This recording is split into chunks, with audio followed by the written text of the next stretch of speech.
A very warm welcome to this inaugural conference on transition planning for financial institutions and corporates. And I say inaugural because I suspect that over the years to come we'll be running a number of such events, not just in a general way like this one is today as the inaugural event, but sectoral focuses as well.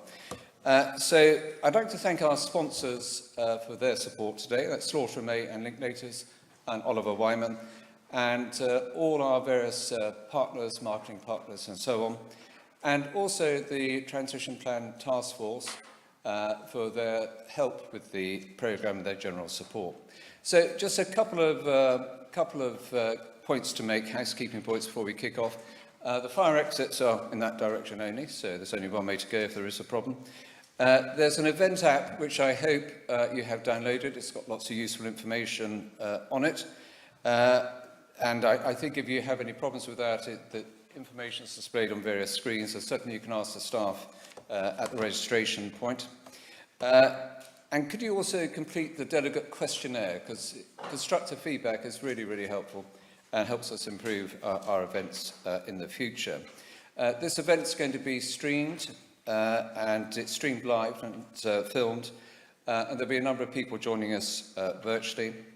And I'd like to bring to your attention that the next event that we have coming up on climate adaptation, which looks at the physical and transition risks, and has a very strong lineup of speakers and highly relevant topics. And if you want some information on this, you can either scan the QR code, which I think is displayed around the venue, or speak with a member of the team at the desk. So let me introduce our chair for this morning, and that's Chris Hall, who's the co-founder and editorial director of ESG Investor, a UK-based publication launched in 2020 to help asset owners globally to develop and implement sustainable investment strategies. Chris, over to you.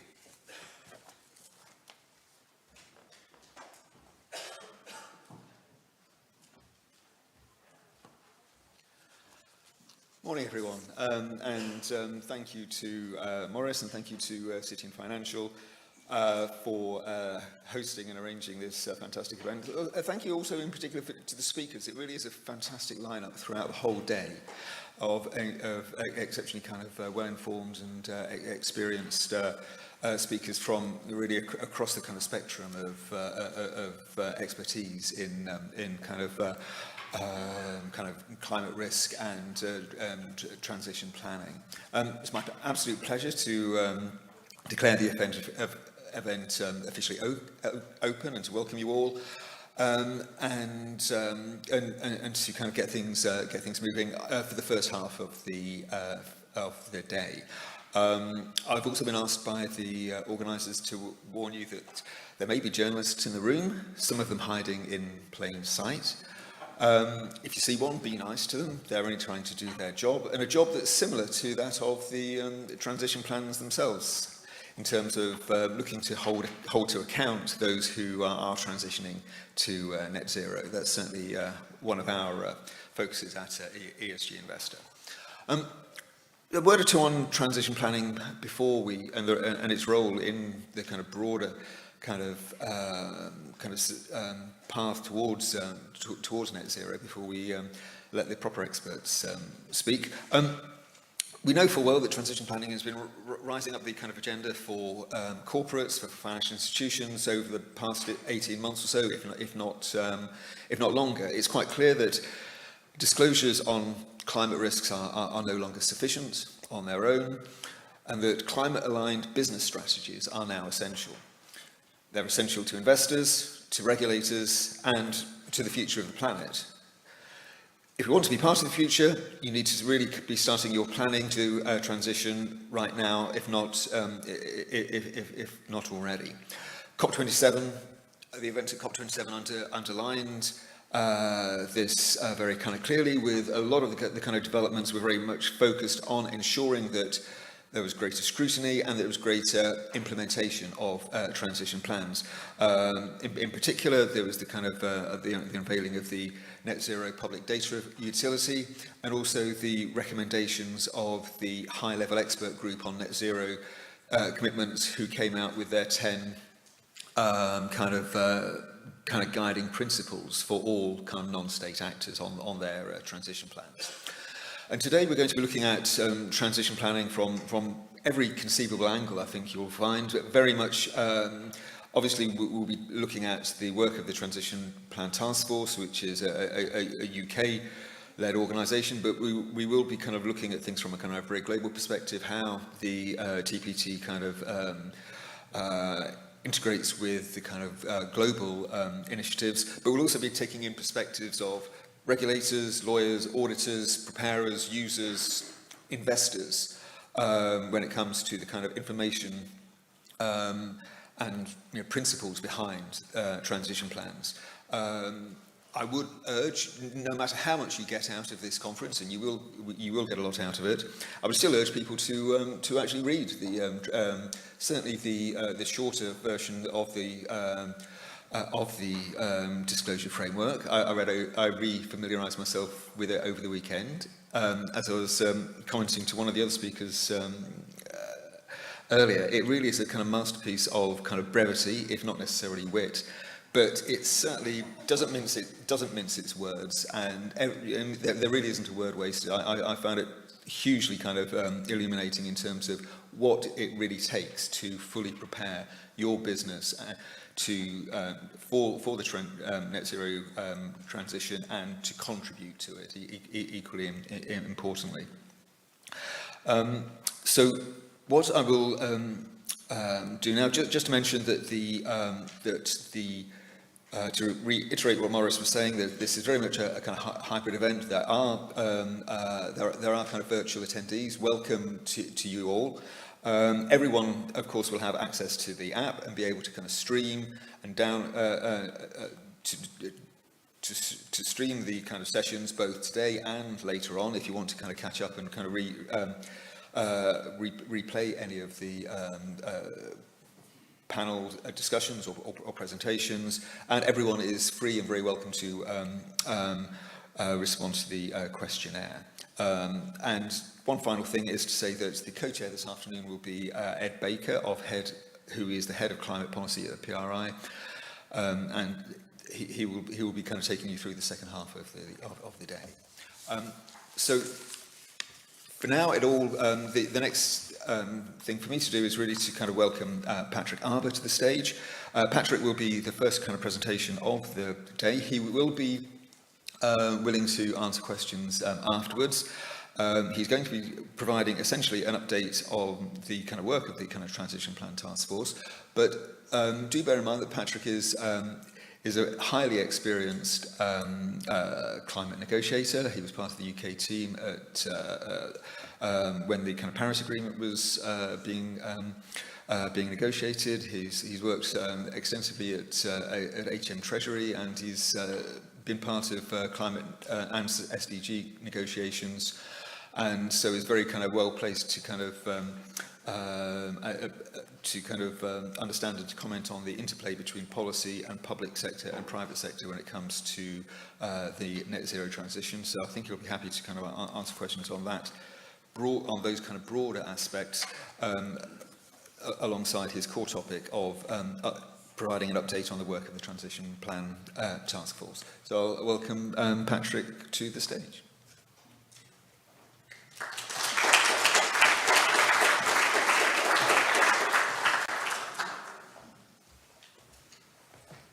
Great. Thank you so much, Chris. Thank you, Maurice and the team, for hosting us today. I confess when I sort of set out this morning, I was like, oh my God, like how many people are actually going to turn up for a conference about transition plans? I thought it might just be me and my old colleague Simon, who I see sat over there.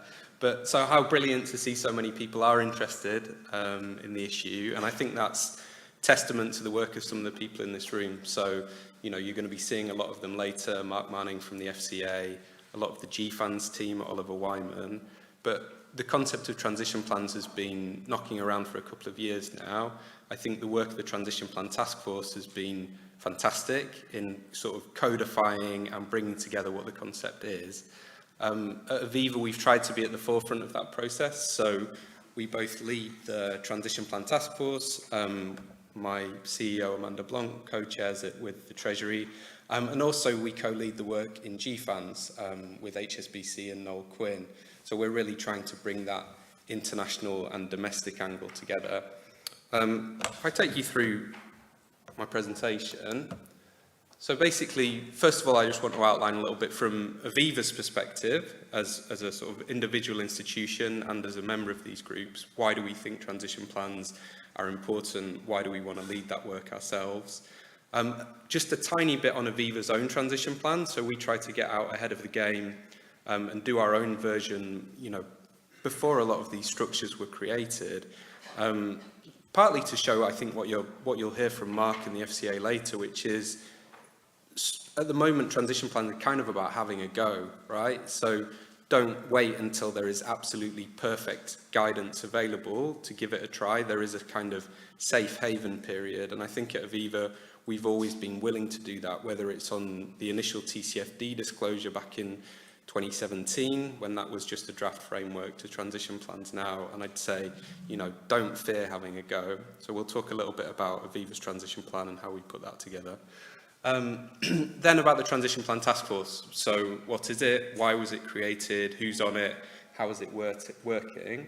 A little bit on the products of the Transition Plan Task Force. So there's a couple of key documents that are out there for consultation at the moment. So I'll explain what's in them, what I think is some of the most interesting core content in there, and then how you can get involved. So there's still the consultation ongoing, and then there's a whole period of work coming up this year and beyond on the Transition Plan Task Force, where any and all of you are, welcome to and encouraged to get involved.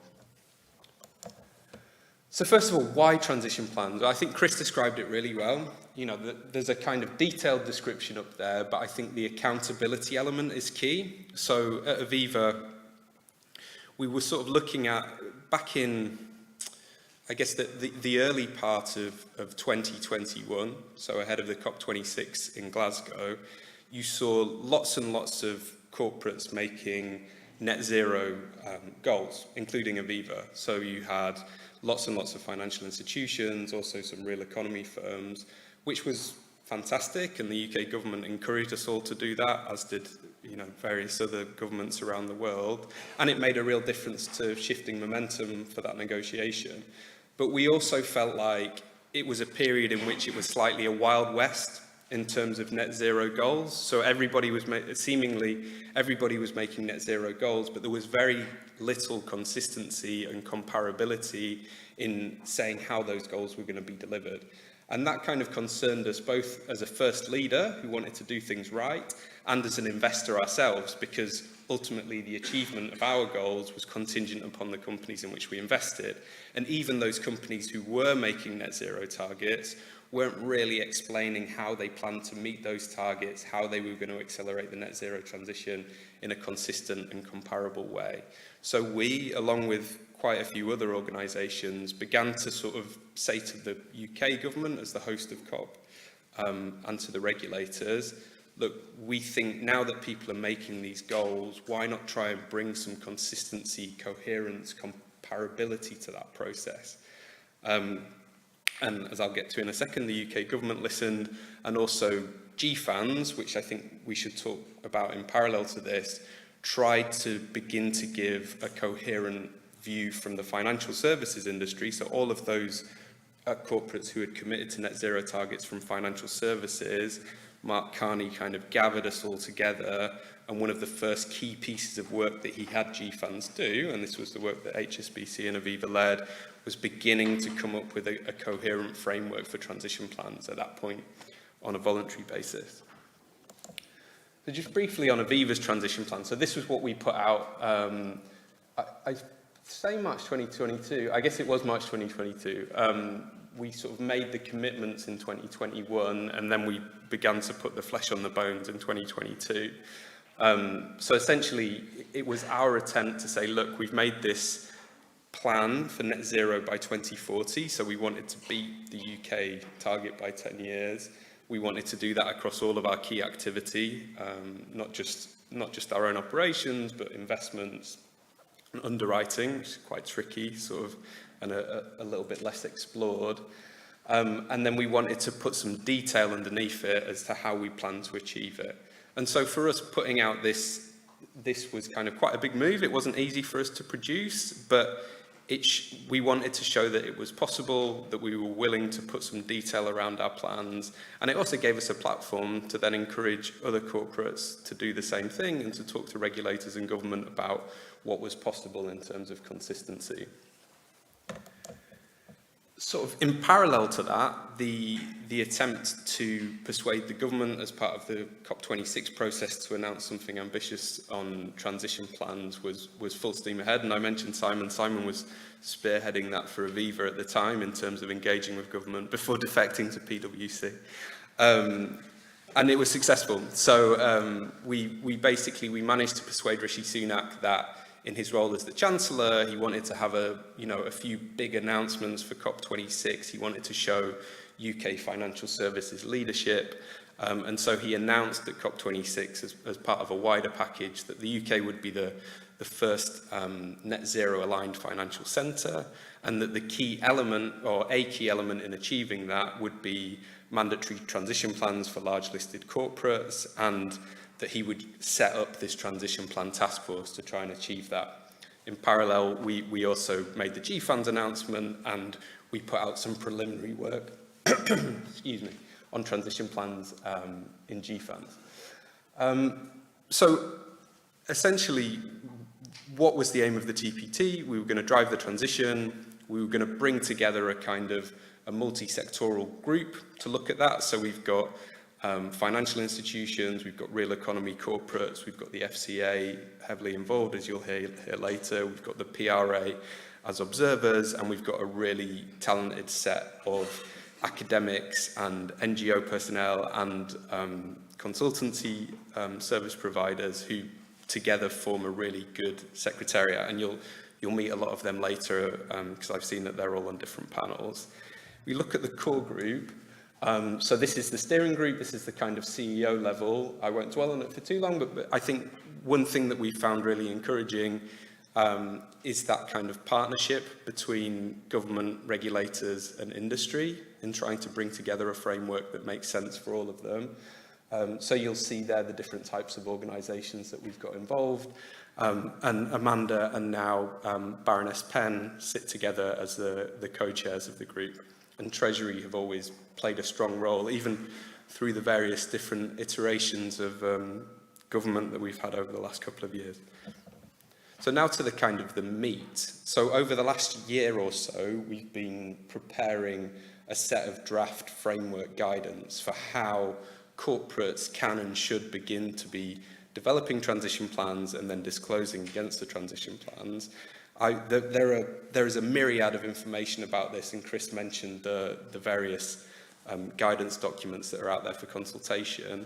But whenever I have to pick just one image to describe the framework, I use this one because I think it's a relatively nice, simple as far as transition planning is ever simple, guideline to what we're proposing currently. So I think, basically at the top there you have three separate categories that everything sort of falls under. So there's the ambition, which is, what are you trying to achieve in the first place? There's the action that you're taking to achieve it, and then there's the measures of accountability that sit behind that. And then, excuse me, beneath those, then you've got obviously the thing that says key stages, but the key stages I think are really important, and in fact, they map very closely to what's been agreed in GFANZ as well, which is crucial because essentially what we want through this process is something ambitious, consistent and comparable that the UK develops that then can be taken on essentially in the international context and will ultimately provide an international standard. We'll get into the relationship of that a little bit later on. And then there's these 5 key categories. So you've got your foundation, which is, what your overall net zero target or plan is going to be. Then you've got your different types of implementation, which obviously will vary from organisation to organisation.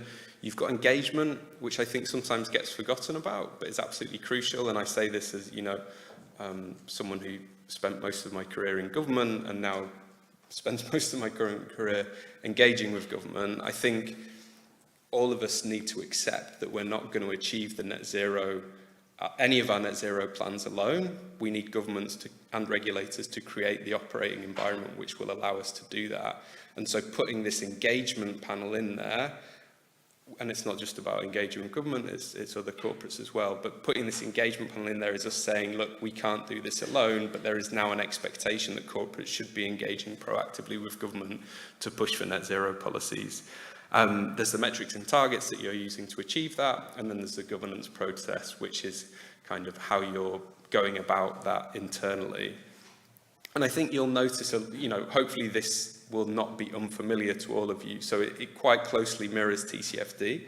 And I think, Mark will get into the relationship between TCFD and TPT later, but I think it's a positive and an interesting one.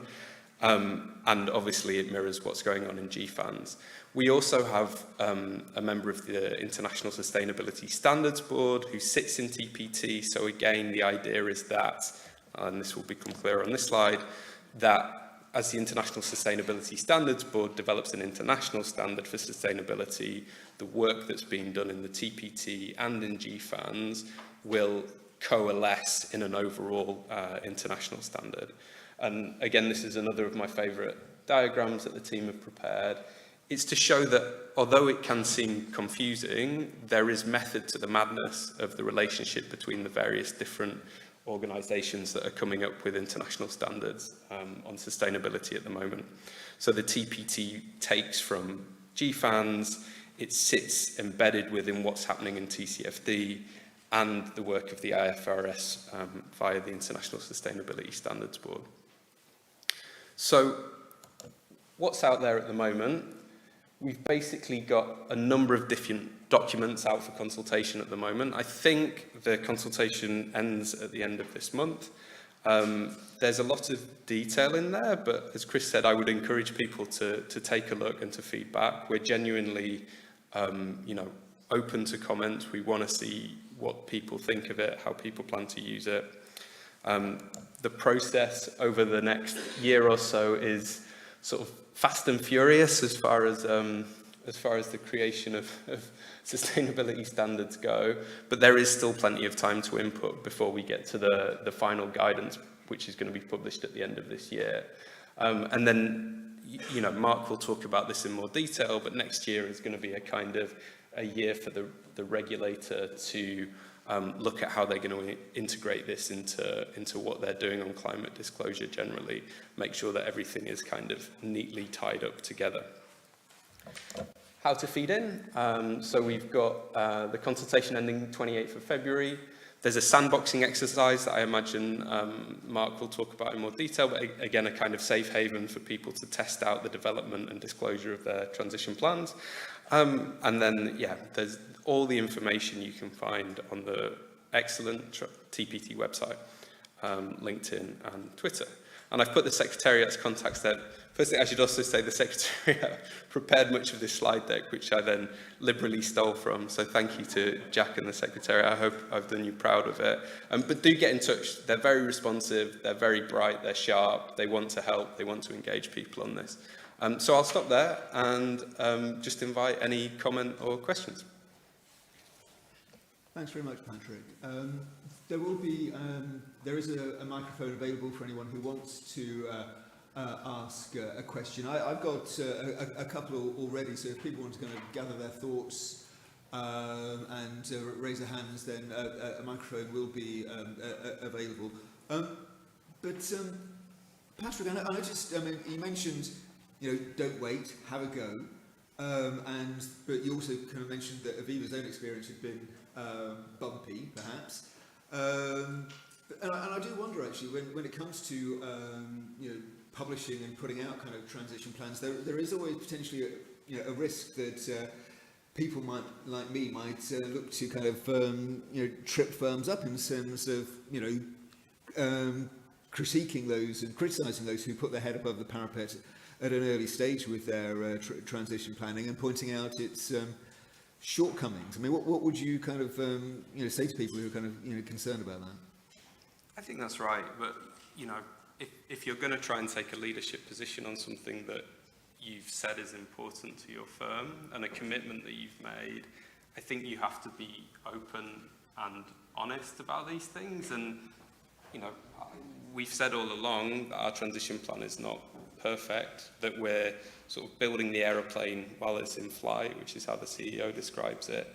But in some ways, you almost get an advantage by being a first mover, right? Because the expectations are not necessarily low, but people recognise that you're having a go ahead of the pack, and there is a certain kind of forgiveness for that. And if you're admitting at the same time that it's not perfect, you know, in general, I'd say both the media, where they've taken an interest, and I think particularly the NGO community, who can often be, you know, rightly the toughest critics of these kind of targets, have been, on the whole, pretty positive and kind. And I think that's because they recognise that we're trying to do something new, something different, something difficult, and we're trying to bring others with us by doing it.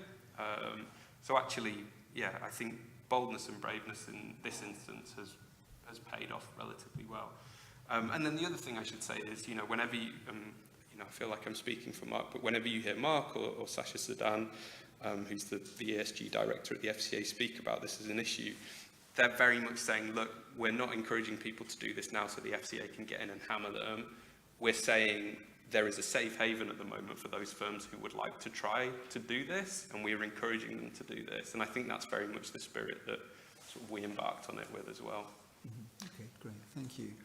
Are there any questions from anyone in the audience at the moment?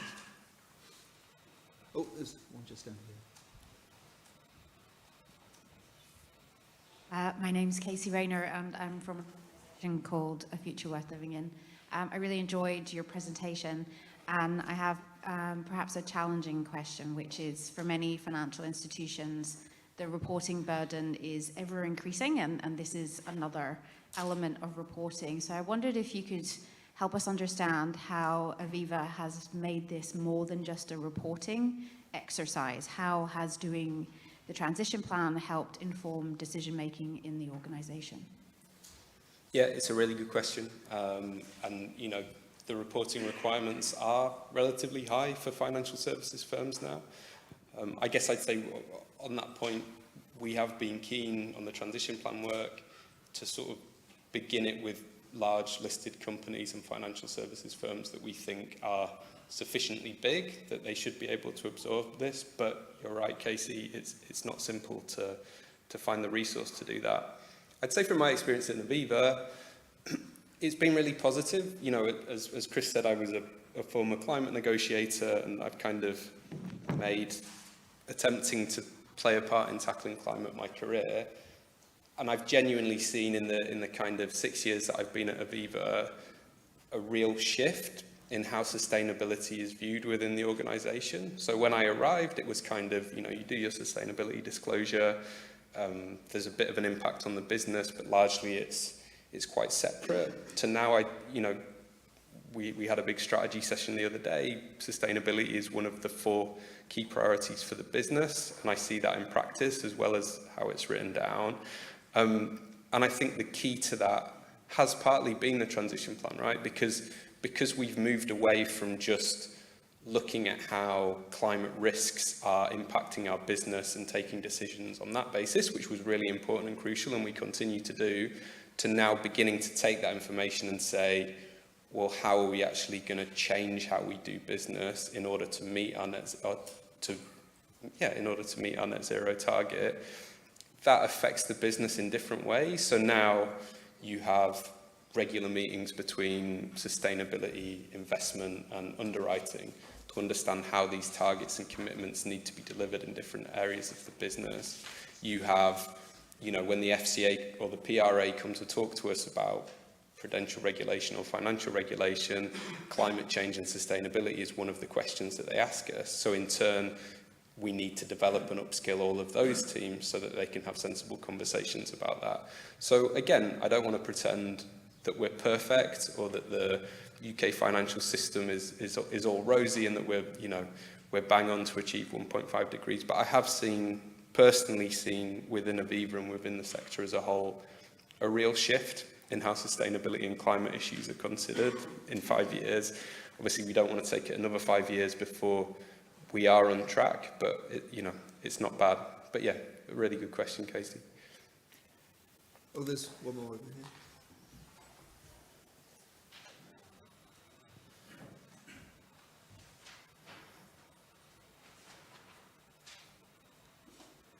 Thank you.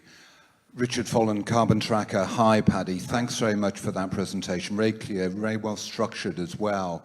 Just wondering, and you could be pretty well placed to answer this, I think, having worked in government and then with Aviva, how you see that balance of leadership and responsibility between, on the one hand, policymakers, regulators driving this, and on the other hand, financial institutions. I mean, we see this a little bit, Carbon Tracker. We engage quite a lot on GFANZ and its members, and we get a bit of a message from some of GFANZ members, hey, we're not policy makers, we're policy takers on this, so it really should come back, the burden being on policymakers and regulators. Interested in your thoughts on that. Thanks. Really good to see you, Richard. An excellent question, kind of sits at the heart of what I try and do in Aviva as being that conduit between the business and the government on this. I think we are not just policy takers, right? Especially large corporates. All of us have, linkages into government, whether that's at senior exec level or teams like mine. And I think that puts an onus on us to engage in a socially responsible way with government, and particularly on the issue of climate, where there's there is a massive business reason for us to have a decent future on climate change, for us to achieve net zero. I think there's absolute alignment with us trying to use our influence on government to do that. So we're not, the way I see it is we're not direct policymakers, of course, rightly it's still your democratically elected government and the regulators who make that policy and regulation, but we have a huge role to play in terms of positively influencing them.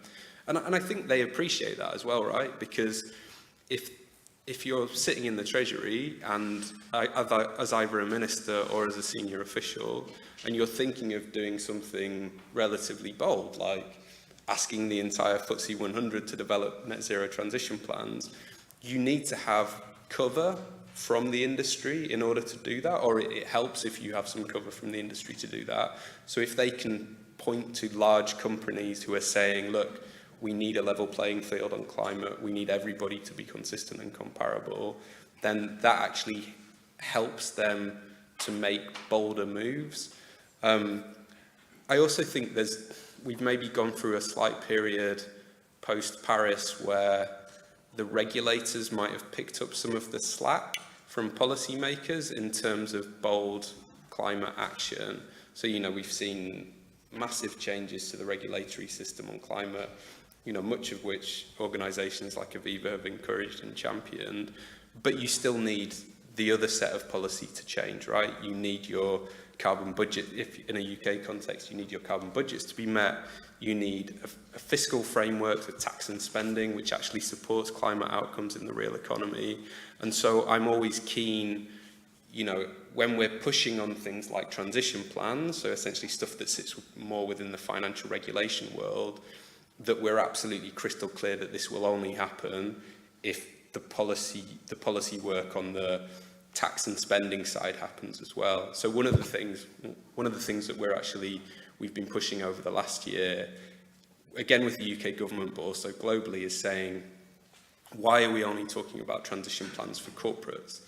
What's the UK economy's transition plan? So we have various kind of ad hoc strategies in the UK for how we're going to achieve net zero, but nothing as detailed and consistent as what corporates are now committing to doing in transition plans. So it's partly to answer that excellent question, Richard, which is to say, all large bodies should now be developing transition plans. So that's at government level, at departmental level within government, multilateral institutions. So if you look at the sort of calls for international financial architecture reform that we saw at COP27, I think now all the multilateral development banks should be developing transition plans. Those transition plans will obviously look different at corporate level to government level, but I think this kind of coherent, consistent commitments to net zero with actionable aims is something that we can all learn from, whether we're in business or in government. So I think it's a great question. And I also, to go back to this framework, Can't go back. Hopefully it's seared into your memory because it was so strong. But that pillar that I was talking about, the engagement pillar, one reason that we put that in there was for precisely this reason, because we don't want either side, we don't want either group abnegating responsibility, right? So we don't want policymakers sitting back and saying, oh, business is going to handle it now, regulators are going to handle it now. But nor do we want businesses sitting back, especially financial institutions, and saying, there's nothing we can do because it all sits within the hands of government and policymakers, which I think, some corporates do still do. So we're saying, okay, we to businesses, we accept that you can't do this alone. We need government action, but there is therefore an onus on you to engage with government and regulators in a positive way, pushing for more ambitious climate regulation, i.e. not going in and secretly behind the scenes saying, oh, well, you don't want to do any of that because that's all, going to slow down business and green tape and yada, yada. We need positive, ambitious engagement of government. That's our position.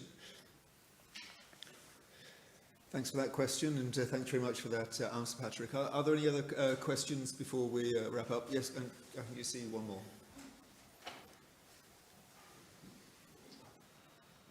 Thanks very much. Hi, Patrick. Mikhail Down from Morgan Stanley. Thanks very much for the presentation and congratulations to the work. It's a hugely important initiative. Will help us get us all focused on the future rather than point-in-time disclosure, which only get you so far. I just had a question, and I'm not sure if you're best place to answer this with your TPT or Aviva hat on, but on other sectors. So, obviously for financial institutions, whether you're an underwriter or a bank, your transition plan is to a degree only as strong as your counterparties are. And I recognise that the first step is to put in place sector-agnostic framework, and then there will be sector-specific ones to follow. Do you have any view on the sequencing of that, which sectors are likely to be prioritised within that mix? Because that will, I think, have quite a key bearing on whether financial institutions can produce really robust transition plans themselves that leverage those. Thanks. Thanks. Another really excellent question. And again, an issue that we've been thinking about, and one that affected us when we were doing our transition plan, because as you say, our ability to achieve that goal is not just contingent upon government action, but it's also contingent upon those corporates that we invest in as an asset owner and underwrite as an insurer.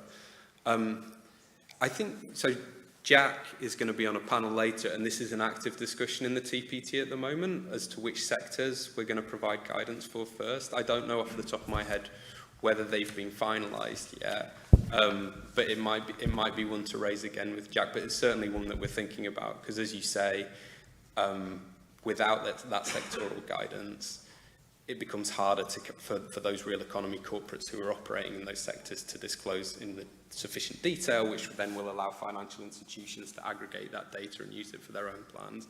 But I don't want to misspeak, because I don't know what the sectors are yet. And also on the GFAN side, one of the work stream that we didn't lead, that Aviva didn't lead, but that was transition plan related, was also looking at real economy planning. And again, off the top of my head, I think it was, I wouldn't want to say, but we've got Tony who leads on that work here as well. So Tony can probably say now, actually, if someone can give him the mic so we don't forget. So GFANS has also begun to kind of grapple with that as an issue. Maybe give Tony, because then at least that part we can answer. So we did some analysis. Well, I mean, I think the first thing to say at GFANS we've obviously gone into a pan-sector view from the financial institution point of view. And that's what we've been trying to do, elevate it. We have done some analysis on 3 sectors. We are just at the moment agreeing how we disseminate some of that information as well. So those sectors we've looked at are steel, aviation and oil and gas, but oil and gas in the context of an energy system as well. So it's important to recognise that. But how that information gets distributed to financial institutions that are part of GFANS is still something we are discussing internally. Thanks, Tony. And then maybe Jack, one to remember when you're up in your panel later that people are keen. I'm not sure it's finalised yet. We're probably out of time, right? Or more questions? Oh no, I think that's probably you've probably earned a rest now, Richard Patrick. So, I'm on one of the panels later with Joe and a few others. So if you've got more questions, or if you just want to chat in the break, do come over. Thanks very much, Patrick.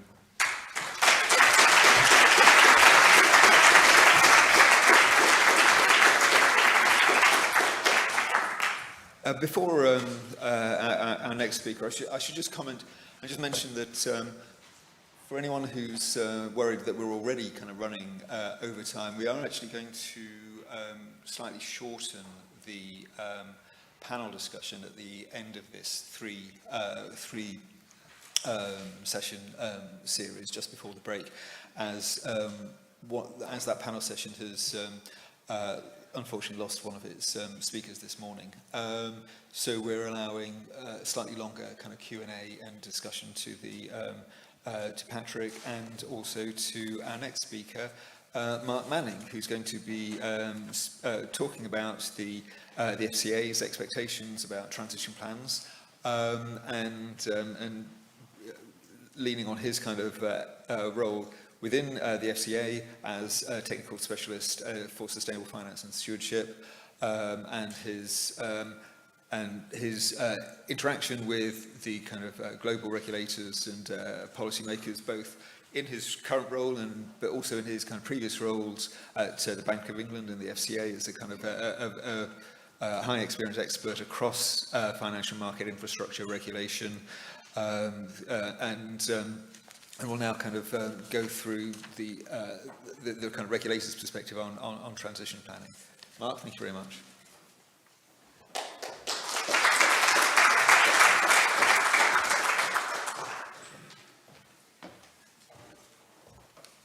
Thank you very much indeed for that kind introduction, Chris, and for the opportunity to be here today. Paddy, that's a hard act to follow. Thanks very much for your remarks, which have teed up quite a lot of what I'm going to talk about in this next set of remarks. Essentially, I've been asked to give the regulatory perspective on all of this and give a sense of our journey at the FCA in respect of transition planning, our expectations of listed companies and financial services firms, and I'll put a lot of that into the context also of the FCA's very close engagement with the Transition Plan Task Force that Paddy has introduced so nicely. So where do we start on all of this? Essentially, I want to put all of this into the context of the climate challenge. Essentially, COP27 was pretty emphatic about what we're dealing with here. The messaging was quite hard-hitting, to be perfectly honest, in terms of the urgency. The first quote there from the IPCC: greenhouse gas emissions must peak within the next 2 years and then reduce by some 43% by 2030. And here we are in 2023. So we've got a heck of a lot to do. And then I think the second quote up there is equally hard-hitting: we're behind the curve. Ultimately, the international community is falling far short of the Paris goals, with no credible pathway to 1.5 degrees in place. And then the final quote there: if we're going to deal with this, we've got to mobilise quite a significant amount of capital. And that's, in that particular quote, 1 trillion a year in external funding to meet the goals set out in developing countries' NDCs.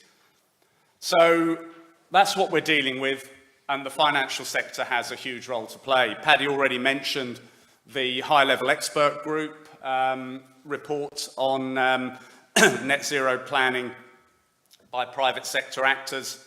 That was very, very clear about the role that the private sector has to play here, and in particular, the role of financial institutions. They can be a very significant part of the solution. So that tees us up very nicely, I think, for the whole debate around climate commitments and net zero planning. The good news is that it's very much starting to happen. Paddy was talking about Aviva's experience here. We're seeing a significant flow of climate targets, climate commitments being announced across the real economy, across the financial services sector. The figures on the screen there include signatories to SBTI, 4,500 companies there now. GFANZ, 550 plus member firms across more than 50 jurisdictions. And in the FCA's own review of the first TCFD disclosures under our climate disclosure rules for premium listed companies last year, we found that 80% of the premium listed companies that had reported by the spring last year, 80% of those had included climate-related commitments in their disclosures with reference to net zero. So we're seeing a lot of commitments coming through, but again, as Paddy intimated, they're not necessarily always fully backed up by a strong plan, a strategy, a set of committed actions to which the entity announcing those targets can be held to account. On the screen here, there are some stats from a number of the leading transition-oriented frameworks out there. We've got the Climate Action 100 Plus disclosure framework in the top left. We've got the CDP Climate Transition Plan disclosure framework at the bottom, and we've got the Transition Pathway Initiative to the right. The messages in all of these are that there is still plenty of room for improvement in terms of backing up climate claims and commitments with actionable plans. In the Climate Action 100 Plus disclosure framework, we have most of the measures and metrics in the sort of partially disclosed category, with particular room for improvement in areas such as short-term targets, decarbonisation strategy, climate alignment, and just transition. And in the CDP framework, just 1% of the companies considered are disclosing against all of the measures in that particular framework, with the vast majority in that zone of disclosing between 20 and 70%. And then in the TPI, we are seeing quite a bit of action in that particular cohort, with around 40% of companies in what the TPI calls the level 3 category, which is transition is integrated into operational decision making, but that falls short of the highest level, the level 4, which is around strategic awareness. And so lots still to do here, and I think it's against that backdrop really that the FCA has been getting more closely involved and more closely engaged with transition planning. And that is also backed up by the public policy commitments and action in this area. In the top right-hand corner there, the announcement at COP26 around the UK becoming the world's first net zero financial centre. And that is obviously reflected in the launch of the TPT that Paddy was talking about just now. But underpinning the FCA's work in this area, I just want to highlight two other aspects. First of all, the net zero have regard. So a couple of years ago, in the government's remit letter to the FCA, there was a clear expectation set that we have regard to the government's commitments around net zero in discharging our duties as a regulator. And this is now proposed to be enshrined as a principle within the FCA's statutory underpinning as part of the Financial Services Bill that is just making its way through Parliament currently. We have taken a lot of action within our own strategy and our own organisational arrangements within the FCA to action that net zero have regard. And some of that was set out just over a year ago in the FCA's ESG strategy for positive change. And one of the key themes within that strategy was transition. The tagline of that being, as set out in the middle there, supporting the role of finance in delivering a market-led transition to a more sustainable future. And that has two important enablers behind it. One, transparency, and the other, trust. And we've been taking a lot of steps in both of those areas with a view, ultimately, to ensuring that finance is well positioned to realise its potential in driving positive change and driving us towards a more sustainable future. As far as the Transition Plan Task Force is concerned, Paddy's already mentioned that the FCA is very heavily involved, and I'll say a little bit more about that in a moment, but the quote on the screen there is really very much our statement of commitment made at the time of the launch and at the time of my boss, Sasha Sedan, becoming a member of the steering group of the task force. Let me delve now into a little bit more of the sort of specifics of why transition planning is so relevant to FCA objectives, and hence why we are so involved in the work in this area. At the top there, I've sort of summarised 4 key drivers of FCA interest in this area in the context of the FCA's overarching strategic objective to make relevant markets function well, and our 3 operational objectives of market integrity, consumer protection, and competition in the interest of consumers. So the first of these is the fundamental point that increasingly a company's transition plan is financially material information. It is material to a company's future prospects. As the world decarbonises, understanding how entities are positioning themselves to manage the risks and opportunities as the operating environment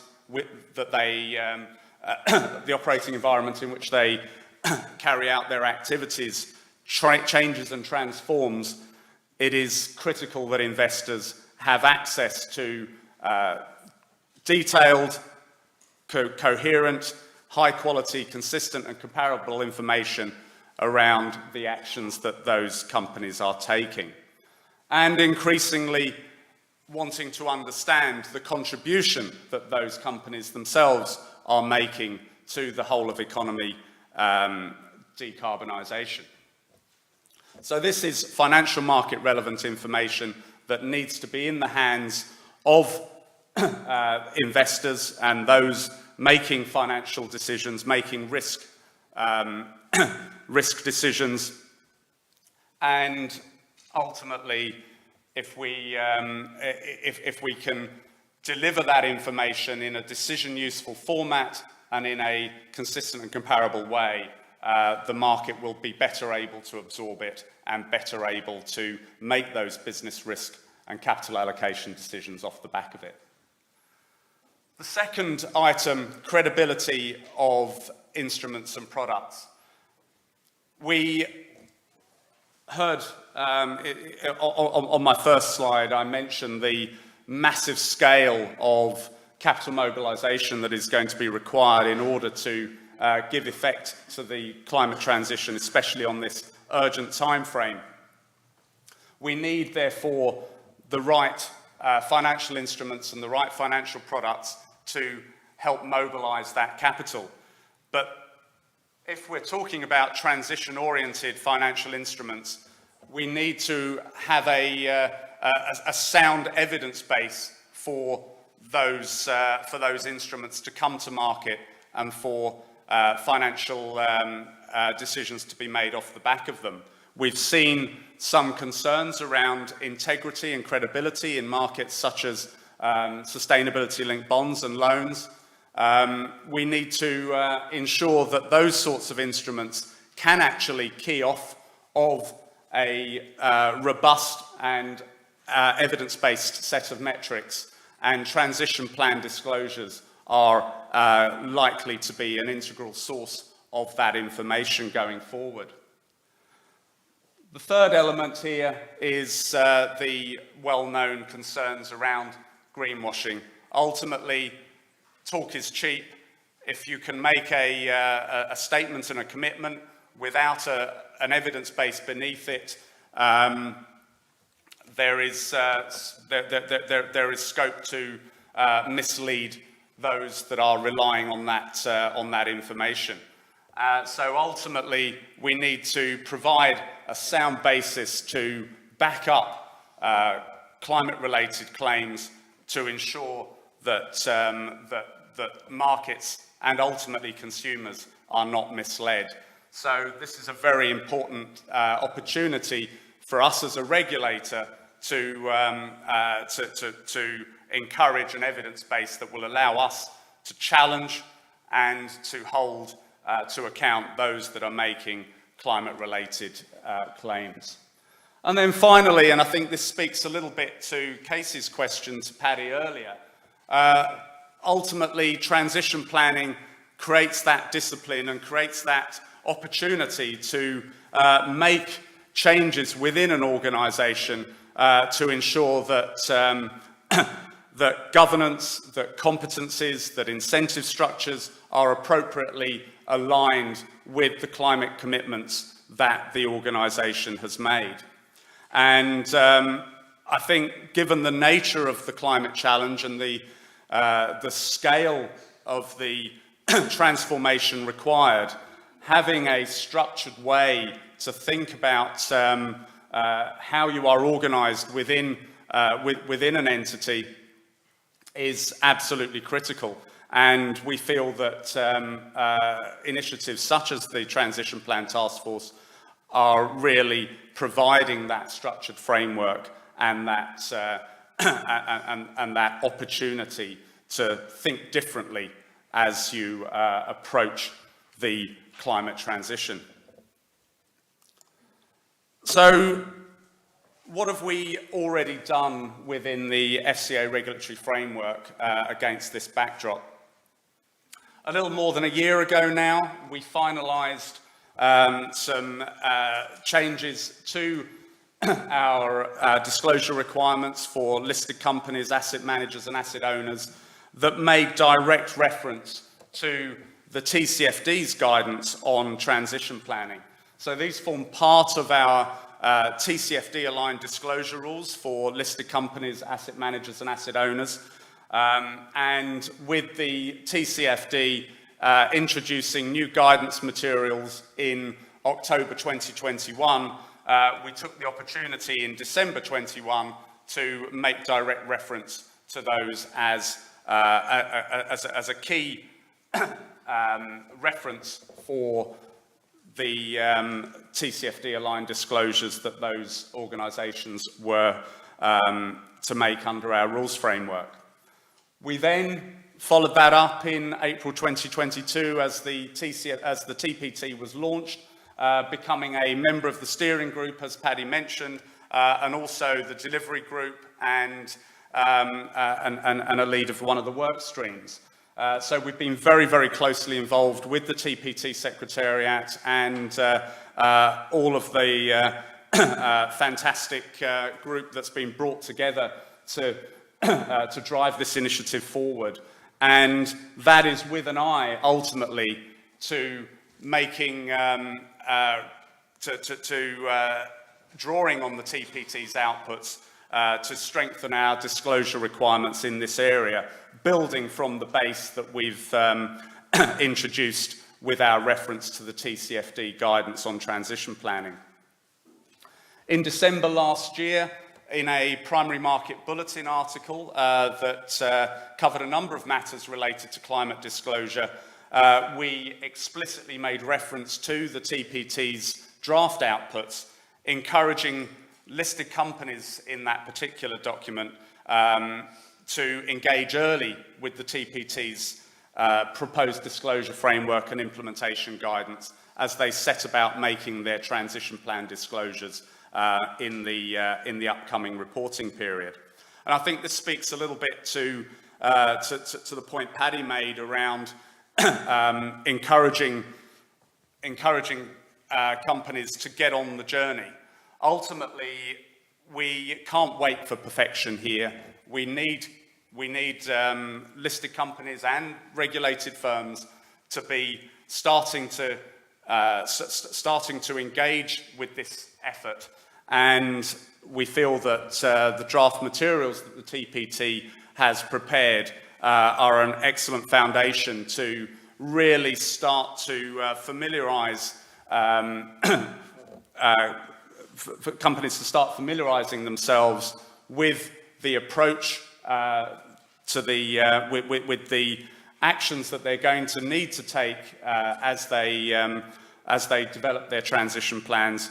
And ultimately, we can then look at the first sets of disclosures and provide encouragement, direction, and further guidance to really push this effort along. And it's not dissimilar to the approach we've taken in respect of TCFD-aligned disclosures to date. We introduced those expectations initially on a comply or explain basis. We took a look at the first set of disclosures last year, and in our review of those disclosures, we identified those areas where we expected to see further improvement and where we saw the greatest opportunity to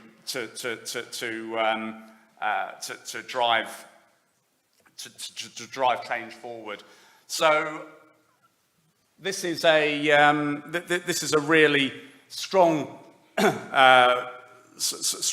encouragement to listed companies and financial services firms to just get on board and start to put some of these plans into practice. There is quite a significant link here also to a number of the other initiatives that we have in place on the sustainable finance side at the FCA. So ISSB has been mentioned quite a lot already in Paddy's remarks. And Paddy talked about how the TPT disclosure framework is designed to integrate with and build on TCFD and in future the ISSB's disclosure standards. We're very engaged in that work. We continue to lead international work in IOSCO on the path towards potential future endorsement of the ISSB standards once they're finalised in the coming months. And ultimately, we're starting to prepare ourselves within the FCA for potential future implementation of the ISSB standards once they're finalised and available for use in the UK. And that is an opportunity for us also to think about how the TPT disclosure framework will hook into that. I think there's another important link here with the work that we're doing on sustainable investment labelling and sustainability disclosures in the asset management sector. We have just concluded a consultation on a set of proposals in that area, and one of the categories of sustainable investment product that we included there is so-called sustainable improvers. which is all about investing in assets which may not be sustainable today, but are on a path to becoming more sustainable in the future, including with the encouragement of the asset manager through stewardship and engagement, for instance. So here there is a really strong link, because transition plan disclosures can be an important source of performance metrics, for instance, for products that have that forward-looking orientation. I think the next item is ESG capital market ecosystem. So we published a feedback statement in the summer last year that really talked about ESG in capital markets. One aspect of that was our messaging around ESG data and ratings providers, where we see a significant case for regulatory oversight of those providers. And we also talked about market-led standards in relation to capital market instruments in this area. Ultimately, by bringing structure and consistency to forward-looking information through transition plan disclosures, we can do quite a lot to enhance the ESG capital market ecosystem. Thank you very much. So I think there is real scope here to build an ecosystem around the Transition Plan Task Force disclosure framework, and ultimately that is one of the forward-looking plans for the Transition Plan Task Force as we go through this year. Finally, you saw in Paddy's slide with the key elements of the disclosure framework an important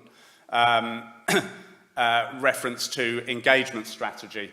Now, in this regard, effective investor stewardship that keys off of information on transition planning can actually play an important role in driving forward the climate transition. So here, I think there is there's a strong role for continued enhancement of stewardship practices in this area, and this is a focus of ours under the transition theme in our ESG strategy at the FCA. So where do we go from here? What are our next steps? We will obviously continue to work closely with the TPT as we get through the final month of the consultation period and work towards finalising the TPT disclosure framework over the coming months. We're particularly strongly involved in the sandbox process. I've been co-chairing that with Nikki Bartlett of CDP, and we see that as a really key source of information on practical implementation. We encourage people to sign up to the online sandbox, which Paddy mentioned in his remarks earlier. We'll also, off of the back of the statements that we made in our primary market bulletin article at the end of last year, continue to encourage uptake of the TPT disclosure framework as we work through the 2023 reporting period and engage with companies later in the year as they prepare for their end 2023 reporting as well. International regulatory engagement has been absolutely key here to try to build a bit of momentum and buy-in for the UK approach in this regard. We're partnering with our colleagues at the TPT Secretariat as they look to engage internationally to see how a disclosure framework that keys off of those international standards can be embedded in the thinking of regulators and public authorities internationally. We've been doing quite a lot of work also with our colleagues at IOSCO to build a level of interest in the Transition Plan Task Force disclosure framework as well. I've already mentioned work to build an ecosystem around the TPT disclosure framework, and I'm sure that Jacques will talk a little bit about that later on, and it'll be a key part of the next phase of the TPT's work. And then, as I've already mentioned, as we start to see the final disclosure framework launched by the TPT, a next important step for us will be to strengthen our own transition plan disclosure expectations of listed companies, asset managers and asset owners, drawing on those TPT outputs. So a lot of work ahead of us, continued engagement with the task force, and we look forward to continuing to discuss with stakeholders across the sector. Thank you very much.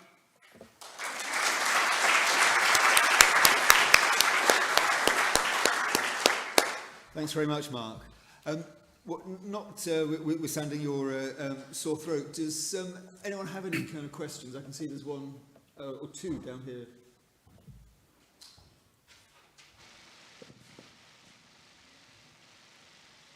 Hi, so it's Mike Coffin from Carbon Tracker here. Thanks for the presentation. Lots of really interesting stuff in there. One of the key themes I took was around credibility. And I'm afraid, so I've got two questions here. The first is, on credibility, you talked there of the TPI assessments of management quality. I just looked here that both Exxon and Chevron score a 4 in that category, your highest category for management quality. Yet neither's got a long-term target, which is net zero, including scope 3. And Exxon specifically is still planning on a demand scenario which is about 2.5 degrees. So I think my question would be, do you think it's credible that both of those companies score a highest score on management quality? And my second question was around the role of stock markets, and perhaps you could comment on transition plans for stock markets as part of a sort of net zero financial system or climate-aligned transition system. Thank you very much. So I'm probably not the best place to talk about the detail of the TPI, the TPI methodology in this context, but I think what a lot of this actually underpins is why we need to have a transition plan disclosure framework that all can coalesce around and that starts to deliver information in that complete, consistent and comparable form such that it can feed other assessment methodologies and deliver the right information to financial markets and informed decision making. In terms of transition plans for stock markets, I think one of the key messages of the Transition Plan Task Force disclosure framework is the idea of this strategic and rounded approach. Essentially an approach that, that looks not only at an individual company's own decarbonisation and how the company is managing climate-related risks and opportunities as the economy around it transitions, but also thinking about its sphere of influence, the role that it can play in helping to drive forward a smooth transition and an accelerated transition towards a lower carbon economy. And stock markets have a fantastic opportunity to be part of that solution through the markets they create, through the data services they provide, and through the engagement that they have with companies that are listing on their venues. So I think there is a really important role here for stock markets and other venues to innovate in the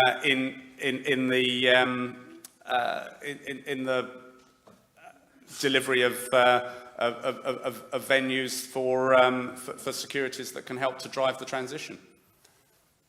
Thank you, Mark. Thank you, Mike, for the questions. We'll take this one from the lady down here, and I think actually after that we'll probably need to move on to the...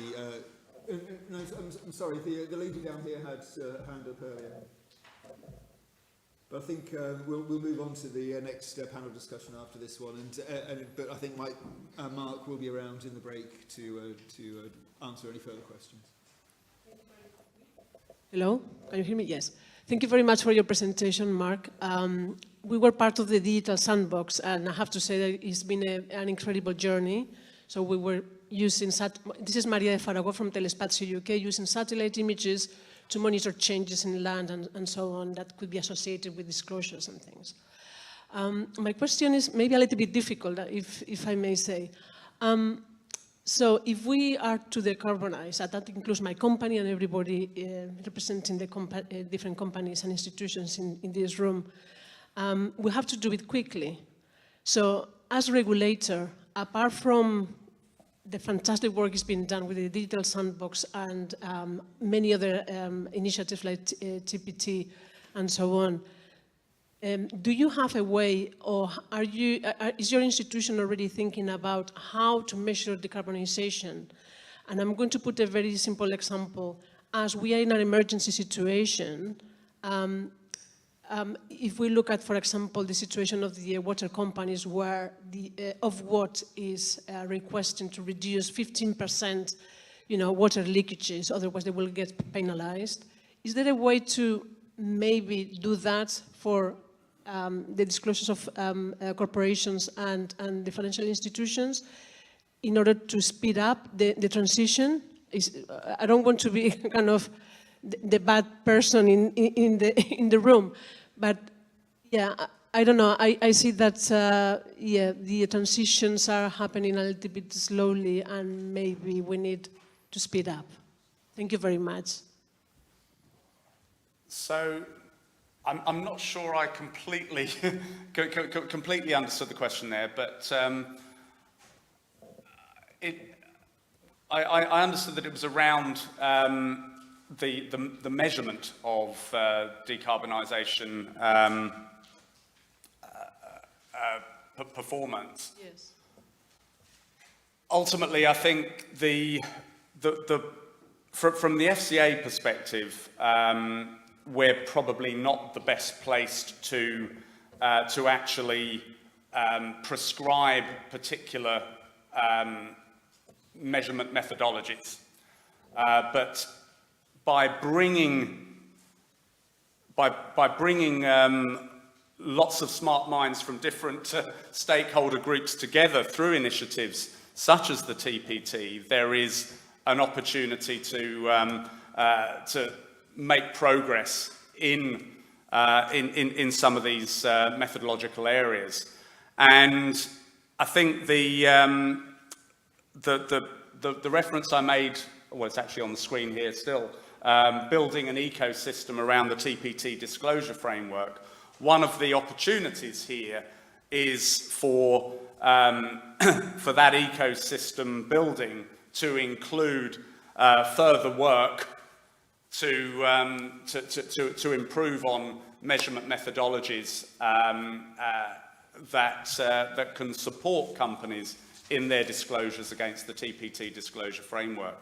So I think, and again, Jacques might talk about this a little bit later on, there is going to be a further announcement in the coming period to sort of encourage some of this ecosystem building by getting interested parties to submit ideas for initiatives, guidance materials, or exercises that can help to deliver more to deliver different parts of the ecosystem that are going to be necessary to make this a success. So where is regulation supposed to come from? From government? Sorry? Where is regulation supposed to come from? From the government, for decarbonizing, from, I'm talking about real decarbonization. Well, no, as I say, there's public policy direction, there's regulatory change from our side in order to actually encourage the disclosures, but in terms of the specifics of the methodologies that are to be used in those disclosures, we feel that it's not for the FCA to dictate those, but rather to get in behind market-led coalescence around particular ways of calculating and doing things. Thank you very much. Thanks. Thanks very much for the question, and thank you very much, Mark, and for the presentation. Thank you. Thank you.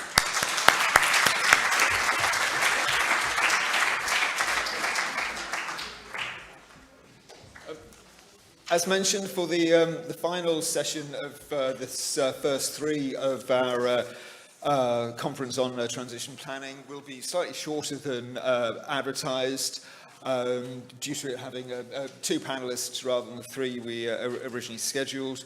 We're going to focus in this session on the development of international standards for corporate transition plans. And the discussion will be led by Hugh Van Steenis, who is Vice Chair and partner of Oliver Wyman. Hugh's has existing roles at the World Economic Forum and previous roles at UBS, and has also been a senior advisor to Mark Carney. So he's very much steeped in this area. So I will hand over to Hugh for his panel discussion. Good. Thank you very much. Good morning, everyone. Thanks for joining us for this panel, and I think it's a really important and interesting topic. So what Amanda, Tony and I are going to explore is, what makes for a credible, workable and legal net zero framework, particularly in the context of international regs.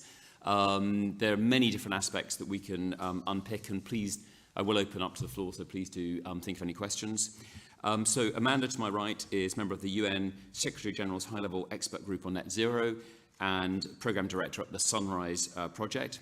And to her right, Tony Rook is Executive Director, Head of Transition Planning Implementation at GFANZ. So, really fantastic panel, and I think there's tons we can unpick. So Amanda, maybe if I start with you first, I just really want to pick up, so we've now got 2,000 companies with net zero plans. Where are the gaps in your view? And what is it that you would like to see included in a credible plan? Well, first of all, thank you very much for inviting me here today. It's fantastic to be in a room of so much expertise on this topic. I think starting off, I want to pull up a comment that Patrick Arber made in his comment this morning. 2,000 net zero pledges is good news because it's showing that a lot of companies are stepping up and saying, yes, we're taking responsibility for our role moving forward with the climate transition. But, to phrase Patrick, it's a bit of a Wild West. The panel that I sit on, the United Nations Secretary General's Expert Group on Net Zero Pledges, we were formed after the Glasgow COP26 summit because there was a recognition that out of this large number of pledges, large number of net zero 2050 aspirations made at the high level by CEOs were lacking a lot of substance. In fact, the Race to Zero initiative did an assessment around the time we were set up of that first batch of pledges and concluded that less than 20% met starting line criteria for Race to Zero. We're not talking about meeting best-in-class criteria, starting line criteria, so that was 80%. So the huge gaps there. What does it mean to be a robust net zero? Well, I think we'll talk about that a lot more, but some top lines, short and medium-term targets. We see a lot of long-term targets. We need short, medium-term targets, ideally starting with 2025 and at least every 5 years after. An alignment of CapEx, and a clear, credible pathway to a 1.5 scenario with low to no overshoot. We've already heard a few examples this morning of some that don't hit that, but we've also seen some good outlines of some of the more ambitious net zero frameworks that could meet that as well. So, but there's a real wide range So we also, another big gap there is consistency and standardisation. Perfect. Well, Amanda, we're going to pick up on each of these, but maybe, Tony, can I just give you sort of similar sort of, where are the gaps that you see in the current plans? Thank you again, and thank you to City and Financial for inviting us here. It's very much similar to what Amanda was saying, really. We see the gaps really in the detail of that ambition into action, into metrics and targets that actually track that action. So you saw earlier on the TPT presentation, we had those as top line. And then it's the detail beneath it that's really important. Those 5 themes or elements that are part of the TPT, they're also part of the GFANZ framework as well, are really crucial to actually putting flesh on the bones of a commitment. So we were formed at COP26 as GFANZ, the Glasgow Financial Alliance for Net Zero. And there, what we were trying to do was get more firms to make commitments to net zero aligned to the 1.5 degree pathway. We had about 100 in, just over 100 in 2021. Forget which year I'm in. 2022 was about doing the hard work of really trying to say, actually, how do you implement that? And that's the work that both GFANZ and TPT and coordinating together have been doing. And then this year, we think, is the year of the transition plan. And that's the important thing, is getting that rigor beneath it, getting the identity of what are you trying to achieve, how are you going to implement that in your business, how you can engage, whether it's portfolio companies or in your value chain, in industry and government, how are you going to set metrics and targets to really understand how, and to hold yourself accountable to it, as well as be public about that, and what governance are you going to put in place. So all of those, and what the evidence has shown is that there's a bit of piecemeal on some of these things. I also think we should recognize this, I hate using the J word, it is a bit of a journey as well. People can't just click their fingers and go, I've got a transition plan, it's going to work. And I think Paddy said it really, really well. He joined Aviva in, was it 2016? And it's taken until now to really sort of get everybody going, sustainability is one of our core themes. We don't have that luxury of time, but we can build upon that work that's been done. And I know from my experience, it takes time to get everybody within an organization along that route, and having that transition plan helps to do that. Super, that's really helpful. Well, look, so let's unpick some of the gaps that the two of you have laid out. So one thing I find in my conversations is that many board members are starting to wake up to the legal risks they're running in putting out targets. And I think many of them are fretting that they've been giving unaudited data to CDP and others. So I guess question one would be, as you're advising a non-executive board, international company, how would you encourage them to shape a credible net zero plan? Maybe Tony, we'll start with you first. So first and foremost is to decide what boundaries you're putting on that. What areas of your business are actually encompassed in that? Obviously, we would like to see that done to the whole of the business, but you've got to take this in bite-sized chunks. The second piece is where you're actually going into setting targets, actually understanding what pathways you're using to determine what the benchmark for that target should be. And those should come from credible sources as well.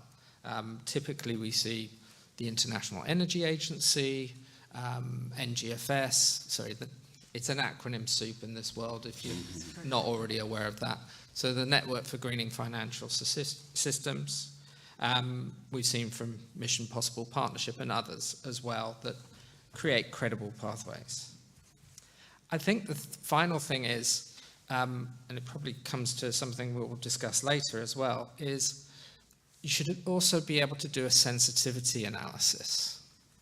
And that's actually one of the recommendations in both the TPT and GFANZ of what really, what are you dependent upon coming outside of your, from outside that will help you deliver your transition plan and your strategy? What things are you dependent in the economy transitioning as a whole? So it's really important to have that so that you can actually say, well, we are making this assumption that the economy will transition this way, or there will be availability of green hydrogen or something like that. Those, I think, are the three things: is having a sensitivity analysis, having a credible pathway that you really sort of tie your targets to, and really trying to understand what you're trying to achieve. Yeah, those are all very good points that Tony made. I will add to it a little. I know we have a couple of people from Carbon Tracker in this room. I'd like to highlight the work that they've been doing to look at gaps in climate auditing, climate accounting. There's a very good report called Still Flying Blind that recently analysed about 130 of the highest emitting companies in the mining sector. More than 98% of them are not doing appropriate financial risk reporting that aligns with their climate targets and goals. That's a huge gap. I mean, the message here is that companies need to be taking a fully holistic approach to their net transition plans. It's not something that sits on the risk side. Responsibility should sit at the highest level. Our UNSG recommendations include tying C-suite level and CEO remuneration to performance against transition plan targets. And there needs to be credible expertise at the board level to be able to give suitable oversight to this as well. So that the message is take it from the top and make sure it's holistic across all of the company. That's super helpful. So maybe just to unpick this a bit further, Amanda, you said earlier on that you obviously need a plan which is consistent with 1.5 degrees. What if that's not economically viable for a firm? What should they do to really think about their business, particularly if what they're doing is legal in the country they're operating in? Yeah. Well, the Global Paris Accord is that we're aiming for 1.5 degrees with low to no overshoot. So that's across the global economy. Companies need to really understand what that means. And if you're looking at, for example, the International Energy Agency's pathway, there are some really clear parameters in there around fossil fuels, for example. We cannot at this point have expansion of fossil fuels. So frankly, if you're a company and it's legal for you to be expanding fossil fuel, you cannot be on a net zero aligned pathway if you are continuing to expand. That's the reality. Regardless of whether it's legal, it's incompatible with 1.5. And we have to make some hard choices here: financial consequences versus global climate catastrophic consequences. The good news, though, is that there is huge opportunity for companies to transition. And that might involve moving your business into very, very different ways. I'm going to pull out an example right now. Don't know if we have any people from LGIM or HSBC Asset Management in the room, but there's a very interesting shareholder engagement going on right now with the diversified mining company Glencore. This is a very, very large company. It's actually really well positioned to grow their metals mining business, which would make them very potentially profitable as renewable energy expands. And we're hearing we need to increase financing for renewable energy threefold. So there's a huge opportunity there. And yet this company, which has net zero commitments, I think across 1, 2, and 3 scope emissions, so it's following a lot of the management guidance here, is still planning to expand coal mining in 2023. So I sort of give credit to LGIM and HSBC for taking that engagement forward, really highlighting a key opportunity for a company that's at a crossroads to continue what they're doing, whether or not it's legal in the jurisdictions that they're in, or transition to really take advantage of the moment that we're in and turn profitability in the renewable energy system. That makes sense. And so, Tony, you talked about sensitivity analysis. How would you recommend to a board that they disclose that sensitivity analysis? What would you like to see? So there's a couple of things to. I think this is really where TCFD and the Transition Planning Task Force and transition planning are sort of two sides of the same coin. So I see the transition plan as really what is your strategy and how you're going to implement it. But the TCFD really has that sort of risk analysis and opportunity analysis. It's important to have the other side of the coin here as well, as a way of actually then stress testing your strategy. And I'm sure there are others in the audience that are going to be talking to this sort of thing later on this afternoon. I think one other point I'd like to sort of point out is where companies are taking the decision to invest in things that are not compatible with 1.5 degrees, I would argue that perhaps they're not actually anticipating how the world will change under net zero. I mean, we've got 90% of the world's emissions covered by net zero commitments from governments. And these changes don't happen in these linear ways that we'd probably like to see in the science. They happen very suddenly in S-curves. So really, I would emphasize that these firms need to really think very hard about whether that change will happen really rapidly. And what we've seen so far is a number of areas where discussions have happened between financial institutions, between real economy firms about, oh, but I built this because I thought it was going to be around for another 30 years. And now I have to phase it out. How do I actually sort of get the financial recovery? How do I stop the stranded assets? And this is a really, really important thing for regulators at the moment. How do I introduce climate regulation without stranding assets? And that's, I think, really the important thing, that they need to test themselves on what is the likelihood of that asset being stranded, and therefore... So I'm sorry, what do you mean by that? Because presumably if you want the economy to change, there will be stranded assets. So what do you mean by saying the government should avoid stranded assets? I'm not sure I get So it. no, the institution, the financial institution and the real economy company should assess whether there are assets going to be stranded under their investment program, and that's why they should be doing the stress testing. But they should also be anticipating that government won't be keeping policy as usual. I mean, to be slightly heretical on this, and obviously having served with Mark Carney for a while, I'm believe in the stranded assets. I think the war in Ukraine has shifted that it's actually the states themselves who are underwriting some of the coal-fired power stations and so forth. So actually, the amount of stranded assets that are likely to be in the next 5 years, I suggest are going to be sadly quite low, or they're going to forget the sadly, will be quite low, because it's the governments themselves who are underwriting them. So I think I think the stranded assets concept is going to be one which we need to economically revisit, even if it's something which on paper sounds good. And that's one of the reasons why we're doing a just energy transition platforms in Vietnam and in Indonesia, is to help those governments de-strand those assets and decarbonise at the same time. And also, I would say, yeah, I totally agree. A lot of the risk of stranding is now transferring to sovereign balance sheets, both because they're actively underwriting it, but also because real economy firms have done the risk analysis and seen that it's actually worth their financial while to divest of those assets back into state ownership. Yeah. So let's take a slightly different tack for the moment. I mean, obviously, our panel was meant to be work about the international perspective as well. And so, Amanda, you've done some great work on this.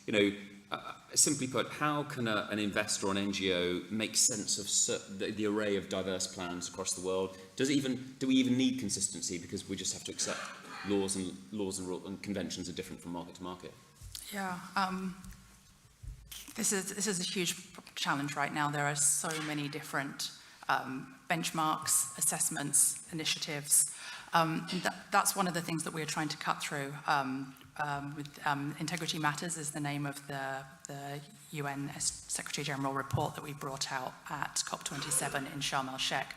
And in that, we set out 10 key principles that should be minimum standards for robust net zero commitments. And I would signpost, for now, I would signpost to that as what are the 10 things to look for. I think ultimately we need to see regulation.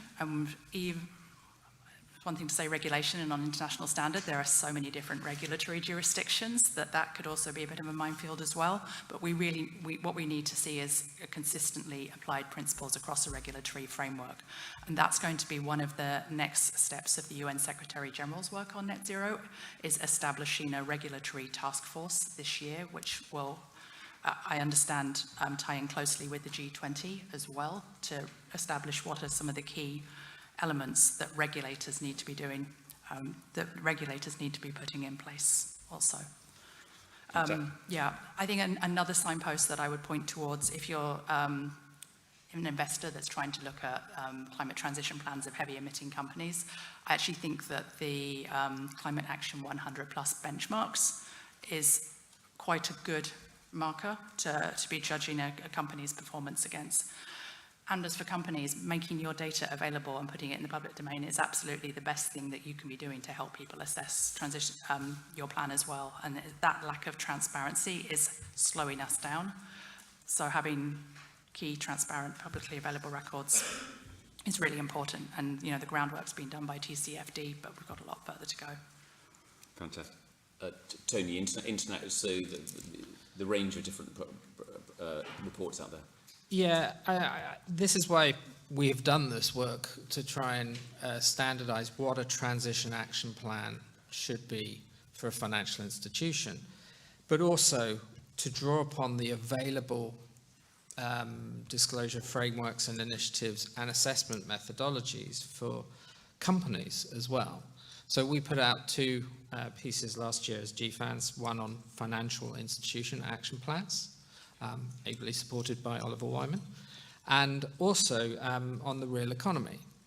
And what we're actually doing now is talking not only with the International Sustainability Standards Board, but also with individual regulators on how they can also take those and develop their own framework, so that we don't have a fragmentation of reporting standards for this and action standards. And I think the really great example is the work we've been doing with the FCA and with the TPT to actually make sure we're in lockstep there. So the UK has gone ahead of probably most by actually putting Transition Plan Task Force together. That will then help inform these standards boards so that we do have more consistency on this, and it will be easier to compare, but it won't be trivial. So can we just maybe go down one layer on this? So let's say, Tony, and I'll come to you, Amanda, what are some of the key attributes and principles you'd like to see? So for instance, if you want international consistency, should you sacrifice Scope 3 disclosure? Because it's pretty clear the US won't be supporting that. What's your take on Scope 3 for banks and asset managers? No, I don't think we should be sacrificing Scope 3. I think we should be actually getting the whole of the corporate sector as well as financial sector to up their game on that. That is critical. But I would also say for financial institutions, a critical area is actually how are you enabling climate solutions in the economy? How are you financing those? Because we won't decarbonize the economy unless there's alternatives already. So I would say metrics around how are you actually enabling the net zero economy through finance, through supporting and engagement of those firms as well. Amanda. Yeah, I would echo the support for Scope 3, certainly. I mean, financial institutions are playing such a critical role in the climate transition.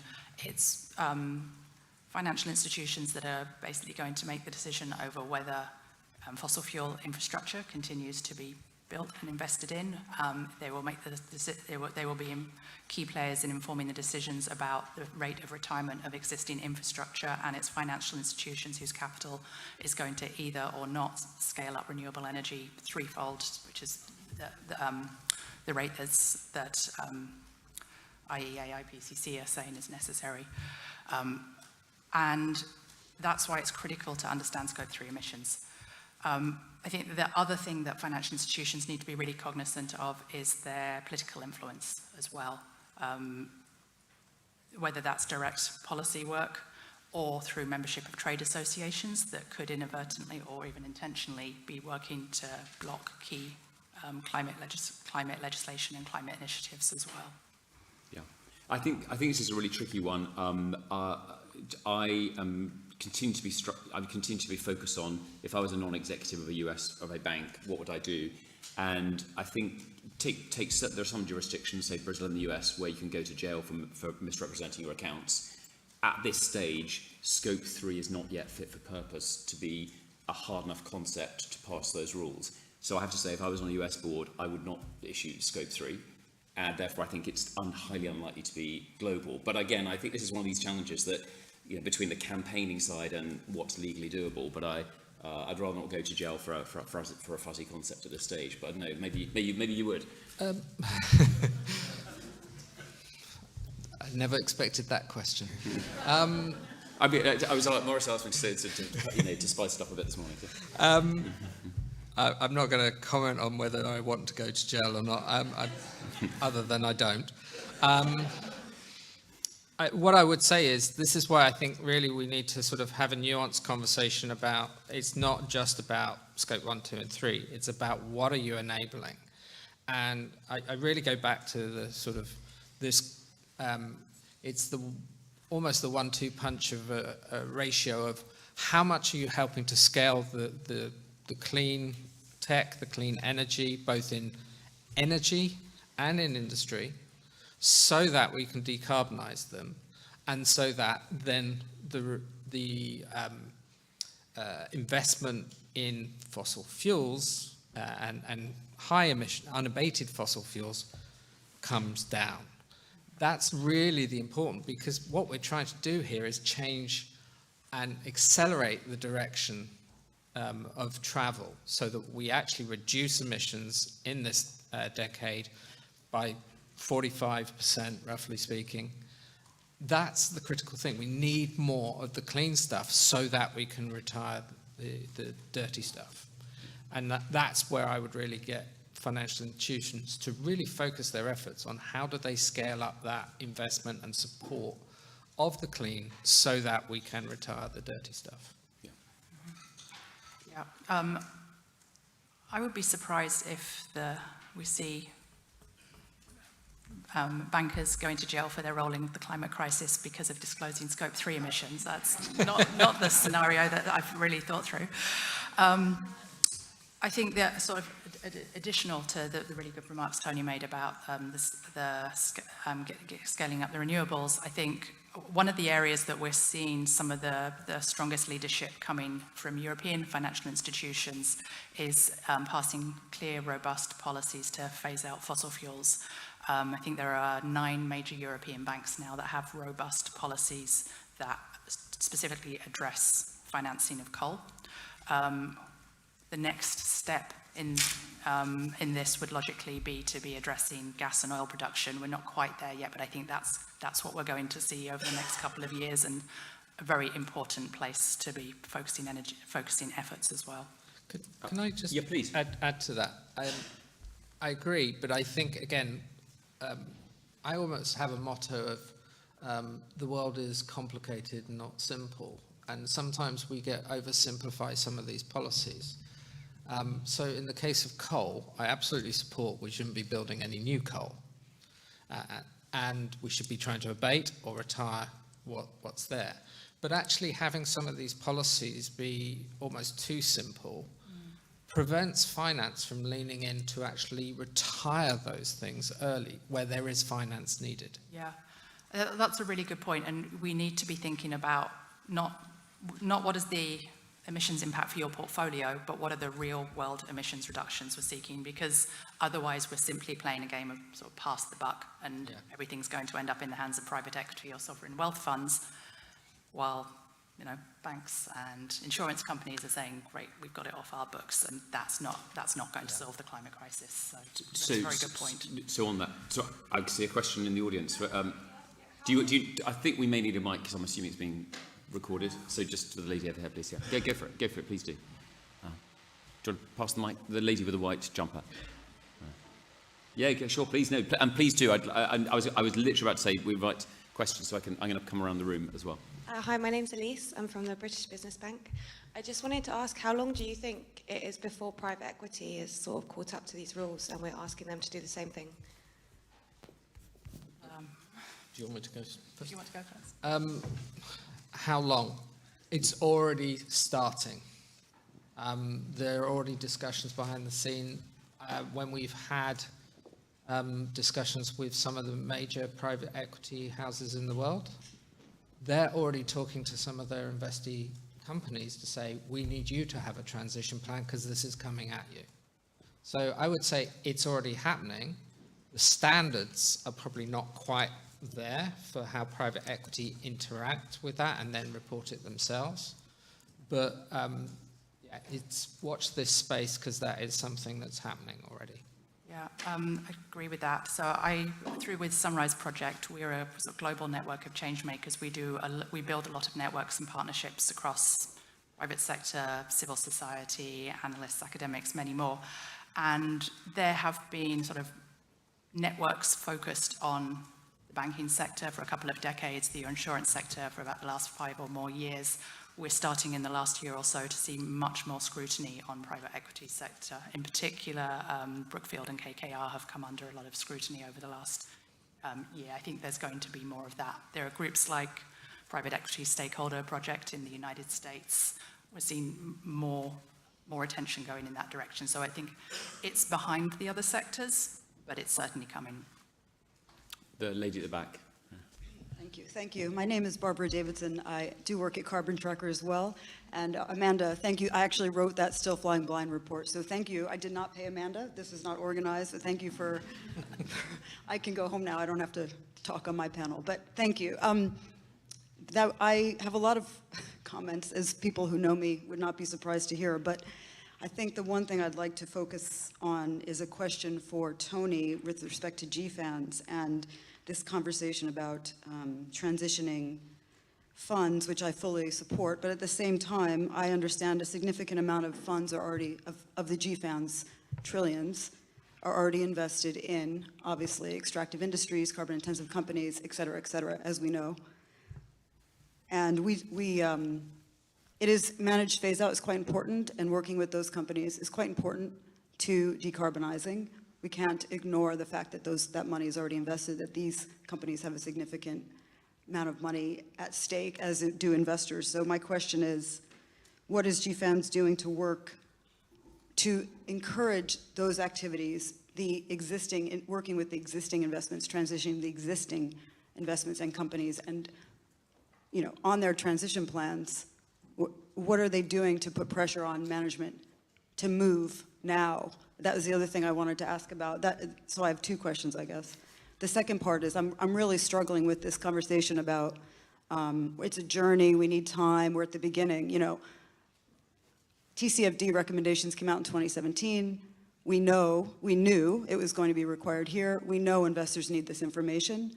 Companies, the disclosures, okay, fine, they should be following, first of all, what companies have been doing. And second, the company should have been thinking about disclosures for a while now. So I guess the second part is GFANZ working with financial institutions to say, companies, hey, I want the disclosures today. They might not be perfect, but we're not going to, we're not waiting anymore for the disclosures. Thank you. Tony. I'm trying to totally agree on the managed phase out. I mean, in fact, actually, that's one strand of work for this year, is to do that. There's not an awful lot of examples out there of that actually happening, so we're trying to build up case studies that will encourage others to do it as well. We did release a report last year on potential ways that managed phase out could work, and also there was a follow-up report that we commissioned with RMI to do that as well. I share your frustration that we're not going fast enough. And I hate using this phrase, but I can't think of another one. But we are trying to change direction of oil tankers here. It takes time. It needs to go faster. And I think everybody that's involved in GFANZ itself, but also in the members of the secretariats, realize that as well. So, yeah, we are working this year, as I said, as a year of transition planning. So we are going out as GFANZ and encouraging the secretariats and the alliances and also their members to do the same as well. But we're also not just working through that, we're also working through standard setters, we're working with others as well to encourage that as well.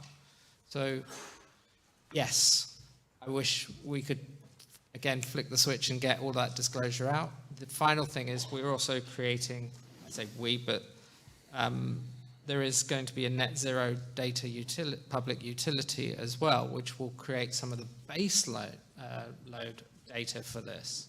And that's coming out this year as well, because a lot of the data has been inconsistent. And that public utility, one of its goals is to try and get that information into a comparable state that everybody can use and start as their baseline. So I think that's a really important development for this year. Thank you. So we'll do a gentleman at the back and then we'll come to the lady in the third row. Thank you, Hamish Stewart, EcoAct. I just wanted to ask if Oliver Wyman might want to comment on the attitude towards transition plans in other markets like Canada and the US, where it's challenging, and also what work has Oliver Wyman taken as the host of GFANZ to its clients, and what are the client expectations around transition plans at large companies like Shell and the people who have a lot of money to transition now? Do you think there will be movement in some of the larger oil and gas companies on this front, to the previous question? Thanks. Well, as host, I'm going to keep my remarks brief because I'm here really to help the panelists shine. First, there is a tremendous amount of inbound requests from companies to ask for help. And I'd put it into sort of 4 buckets. So first is risk management. So how to think about the risks around a portfolio, how to embed climate data into business as usual risk management practices. And of course, this is something I worked on with Mark, and it's very much a focus for work that we're involved with across finance, but across industry as well. And I think the risks, I think where it's moved on is it's not just physical and transition risk, it's also thinking through reputational risk. And also, I genuinely think the fiduciary risk of board members, is one of the top 3 topics at the moment which are coming out. Second, opportunities, seizing the opportunities. And as both Tony and Amanda have spoken about, where are the opportunities in the world to take advantage of the transition which is accelerating? A key theme in many of our conversations the last few months is the IRA in the States and green subsidies in Europe. Some of you may see I wrote a piece in the FT recently comparing the IRA to France's decision to go nuclear in '74. It's huge, and I think this will define the next decade of investing. How can companies, financiers, help companies take advantage of those opportunities which energy security is accelerating is another topic. Third is then governance, frameworks, data. How do you steer, to use Tony's phrase, the ship? This is an area of tremendous work that we see, because you've made the targets, but now you have to implement them and scale them in each and every part of your business. So again, that sort of governance stroke frameworks is a really key topic. And I think an area where we're spending some work is really to get better data to make better decisions. I think some of the, I'm speaking here in a personal capacity, I'm not crazy about all the dimensions of GFANZ and measuring. I think it's improving, but there's a bit of fine-tuning because this is very complicated work. And then lastly is training. How make sure that staff at your front end are embedding climate decisions and thinking about opportunities? And I think that training goes from top to toe, from non-execs to your frontline sales staff. So tremendous amount of work. I can't really speak about specific clients, which I think was the last part of your question, but this is a very, very significant part of our work at the moment, and happy to chat over coffee. But I'd rather hand it back to our far more eminent panellists than myself. Are we on time, or? I think we should allow the panellists to answer this question, but then we should probably wrap up. Fine. Anything? Or take it as you like. Any final parting words of advice to anyone in the room about? Well, I would just add a little onto the question about the United States. I'm afraid I know less about Canada, but in addition to the IRA, the Inflation Reduction Act, which absolutely is a game changer, I would pay close attention to certainly California and possibly also New York, because there are certainly moves afoot at the state level to address transition plans, and given the size of those economies, that is going to have a major domino effect on the rest of that jurisdiction. Thank you. I think one of the things that I would like to leave this with, I say leave because I'm actually on the next panel. Sorry, you haven't got rid of me yet. And I'm not, I think the thing is that we can very quickly get ourselves into a sort of mentality of it's all doom and gloom. And we know what's at stake here. We know that this is a really, really important topic for us to get right. We need to get the transition and we need to accelerate it as fast as possible, because the alternative of what we're going towards is catastrophic. But that doesn't necessarily always mobilize people. It mobilizes probably most people in this room, but it doesn't necessarily play out when you are messaging it to companies.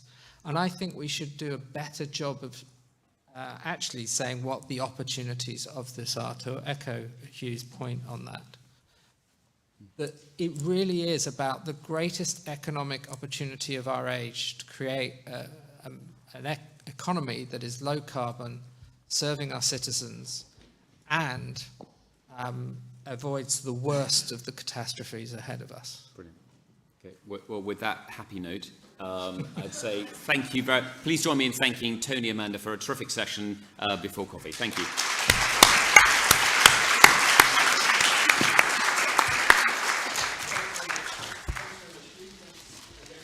Amanda and Tony, and also obviously thanks to Patrick and to Mark. Obviously, and thanks to you for your patience. I realise we have overrun slightly.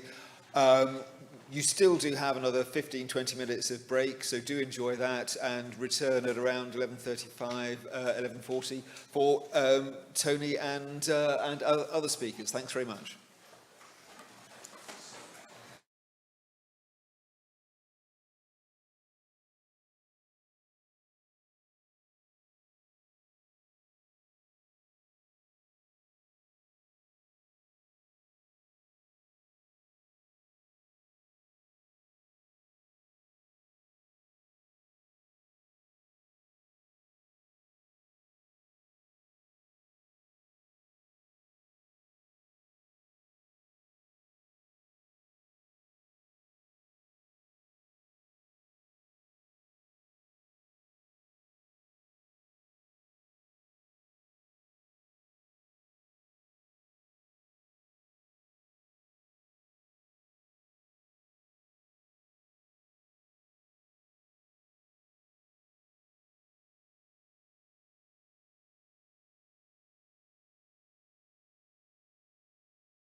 and we'll move on with the next panel session.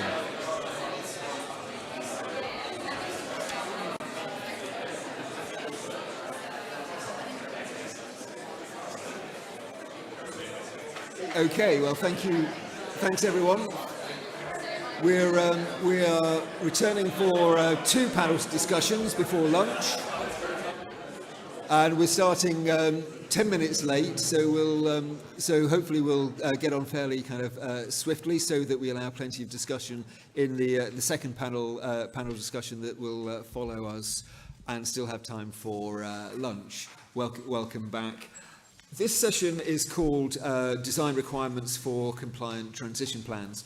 And I'm very, very pleased to have an extremely experienced and knowledgeable panel to discuss the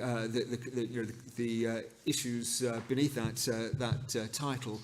We are going to, in terms of our approach, I'm going to ask the three panelists to make some opening comments to really kind of reflect their different perspectives. Each three of them is working very closely with the Transition Plan Task Force. They've all been very involved with the work of the TPT and the creation of the disclosure framework, but all have slightly different backgrounds. All of them experts across policy, across finance, and across the science of climate change. But just to briefly kind of introduce them before allowing them to have their kind of, they'll have their opening statements, and then I've got a few questions. You will probably have more questions, and so we'll kind of have two distinct kind of Q&A session following those, following the kind of opening statements. In the first instance, Jacques Morris, who is a team leader of the TPT Secretariat and also head of policy at the UK Centre for Greening and Financial Investment. Jacques will essentially kind of put the TPT's work in the context of the kind of existing UK regulatory framework for climate risk, and reflect on how the TPT's work will fit into this framework, and also reference the role of policymakers and regulation more broadly. Then I will ask Matt Scott, who is currently working for the Willis Towers Watson's Climate and Resilience Hub, as well as being co-chair of one of the working streams for the TPT delivery group. Matt has also kind of been involved with the TCFD and the Network for Greening the Financial System, but also he's also worked on the kind of UK green finance strategy, so very much kind of public and private sector background, as well as starting off with a science degree. And Matt will kind of look at the kind of the TPT as a sector-neutral kind of framework, which and comment on how it has been developed in order to make sure that companies take a strategic and very kind of rounded approach to their transition planning, which avoids kind of paper decarbonisation and really ensures that companies not only look after their own kind of transition, but also focus on what they can do to contribute to the broader kind of full economy transition process. And finally, I'll ask Tony Rook, who you met before the break, to comment on the kind of transition plan task force's work from the perspective of his role with GFANZ, and really Tony will kind of take the perspective of the kind of lenders, the insurers, the asset managers and asset owners within GFANZ in terms of the kind of information that they are looking for from the kind of transition plans that from investing companies and clients, that allows them to kind of further their own kind of plans for kind of making sure that they are funding, investing in a kind of climate positive fashion. So after those three kind of opening statements, we'll open up the floor to questions. And so I will now ask Jacques to lead us off. Thanks very much, Chris. So I mean, for starters, isn't it incredible to have a whole event on transition plans? Paddy, you mentioned how over the last couple of years there's been real momentum around transition plans, and usually we might expect this to just be a sort of side segment at a sustainable finance conference. So thank you for coming, and so many of the speakers here today, including Matt and Tony, are involved in the TPT's work.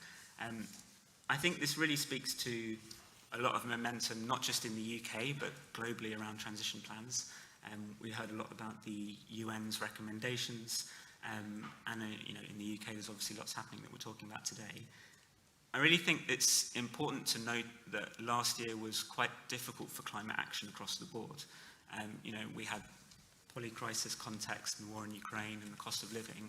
Despite that, COP27 was still seen as a success, and we had real action on loss and damage in particular. And transition plans in the UK have really accelerated in that context as well. So I think there is a wider note of optimism here about the progress that's being made, regardless of even the political instability in the UK last year.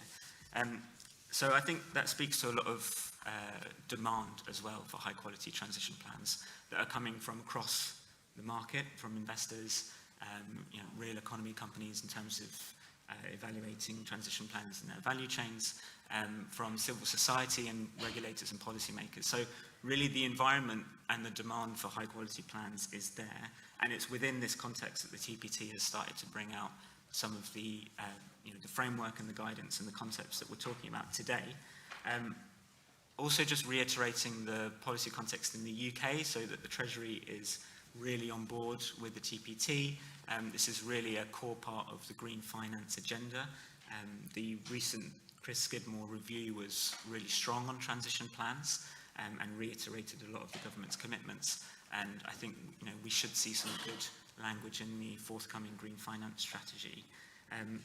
So within that, we've published the framework, we've published the guidance. We are all ears. We're doing a lot of engagement at the moment. We've been doing hundreds of engagements over the past couple of months. So this is really about an opportunity to hear also from you what works, what doesn't work, and how do we make this as usable as possible, and how do we make sure that this isn't just a disclosure framework, it's not just a tick box exercise. This is a process of coming up with a forward-looking strategic plan that really brings a long-term net zero commitment into the boardroom today. So it's that opportunity to begin that strategic dialogue. I think we're going to talk through some of those concepts. So thanks. Thanks very much, Jack. Over to you, mate. Great, thanks, Chris. And again, just lovely to see so many people here in the room, some familiar faces, lots of new ones too. So I've had the pleasure of helping to co-chair some of the TPT work over the last year, although huge kudos to Jack and the Secretariat for, I think, doing quite an incredible job in a short period of time. And I think I just wanted to reinforce, I guess, some of the messages that Jack's already touched on. I think what we heard consistently from a whole bunch of stakeholders was the need to have a disclosure framework that really drove the right behaviours and didn't necessarily just lead to a compliance or tick box type approach. And I think that's really important because we need to make sure that we're managing climate risk, both at the portfolio level and also dealing with the systemic challenge that we face. Not necessarily just creating a disclosure framework that might lead to firms looking to manage reputation as opposed to actually deal with the underlying risk. And I think that touches on this notion of paper decarbonisation that I know my former boss at the Bank of England, Sarah Breeden, touched on really eloquently last year, the fact that greening your own balance sheet doesn't necessarily mean that you're greening the economy as a whole. I think we all know that, for big investment funds, for instance, there's many ways they can a portfolio can be decarbonised that doesn't necessarily lead to a reduction in global emissions. So that's one of the things that I think really motivated us with many other actors in the TPT. There's many different stakeholders across the public and private sector involved in producing the disclosure framework to effectively come up with this notion of a strategic and rounded approach for transition plans. And importantly, because we're doing that at a sector-neutral framework, I think we recognise that different parts of the economy have a different role to play in helping to drive the global transition. So for some firms that have very high emissions, then it may well be that they are quite rightly looking to reduce those emissions as quickly as possible. At the same time, we know that around 2/3 of the global economy is actually in the service sector, and a lot of service companies may actually have quite low emissions, including financial services, at least on a scope 1 and 2 basis. So therefore, you know, for a lot of the economy, it's really about enabling the transition of others. And I know that GFANZ and have moved in that direction too. So that's really the sort of the essence, I guess, of why we wanted to and have put out this strategic and rounded approach, and to do it in a way that really tries to align with and be supported with the other initiatives that are out there. So obviously aligning with TCFD and making sure that we're still getting good financial risk disclosures. One of the things I had the pleasure of doing almost 10 years ago at the Bank of England actually was laying out the initial physical transition liability framework and working closely with Mark Carney at the time around TCFD, and obviously the whole essence of TCFD was to get financial disclosures around financial risks into the marketplace. And secondly, recognising that managing those risks at a portfolio level or company level is necessary but not necessarily sufficient in terms of the role that firms can play wherever you are in the economy to help proactively accelerate the transition more broadly. So therefore important to have disclosures around both entity level decarbonisation, so what are you doing on your own emissions, but I think something that's quite distinctive within the TPT framework is this also notion of what you're doing to contribute to the transition. So what levers do you have that can help the global economy to transition? And again, different parts of the economy will have different roles to play. So I think we landed hopefully in a helpful place. I think it's been quite well received. And again, on a sector neutral basis, I think you do need to have this strategic and rounded approach that covers across these different channels.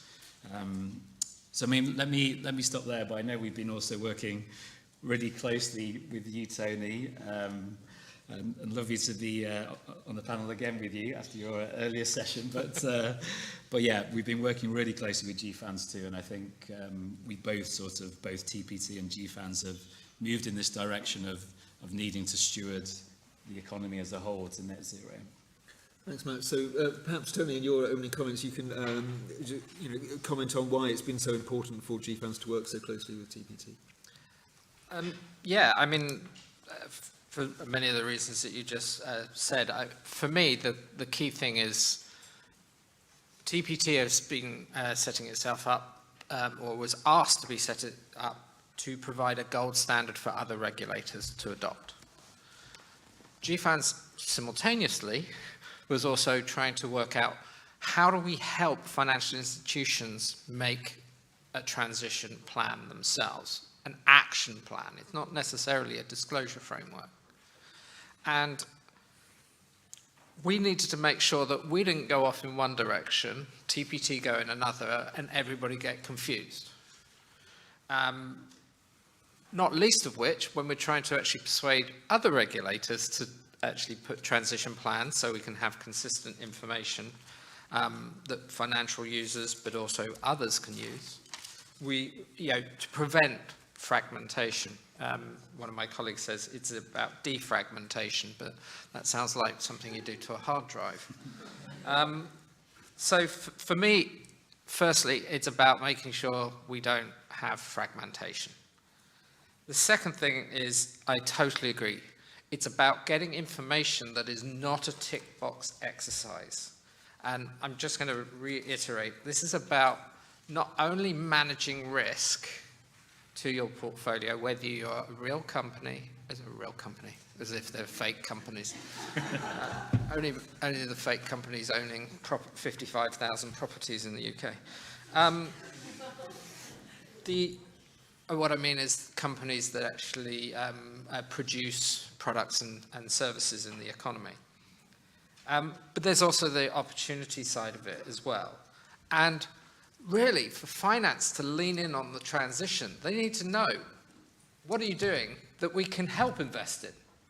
I'm going to sound like Mr. Optimistic, and I do get told this by my GFANZ colleagues, that I'm always so optimistic, which my wife is surprised at because she calls me grumpy old man or gom. So for me, this is really about trying to get that. It's not a tick box exercise. We're not we are defragmenting the potential here. And then other components are, we're trying to provide a consistent framework that service economy, including financial services, that companies that produce products and services can use when they use different terminology. And it's been really important to actually bring that sort of expertise to the group, but also feedback to the group on, if you're creating something sector neutral, sometimes the terminology needs to be a little bit different for how finance talks compared to how a company might talk. Again, I'm going to say it in the real economy. I hate that phrase. But, so for me, it's those three pieces. Okay, great. Thank you all. We've talked a little bit about what we kind of don't want. We don't want paper decarbonisation. We don't want tick box exercises. But I'd like to turn about what does good look like, and what has and how has the disclosure framework been developed in order to ensure that we do get good in terms of the disclosures and the action plans that really kind of drive change in the economy. It might be something, Matt, you might want to take first, in terms of really what does a kind of rounded, thorough, credible, and indeed TPT compliant action plan really look like? Yeah, I'm happy to start. I'm sure, Jack, you can have further details. I think, I guess there's a few aspects to it. I think, as per the framework that Paddy kindly put up at the start of the session, I think the sort of comprehensive approach that's been outlined in terms of those building blocks is really where people need to look in terms of what a good transition plan looks like. And I think, again, this is where I think both TPT and GFANZ have been working really closely together, is sort of starting with that foundational aspect to say, well, what are you actually trying to achieve with your transition plan across these different channels of both responding to the transitioning your own portfolio or your own activities, and supporting the wider economy transition. So I think that foundational element is really, really important. And then obviously getting into the actions, I think it's come up quite clearly today in one or two questions around the fact that we need to crack on, right? The figures that Mark presented earlier, just in terms of the level of decarbonisation we need. So following those foundations, really important to have very clear actions, and then effectively then how you're holding yourself accountable to that through your governance, making sure it's a board level response and owned throughout the company, and having the right metrics and targets to enable that to happen. So again, I think the devil is a little bit in the detail, but hopefully those building blocks really help. I think the other thing I would maybe just challenge a little bit is this notion of a compliant transition plan. I think, again, that for me takes it back a little bit to this, there's one transition plan that fits all, and it's either, yes or no, pass or fail. I think what we're seeing is, again, there's going to be different types of transition plans depending on where you are in the economy, and these will need to develop over time. Obviously, the sector neutral framework gives, I think, a really significant amount of guidance for firms to press on. At the same time, there's also sector specific guidance that will follow. So hopefully that's a helpful start. Very, very quickly, can I give you one example of something I think shows in a transition plan a concrete action that has been taken? And I think I'd like to call out Aviva here, because in their transition plan, they said by 2027, we're going to be the leading insurer of renewable energy in the UK. That shows not only commitment, but ambition. So to me, that's a really good example of something in your transition plan that you can really call out and say, that's what we're going to do. Thank you, Tony. Jack? Yeah, I mean, I would just add to that. So just going back to the framework structure that Paddy spoke through this morning, do have a look at that, because that gives you your overview. It's almost your one-pager of what we think a good transition plan should include, and those principles of action, ambition and accountability. We also set out a concept of material interdependency. So what's the what's the dependency between your emissions reduction ambition and wider sustainability issues, nature recovery, biodiversity, impacts on the workforce, wider social groups, and adaptation and resilience. So we think a good quality transition plan would start to articulate those links as well. I would say, there's also a point here that Matt made about just getting going. There aren't many transition plans in the market at the moment.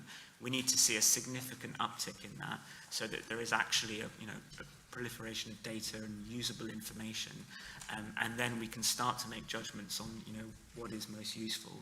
I would also say that this is a consultation at the moment, so in order to really answer Chris's question, we actually need to ask you, and you need to give us, from a user perspective as well, what do you want to see in a transition plan so that it's as usable for an investor, for example, as possible.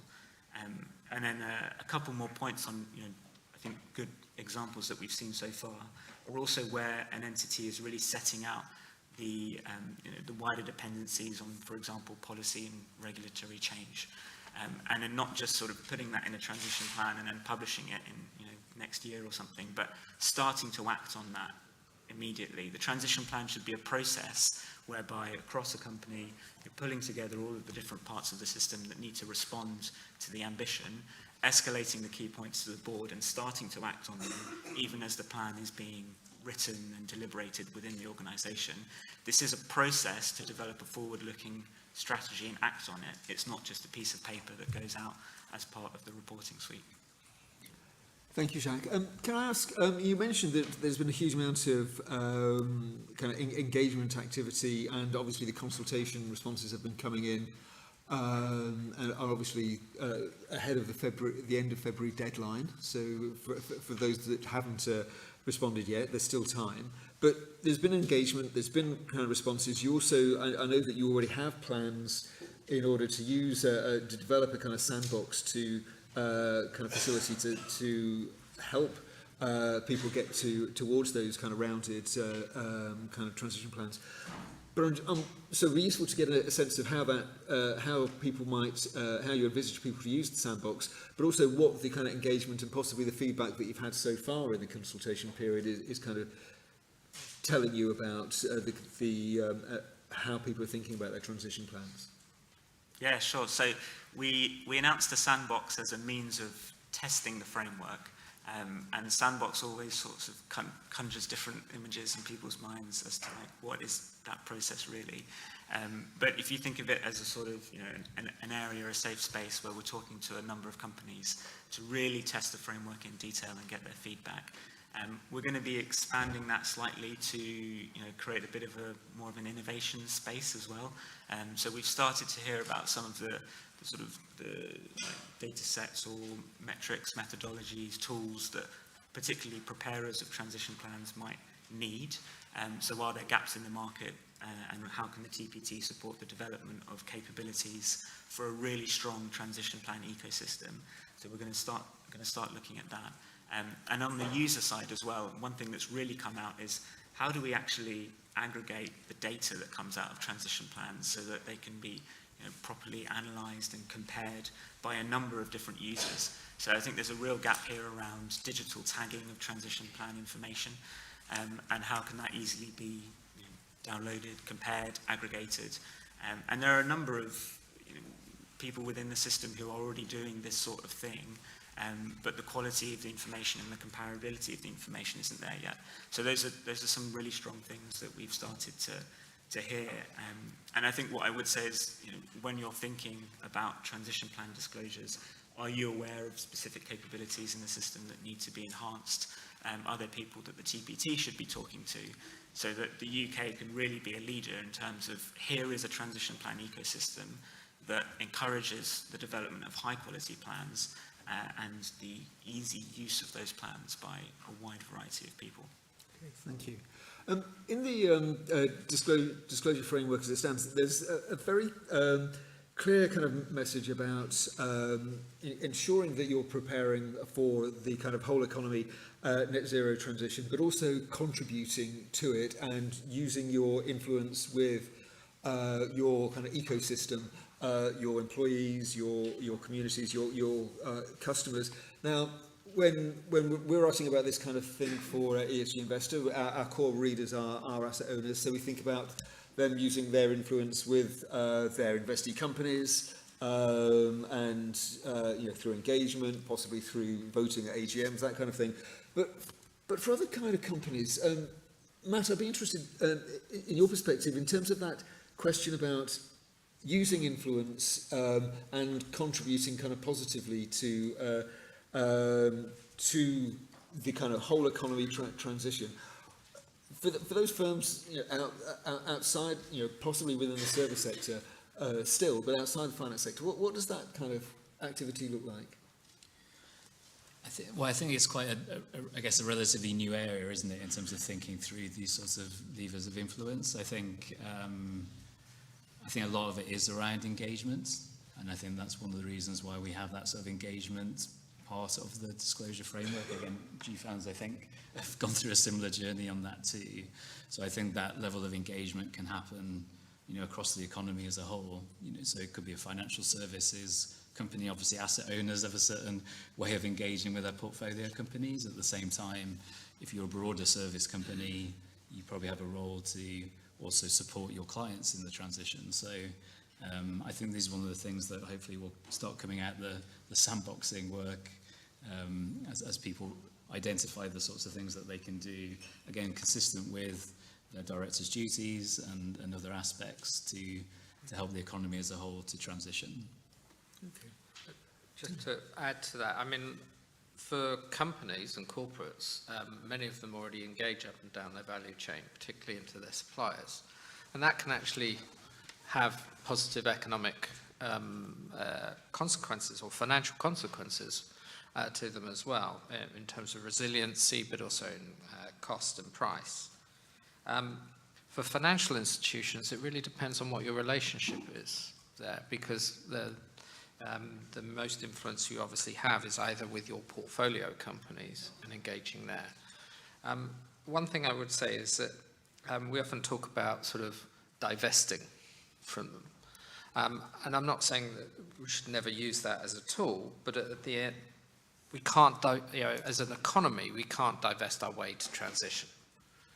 So engagement is a necessary tool for financial institutions to engage the companies they invest in, they provide debt to, they insure, in order for them to actually understand that this is something that will be advantageous to them in the future as well. So I think that engagement's really, really important. Coupled to that is capability and capacity building within financial institutions, within real economy companies of what does this mean? Why is this important? And I think that's part of what we all need to do this year, is not just develop a transition plan, but let's help understand, help your workforces understand what it means to them. Does anyone have any questions at this point? I can see at least one gentleman down here with the tie. I think a microphone will be on its way. You may be able to project.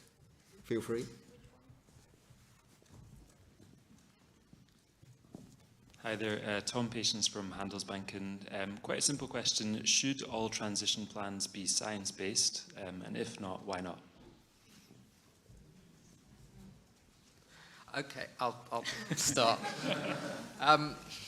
Speaking as a net zero coalition of sector alliances, we believe all of the transition plans that those members, those financial institutions, yes, it should be rooted in science. For everybody else, if you don't root it in science, what are you rooting it in? Sort of made up La La Land. It's kind of finger in the air. Okay, but that's why I said it in the first panel. I'm sorry for repeating myself. The really important thing is if you're actually setting targets within your transition plan and measuring how are you actually influencing a sector, if you're a financial institution, or your approach to it, you should have a pathway that you're using that actually articulates what a scientific transition would be, I would say coupled with what is realistic as well to achieve, because there are plenty of pathways out there that are science-based in terms of emissions, but may not be particularly practical in terms of, well, in order to do that, we'd have to, I'm not going to mention the pathway, but someone referred to it as we'd have to go back to the Stone Age to do that. Well, I think that's going to be a tough sell. So I think, combination of practical, but still aligned to the science. Thanks. There was a gentleman with a pale blue shirt just halfway down here.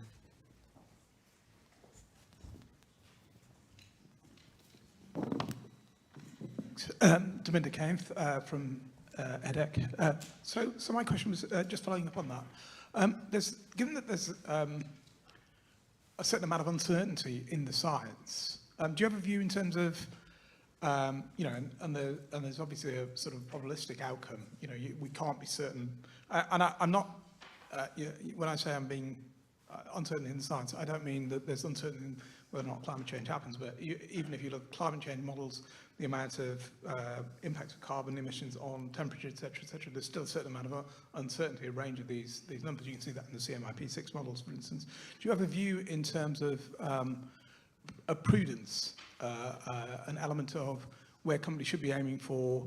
If you take the best outlook and the worst outlook, there's quite a big difference. Do you have a view? Do you factor in that uncertainty? I mean, and you can carry on with that uncertainty discussion for many other topics. So do you have a view on how much of that scientific uncertainty should be in the plan?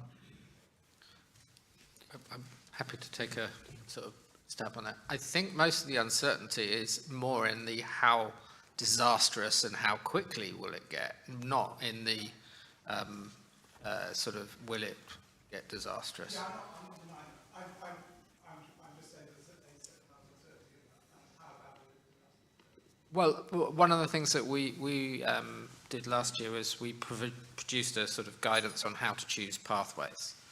And I would say one of our key messages is don't use just one pathway.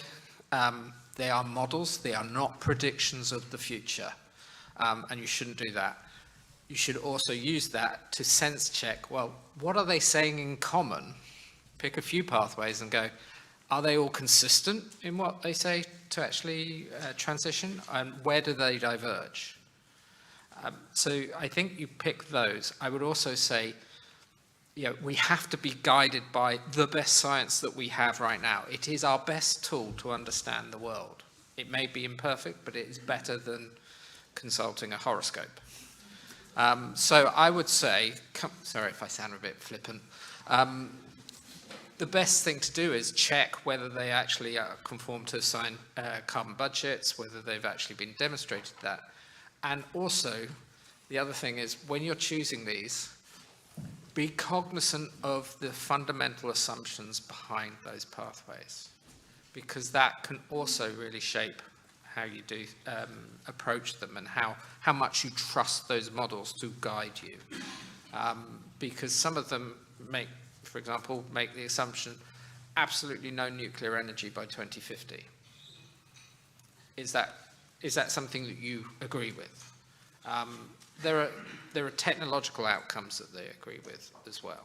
But I do agree that there's a lot more that can be done to make those models easier to use, comparable, and also give you those guidelines.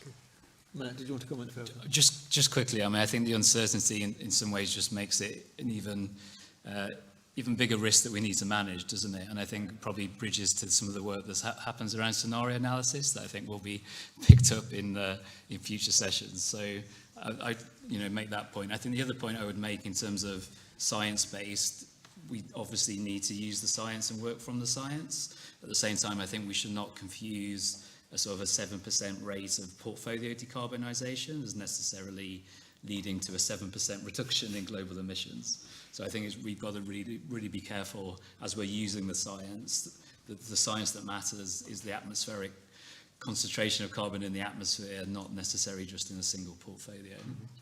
Thank you, Matt. I know there are kind of other questions, we'll absolutely get to those. But on this just relation to this theme, I just wanted to ask Jacques about what the disclosure framework says about verification of the transition plans, because obviously we don't want them to be accused of kind of marking their own homework when they're putting together transition plans. They have to be based on science. They have to be validated, and in some cases there are recommendations for involving kind of third parties. Perhaps you'd like to comment on that. Yeah, so I think the main thing here is that we recognise that there isn't a lot of consistency around verification and assurance at the moment, and that some transition plan providers or preparers are starting to seek those services. So the framework says that we should disclose if what parts have been verified or assured, and what has been said, what's the conclusion of that process. But we don't necessarily say that everything has to be verified or the whole plan has to be assured. I think there is a wider context here around, for example, I think it's the IASB developing its own standards or guidance on assurance. We recognise that there's quite a lot of movement, but I would say that there are a couple of gaps, which is that, for example, on assurance, I mean, what are you assuring the plan against?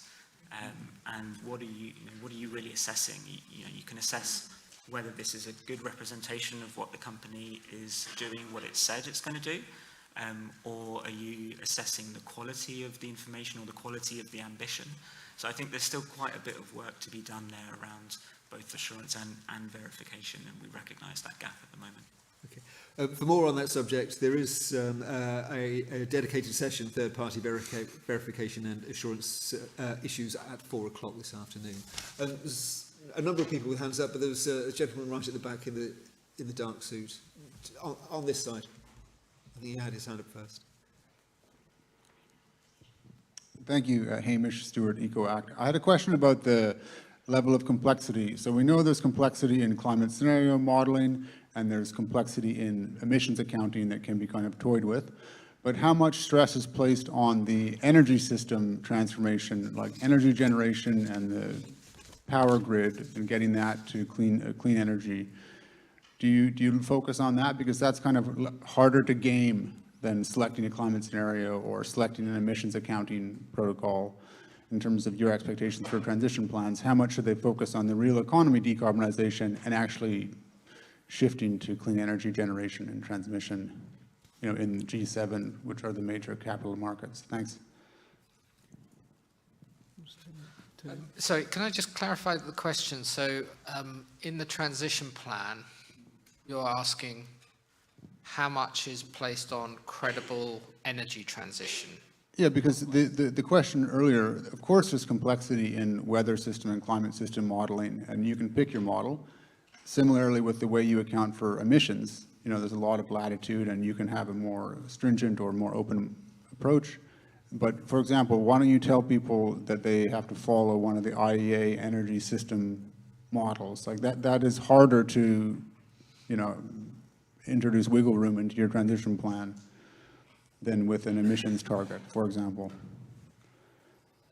Like BP or Shell, for example, they can kick out a 2050 emissions reductions target, and then they don't have to talk about decarbonizing their operations in a way and switching their capital investment plan into producing clean energy in the way that Ørsted has. So some companies and some governments will seek to keep the target sort of nebulous and with a level of complexity that our colleague alluded to, rather than talking about decarbonizing power generation and transmission in a way that's very easy to watch and observe. Yeah. I think Ørsted is usually the example that we hold up and say, this is a company that actually committed to transition and has got most of the way there. Whereas I think probably most of the oil and gas companies are sort of doing a little bit in the transition of energy. What I would say is, it goes back to my former answer of no single model is a prediction of the future. So I don't think a financial institution should use a single model and say that is a model. I think there's probably some room at some point, if these models improve, to say, okay, how would a reference scenario affect you, but I don't think we're at a position to do that right now. But I would say also, when you are choosing pathways for other industries, it's really important to demonstrate what is the dependency on the decarbonisation of the energy system. Whether you're a company or whether you're a financial institution, you need to actually be able to articulate that, so you don't cherry pick pathways that add up to what you want it to be and actually below the carbon budget that you're trying to achieve. So you've highlighted a really, really important point, that it is important that we have consistency here, but at the same time, the pathways themselves aren't, and the models aren't necessarily perfect enough for us to be able to trust them 100%. And I would just add, I guess that for me speaks to the importance of the great work you're doing, Tony, with others at GFANZ around the sectorial pathways to help look at these alignment issues and invest into climate solutions, as well as just necessary decarbonise your own portfolio. And obviously we know that there's actually many companies that are quite critical to the energy transition. They're innovating in hard to abate type sectors that may be quite high carbon now, but play a really important role enabling the economy as a whole to transition. So I think, again, that speaks to me for that strategic and rounded approach that we need. I think, you know, BNEF launched a piece of research on this and found that just the investment ratio for clean energy to fossil fuels needs to be about 4-to-1 this decade. IEA came out with their report and said about 5-to-1. I think that gives you a really good steering point. You know, wherever we are currently as an economy at 1-to-1. So there needs to be a quadrupling of that, and pretty fast. If you look at the broader economy and include high energy demand sectors, IEA stated in their World Energy Outlook last year, it's 9-to-1. So I think the point that you made is that's a really good reference point for people saying, are we doing about the right thing? Are we quadrupling, or even, I can't do, what is the 9 times? Are we doing 9-fold multiplication of our investment into energy and hard to abate sectors as well in clean tech?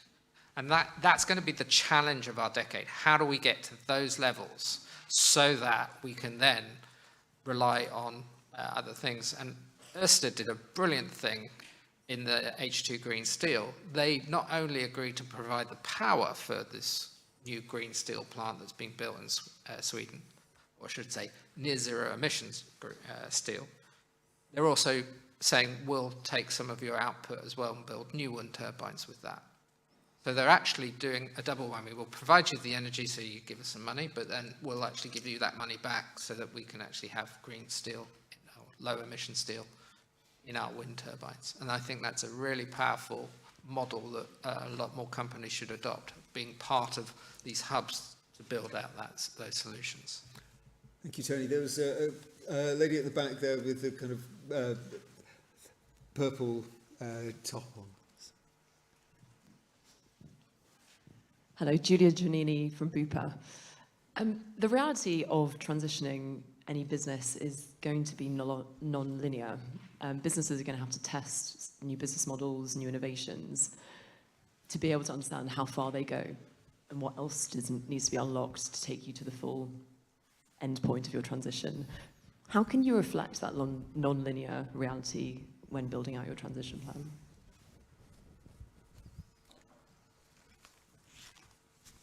I think it's a great question, isn't it? I think initially, obviously, just getting started and learning the process of putting a transition plan together can help to inform it. I think within the TPT framework, there is also space to sort of outline, some of the assumptions that you're using, and if those assumptions are changing, then it's an iterative process that can be updated year by year. So I suppose that would be, the importance of disclosure being not necessarily just an end target, but also some of the assumptions and dependencies that you're working towards, that therefore allow it to be a slightly more holistic view of the challenges that are actually incumbent on trying to do this. So I think that would be my first sort of initial response.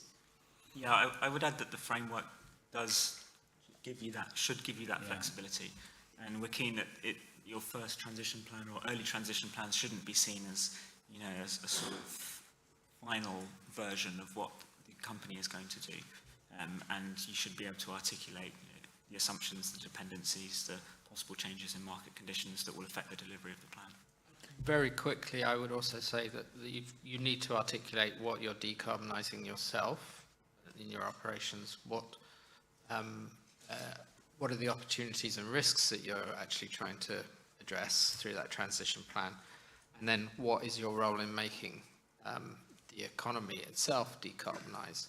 And for an organisation like Bupa, obviously, what does that mean in terms of accelerating the decarbonisation? Are there levers that you can pull that will actually help the resilience of your business, particularly in the sort of health insurance sort of thing?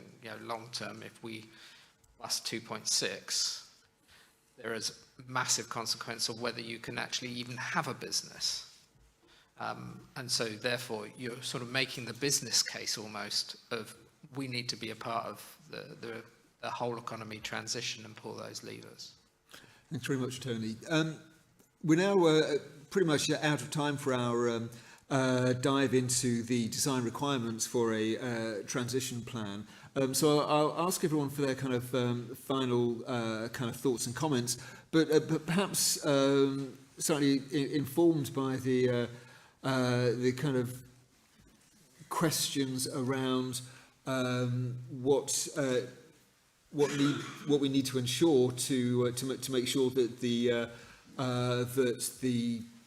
introduction of transition planning into the UK regulatory framework, does engender does drive the kind of action that we the kind of real world decarbonisation and preparation for net zero that we want to see in terms of does it need to go beyond the kind of large listed corporates and the financial institutions, the requirement to deliver a transition plan, and how quickly that ought to evolve, or whether there's other aspects of enforcement scope that would be the next kind of logical steps to ensure that the transition plans really do have that effect of kind of driving the change that we all want to see.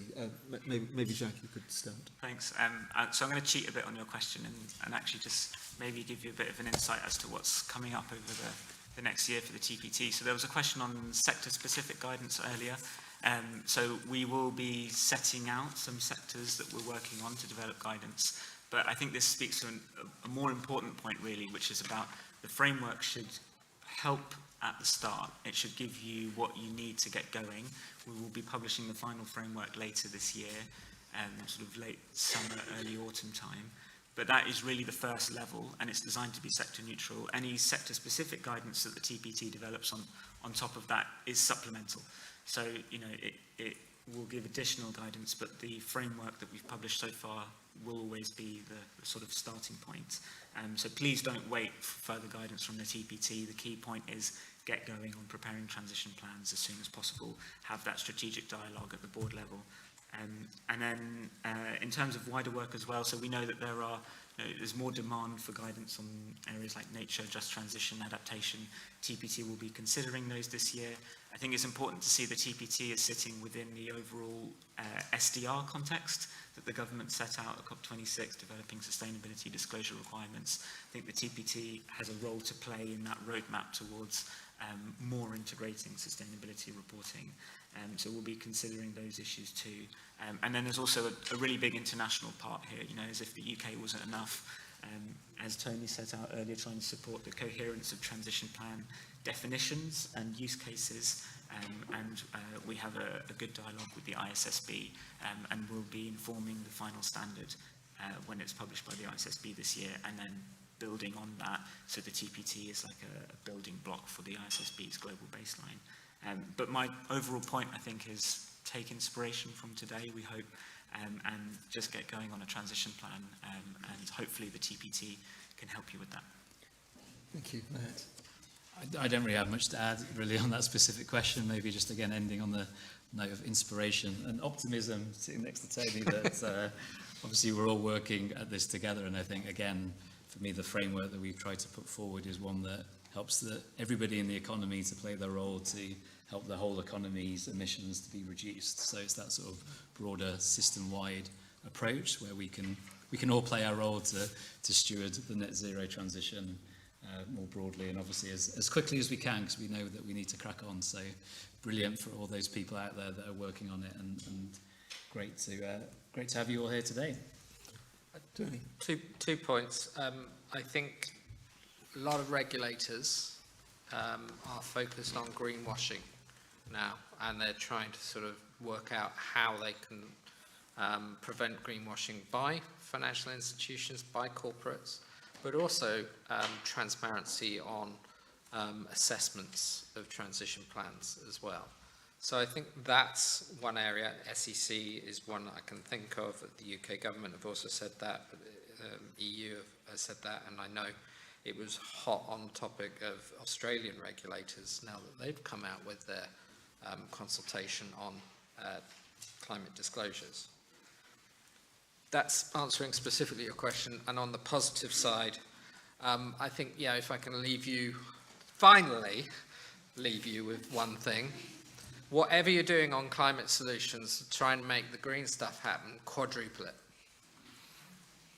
And if you're doing it across a broad set of industries, times it by 10, times it by 9, well, times it by 10, go for it, yeah. Let's make it happen quicker. That would be what I would say.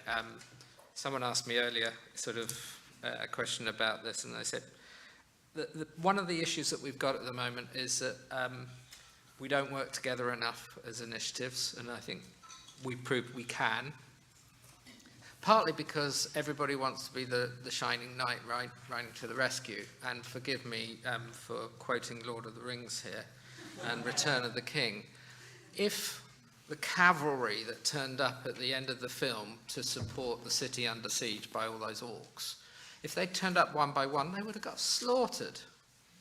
But turning up 3,000 of them en masse turned the tide of the battle.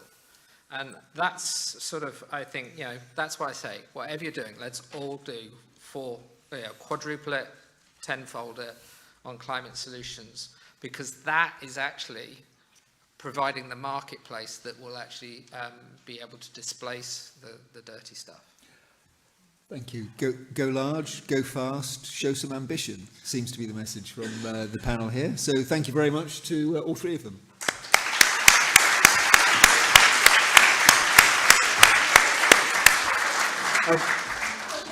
As chair, I will now ask Joe Paisley to come and join us on stage with her panel session on scenario testing. Joe is the president of the GARP Risk Institute, which is an arm of the Global Association of Risk Professionals. Joe will join us for the final session before lunch.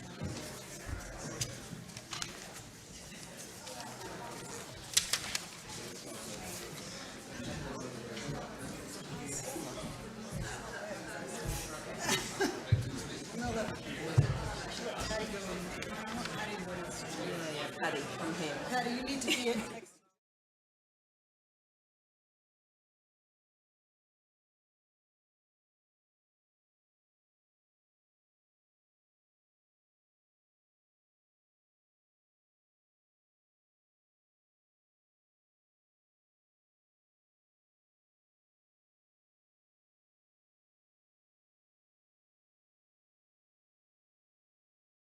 The clock is already ticking and lunch awaits, so I don't want to go on too long. I do feel that all roads have led to this panel, actually, and because we've had snippets of talk about sensitivity analysis, scenario analysis, and we're going to actually dive into that now. In the interest of time, I won't do detailed introductions of all the panelists because you can see their titles above, but just to say we have got a fantastic array of speakers who can come at this from a variety of different angles. Paddy, you've already heard from. Barbara, who was the lead author of Flying Blind, just to plug that excellent report again. We're still flying blind. We're going to find out, though, are we going to fly with a bit more clarity? And Carolina from Carbon Trust. Anyway, in preparation of this panel, I had to do some investigative work because I looked at the TPT guidance and I couldn't see the words scenario analysis. So I found sensitivity analysis, but then I found on page 14 of the Transition Plan Task Force Implementation Guide, the technical annex, there was a whole bit of stuff about scenario analysis. But for those of you in the audience who are a little bit kind of confused about how this all links up, I think the way it links up is you do your scenario analysis in your TCFD, to look at the risks and opportunities facing your business. But then having done that, within your transition plan, you then use sensitivity analysis to look at the key assumptions that are underpinning it, and then you sort of flex them. What happens if this assumption proves to be wrong or that? So there is a bit of a distinction there, and I hope I've got that right. But anyway, just to confirm, I'm going to turn to you, Carolina, first. What is your understanding of scenario analysis, sensitivity analysis within the context of this transition planning and TCFD? Thank you, Joe. So there are two tools, like you correctly explained. The two very important tools that you use in your transition planning. There's also tools that you use in your TCFD disclosures and assessment. So they are, so basically scenario analysis looks at how an organization would perform under different scenarios, as the name says. So different future states of the world. And then yes, sensitivity analysis looks at how a certain scenario or a certain pathway is sensitive to changes in, thank you, changes to a given parameter or assumption. Like you said, what will happen with how will the impact change if you're looking at a 3-degree temperature increase versus a 3.1 degree temperature increase. So that's the sensitivity analysis. And they both, like I said, can and should be used in your transition planning and guiding the transition planning. Brilliant. Okay. So, Paddy, I'm going to turn to you as the practitioner who's done this in a firm. Can you give me your perspective on, what this means within Aviva? Yeah, absolutely. So, I think for us, we're finding our way as well. So again, Aviva is not perfect in this regard. We've been doing scenario analysis as part of our TCFD disclosure since 2018.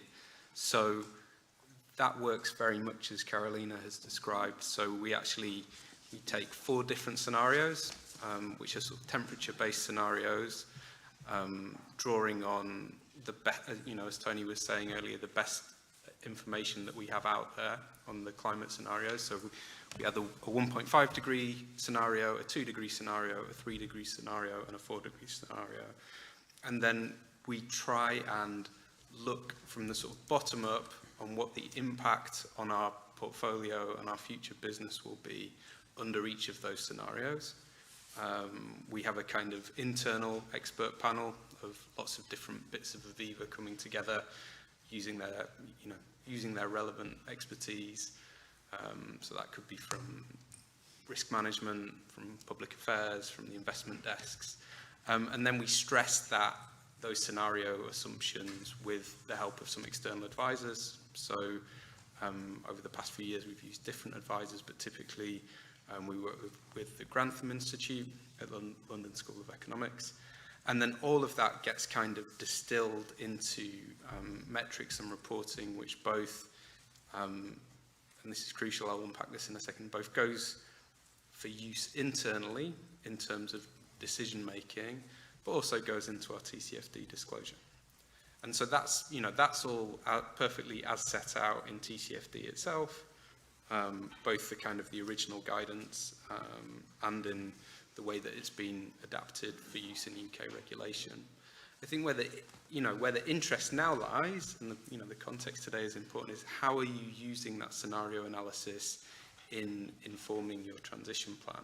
And so the approach that we've taken so far, and I stress, this is just an approach, but it does happen to, it kind of coincides with what you were describing, Joe, the way that it's set out in the framework and the implementation guidance, is we take that scenario analysis and we use it to inform our transition plan and the implementation of our transition plan, and essentially to justify the assumptions on how we are accelerating our net zero transition. So we're particularly looking at how are we aligning to a 1.5 degree scenario there. And I think the kind of a point of interest is in the way in which the transition plan is about describing not just your understanding of how the external environment is going to impact you and the risks posed to your business and how you're going to respond to those risks, but it's also about setting out how you are going to impact that external environment and how you are going to meet your commitment to aligning to 1.5 degrees. So it's in that alignment point, what are the assumptions that are underpinning your assertion that you are going to align your business in contributing to 1.5 degree pathway, where the scenario analysis comes into play on the transition plan piece. But I don't, that is not a perfect answer. It's not perfectly interlocked. There is still some duplication and overlap. But I think that begins to suggest how you might link those two things and how you might use traditional, if you can say something's traditional after 3 years, traditional TCFD style scenario analysis with the additional elements that a transition plan is requiring of a firm. Great. Okay. So Barbara, this leads me to you. And I think it's important, this distinction between what you do within the firm and then what you disclose, and hopefully they are pretty similar. But Barbara, what's your perspective on this kind of use of scenario analysis, sensitivity analysis in transition plans? You take the floor. Okay, so thank you, Joe, and thank you for inviting me to speak today. So I'm going to warn the audience, I'm taking a little bit of a different perspective and just give you a brief background of the work that I'm doing so you can understand where I'm coming from. So my team looks at whether companies have considered the financial impacts of climate risk in their financial statements today, right? That's already required by accounting standard setters, which, one of which is the IASB, which is under the IFRS Foundation, so it's a sister to the ISSB. Auditors are also required to do this, and that's also required by the audit standard setters more or less today. So we look at consideration of climate in the financial statements, and what or whether companies have considered the changing regulations today, changes to product demand today, disruptive technology targets, how is that impacting financials today? What do I mean? I mean existing assets, continuing to use those, what are the remaining asset lives? If oil prices are projected to go down, I know they're up right now, but in the future, if they're going down, if you have a 30, 40-year asset, are you including that in your impairment test? These are just very simple examples. So we're looking at this information, and the population also of companies we look at are carbon-exposed companies. So we're not looking at financial institutions right now, but definitely financial institutions are invested in these companies. We're looking at the Climate Action 100 plus companies that was mentioned earlier today. They're responsible for a significant amount of industrial greenhouse gas emissions. We're looking at companies that should already have this in their financial reporting, as well as, I hope, in their transition plans. And we're also doing an assessment against the Climate Action 100 plus benchmark. The assessment we do is the Climate Accounting and Audit Alignment Assessment. I call it CA, which is a really nice name. There are others in my organization, like Mike's team, that do different assessments for the benchmark. So this is all the background we do. We also look at sensitivities to achieving net zero. When I say that, I mean net zero by 2050, no more than 1.5 degree warming. That is a request from investors. It's not required. So how does this fit into the discussions today? Well, first of all, we also, I should say, look at consistency across company reporting. That means if a company is discussing its strategy and its targets in its sustainability report or in its annual report somewhere else, how do the financial statement assumptions align with those? Or if they don't, why don't they? And we're seeing, let me say, of the companies we looked at last year, we looked at 165 or maybe 160 Climate Action 100 plus companies. None of them were comprehensively consistent. And I'd say almost none of them were consistent at all. There were a few that had consistencies. When I mean that, again, discussion about asset lives versus targets. So coming to the transition planning, if there's a transition plan being disclosed, how are your, and the TPT talks about the 3 years, which I really like. I know TCFD talks about 5 years, but the 3 years fits into the financial statements as well and your budgets for the financials. So when you have a transition plan in the next 3 years, how is that impacting the inputs in your financial statements today or in your investees' financial statements today? If it's not, why isn't it? Sensitivity, well, we ask, or investors are asking for, and we're looking for sensitivities to achieving net zero by 2050, 1.5 degrees. So what we mean by that is, you know, your material assets, if you take oil and gas, your material productive upstream assets, at least, how is, if you were going to use the inputs from the IEA net zero by 2050 today, how would that impact your assets? Most of them would probably be significantly impaired. Investors understand there are a lot of caveats around that. That's where a scenario comes in, where a company may also provide a scenario somewhere else saying, look, our assets would be significantly impaired if we just assume one price today, but we would also shift our business. Okay, that's fine. So we're looking at kind of bits and pieces of these, some in the financial reporting, some outside financial reporting. Glencore was mentioned earlier, which is quite interesting because Glencore did provide, and let me just remind people, we don't comment, my team is not commenting on the quality of the transition plan. We're looking at the disclosure and transparency around those. It's a big difference. Glencore did disclose a decent amount of information, which is quite interesting, and it also did an IEA net zero by 2050 sensitivity of its oil and gas, coal assets, coal-fired power plants and remaining mine assets, But basically what we saw is with the net zero by 2050 scenario or sensitivity, I'm mixing the words myself, 90% of Glencore's coal-related assets, and I'm talking about thermal coal here, would be impaired today. Fine, and investors can use that information to decide what you want to do with it, but at least you understand that. The only other, I want to mention maybe 2 other things just to kind of throw it, I know it's kind of a marketing thing too, but in addition to the work that we're doing, my team's doing, the other team, Mike's team, the oil and gas mining team, have looked at alignment of oil and gas and mining companies if their production is aligned with achieving net zero by 2050, 1.5 degrees. So they have this report coming, or that was already out, called Paris, maligned, I think. And I don't think I won't speak on the results. I mean, Mike's here, you can ask him, but that talks about how really companies' plans are not yet aligned with achieving that. And then we also have a report called Crude Intentions that looks at alignment of remuneration with company strategies and targets.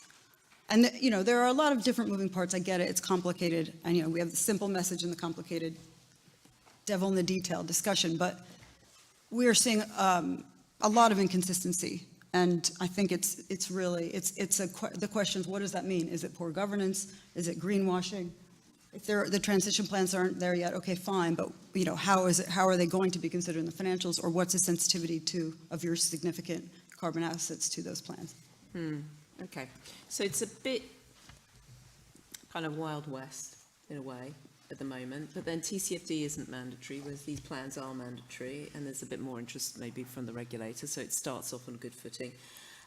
Just turning to you, Caroline, I mean, what are you seeing from your clients in terms of what they need and help doing scenario analysis or sensitivity analysis, and kind of what sorts of scenarios should the firms be using?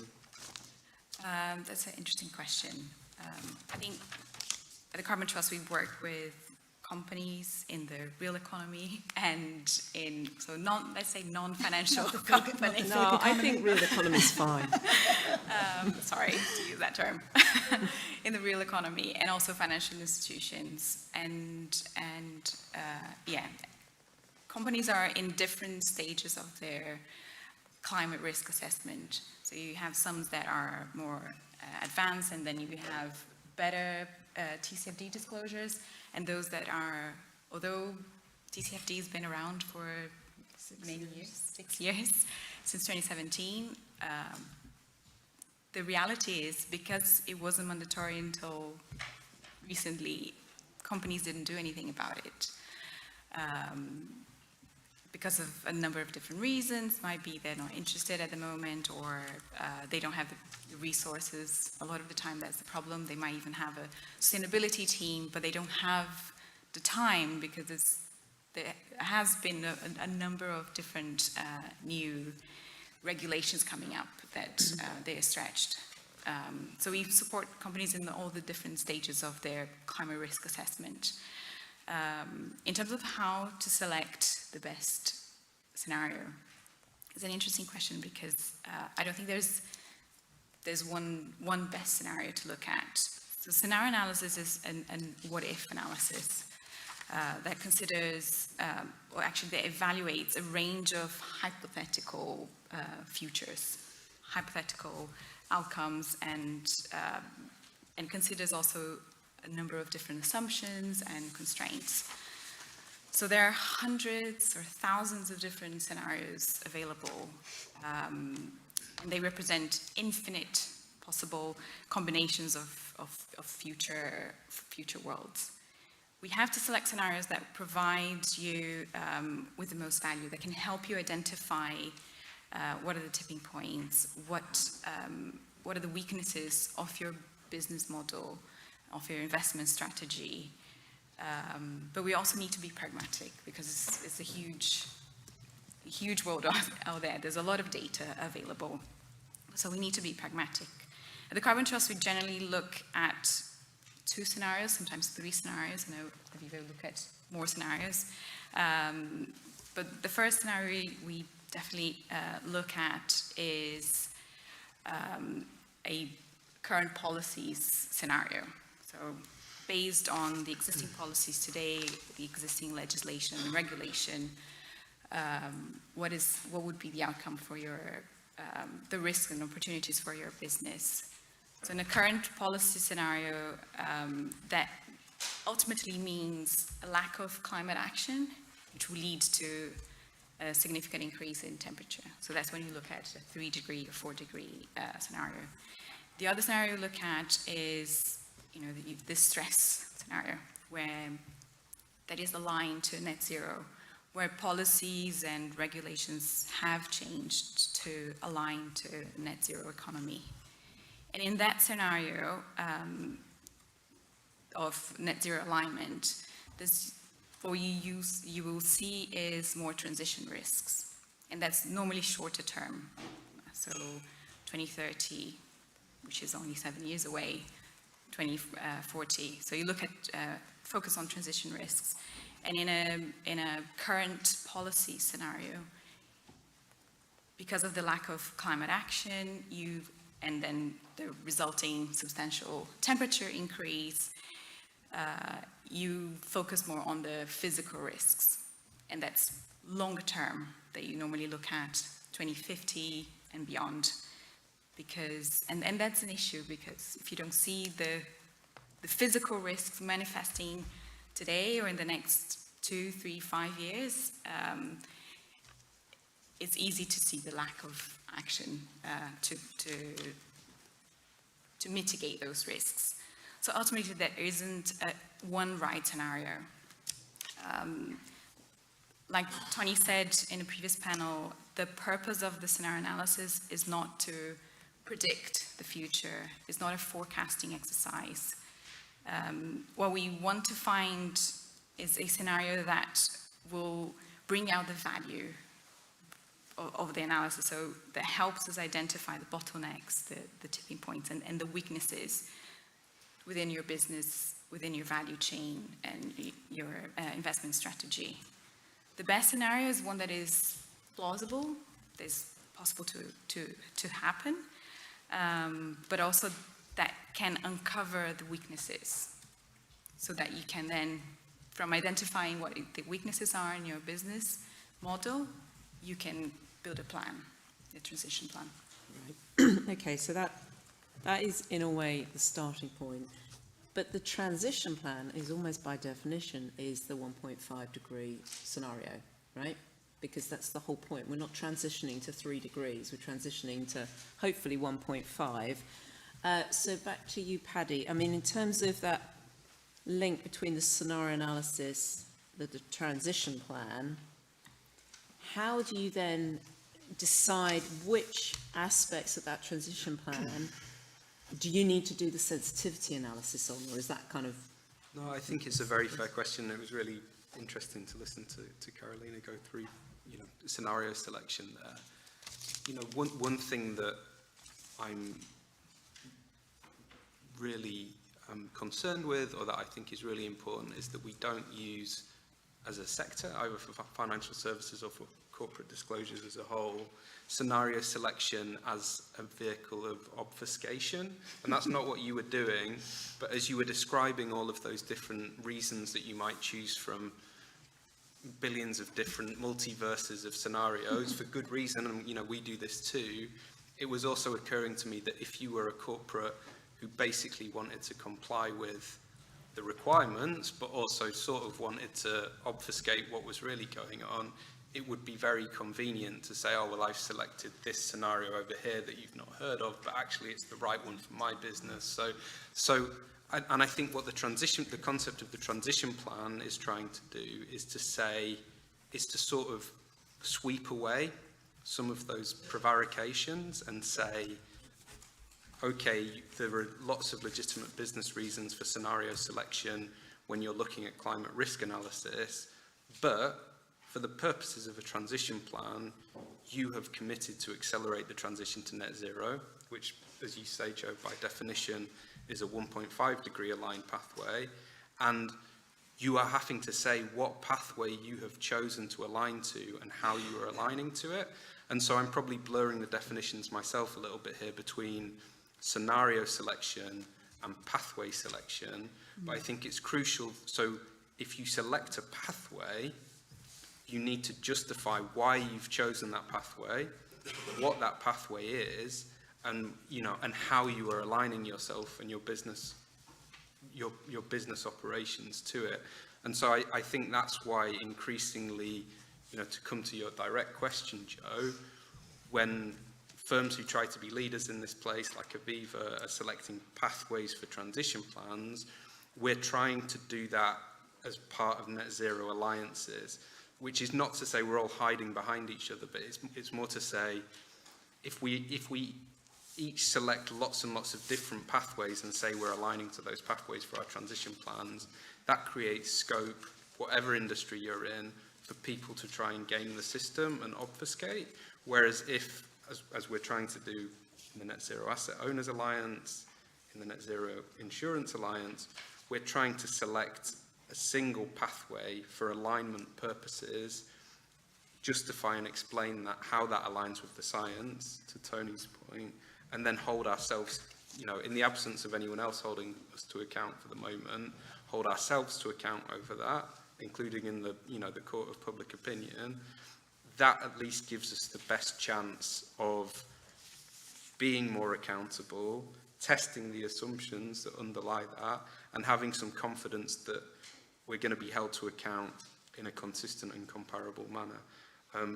So I don't know if that helps unpack it more, but, I like this discussion because it makes me think, it forces me to think more clearly about the relationship between some of those things.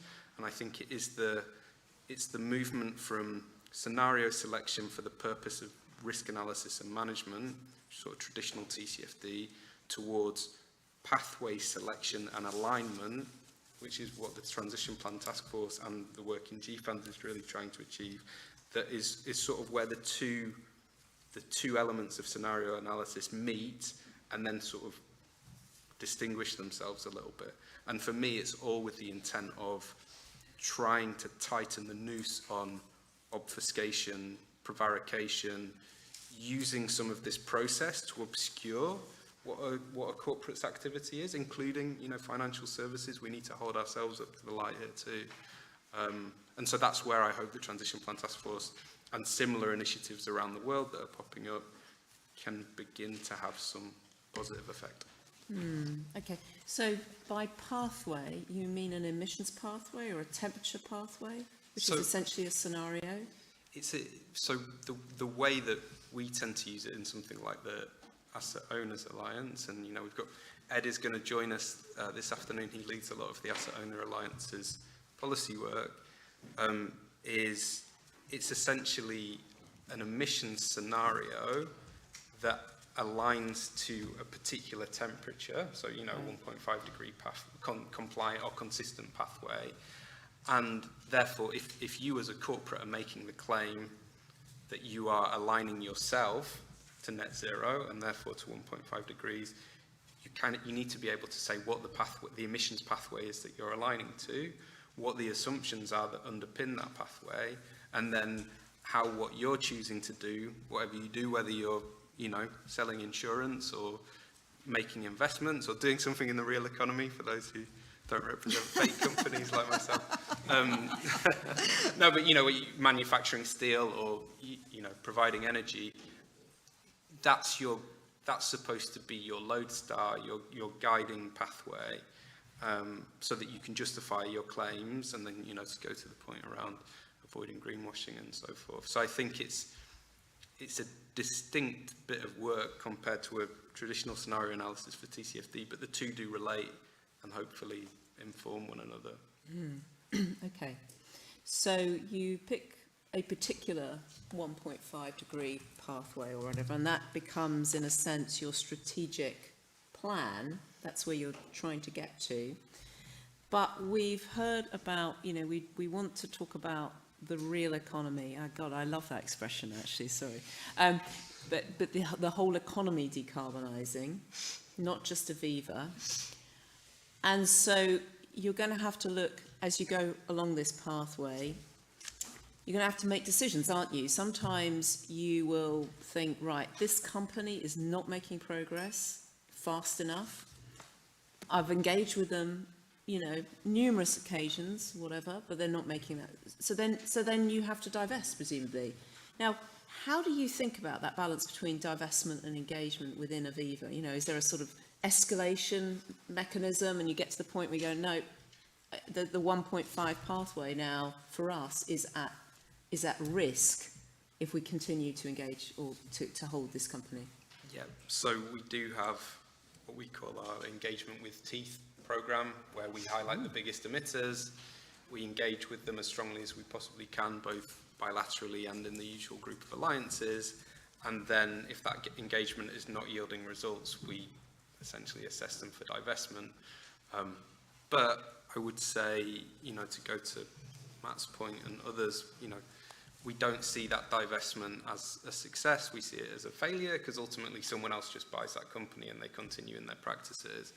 But then the question is, if you can't rely on even ultimate divestment as an effective tool for changing practices, what can you do? And I think actually, to give Matt credit, we're on various groups together, including the TPT, and he really changed my view of how I saw alignment. So this 1.5 degree alignment, which is at the heart of the transition plans, of the net zero alliances. I think I had quite a simple view of alignment a few years ago, which was basically, you just divest your portfolio. If you can't change behaviour, you divest your portfolios, and then you've aligned, to put it crudely. But actually, Matt, with all of his background in the Bank of England and elsewhere, he has always been really forceful on, it can't just be about paper decarbonisation, it has to be about real economy transition, which is really hard, right? Because it's hard enough to get financial institutions to actually divest of anything. If you then also say, oh, well, actually, even if you do divest of anything, you're not contributing to the solution because it's just paper decarbonisation, which I know is not why Matt says that, and he's absolutely right. But then it's like, okay, so what tools do you have if you can't do that?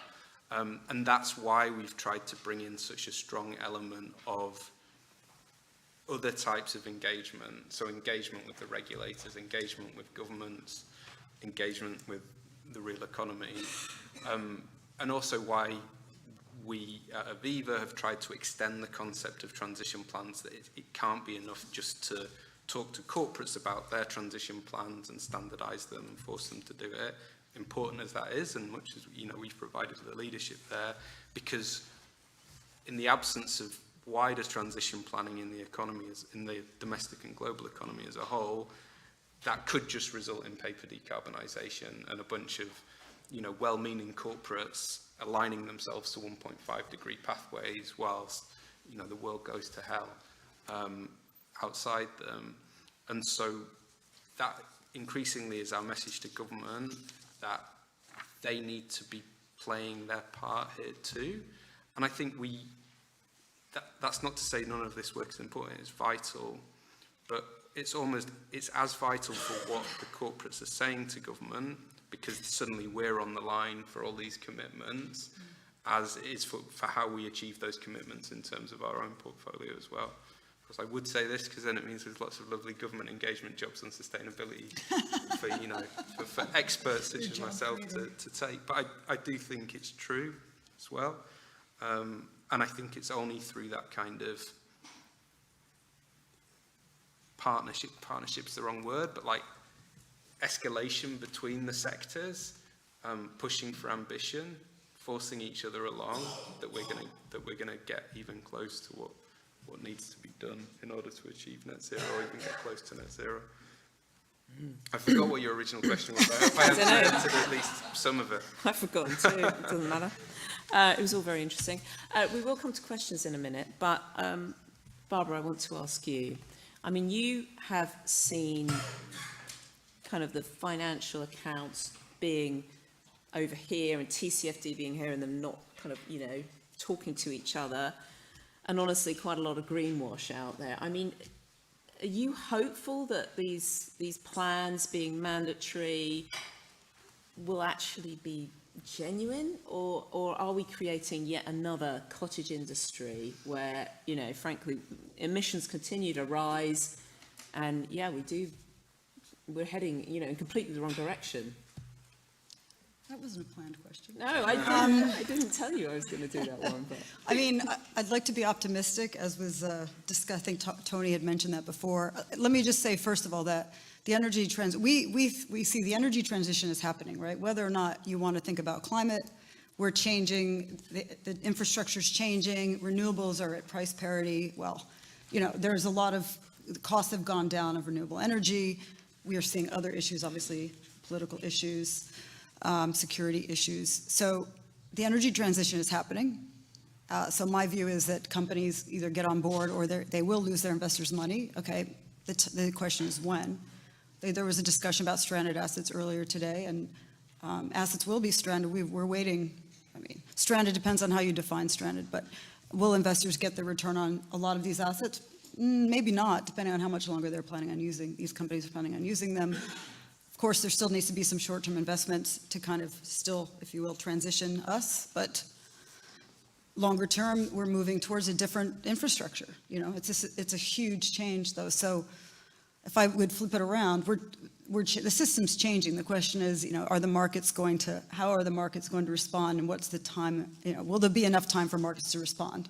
Because that's one of the reasons we want this information out there, so investors can respond, so they can push companies, pressure companies. I think I talked about managed phase out, or I asked the question about it before. We have different views on divestment, but really, at the end of the day, we think that the companies need to work with the investors need to work with the companies to phase out these assets and to phase them out reliably and not sell them on. But anyway, I'm forming my own question, so I don't know if, look, we're seeing there are a lot of BS out there, frankly. I can see discussions about strategies, then there's a lot of obfuscation, then investors asking for more information about how a company's scenario with, achieving 1.5 degrees would impact it, and the company just says, well, don't worry about it because our whole business is going to change and we're going to maintain market share. I won't name them, but you could probably guess a couple of big oil and gas companies in the US. One begins with E. It's a bit discouraging, and I'm hoping that with stakeholder pressure, hopefully GFAN's pressure, international pressure is really important. We need to collaborate. We need to get on the same page and not diverge or disaggregate or whatever we're calling it. I'm hoping that there will be action, but my concern is that we're talking about disclosures driving action and not the reverse. And my other concern is about timing. There really needs to be more pressure, and I know I'm oversimplifying it, but it needs to happen. There are oil and gas companies like Exxon saying we can continue to produce because we need it, and population's growing, and we all need this, so we'll do it for over 20, 30 years. At least they're admitting it, but I mean, still. it's not helpful. So in answer to your question, I don't know. I'm glad that we're talking about this. I'm glad the TPT has put some information in there about financial statements. I'm glad that, you know, there are regulators looking at this, the SEC, FCA, which is really positive, FRC, ESMA, but I think we really need to step on it. Yeah, yeah. I mean, we do talk about scenario analysis as if, you know, you set the scenario and then it's self-evident what the answer is, was actually, you know, having been a regulator, running a stress test for the UK banking industry, that was one scenario and they were told the methodology, and my God, the range of answers and interpretations you get just from the bank. So, you know, there is no such thing as one scenario, one set of answers. There's a lot of, you know, judgment. You want to I'd make one more comment too. I think this was brought up earlier. We're seeing a lot of targets. We're going to achieve net zero by 2050 in line with society. Or, you know, if policy doesn't go there, we can't go there, which I can understand. You know, there has to be policy in place for certain regulations as well. But this is everyone's pushing it off. Not everyone. A lot of companies, big companies, very carbon intensive companies are pushing this off. So we're seeing a lot of net zero targets. That was already mentioned today. We're not seeing how that's impacting financial reporting or the company's business today, in 5 years, 10 years, 20 years, and we are seeing some, we are seeing one oil and gas company in particular that provides a lot of information, already changed their target because their production estimates they used to achieve their targets didn't equal the production estimates they used for impairment testing financial statements, and now they've actually if you will, downgrade their targets. And I'm not saying it's because of financial reporting, but we're starting to see like they're actually backing off their targets a bit. And so there's a lot. I know we're talking about transition planning. I guess you have to think about the reality of what you can do, with your investees, but also, you know, putting more pressure on and trying to make sure that some of this is really going to be actioned. Yeah, absolutely. And if you think disclosure is going to save the world, then I think again, frankly. Sorry to be a downer, but then I do work for GARP, and we're obsessed about risk. So we already had the positive panel. Now yeah, we're now with the exactly. negative panel. Well, they were all men, and now we've addressed the gender balance in this one. Sorry, Patty. Anyway. Right, so probably time for a question or two, if any of you've got some. Oh, great. Okay. You shot up first. Name, Casey Rayner, organisation, A Future Worth Living In. Scenario analysis, where do I begin? So there's been quite a few roundtable off-the-record discussions about some of the limitations on scenario planning. I think Amanda Latham from Barnett Waddington kind of has said the first thing out in the press, that we're at risk of greenwashing by using the existing NGFS scenarios. Also at risk of giving boards incorrect information to make decisions. If you look across the NGFS scenarios, whether you look at net zero by 2050, delayed transition, or current policies, each of them have the same GDP impact.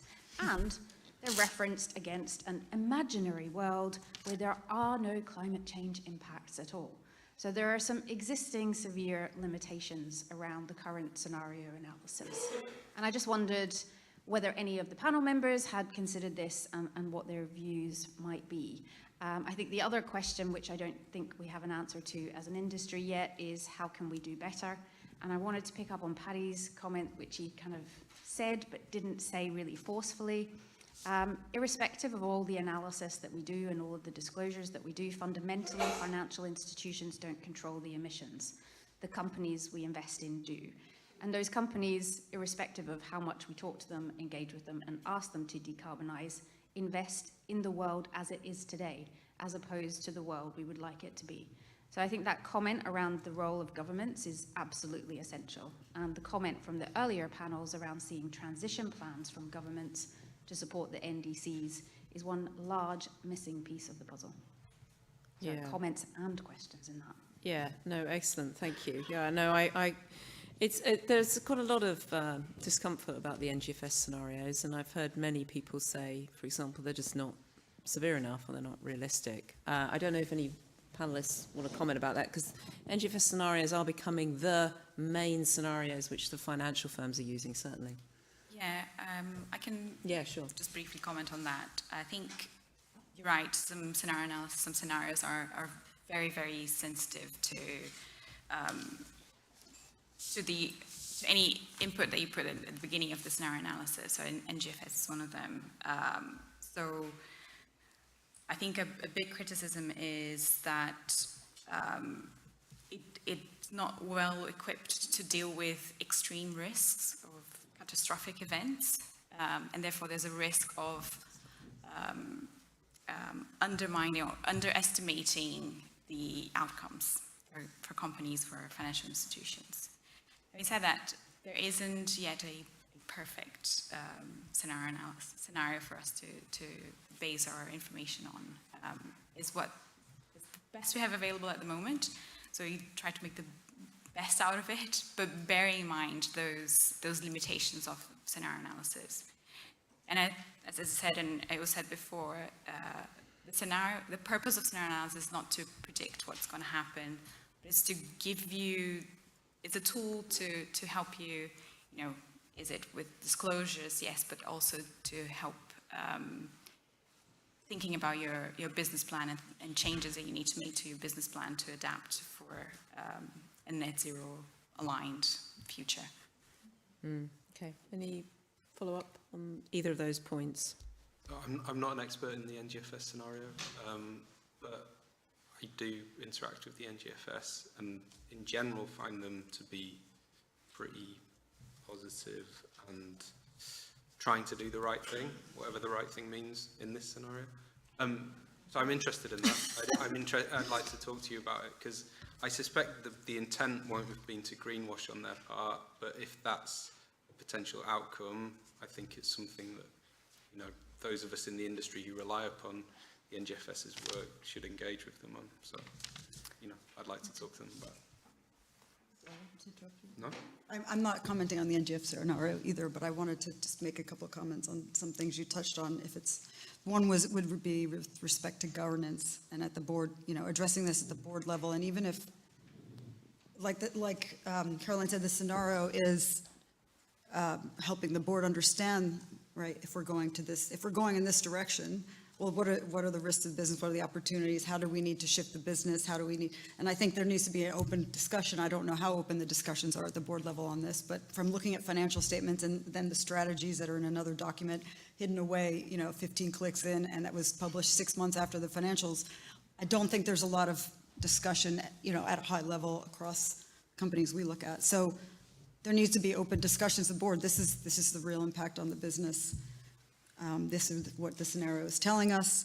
And the other thing that I find interesting, which I would be curious, I don't think there's time for Patty to answer this, but so when we were working with investors on their request for net zero financial statements, which that's not required, they've also said, and I think it's the investors, I forgot the exact name, it's IIGCC put out a document called Investor Expectations for Paris-Aligned Accounts or something. Sorry, I forgot the name, but basically they're saying, well, look, company, if you don't think anything's going to change or we're not going to achieve 1.5 and it's business as usual, then we want to know what if we're hitting 3 or 4 degrees, what's the impact on your business? Now, I understand that is also talking about physical risks a lot more.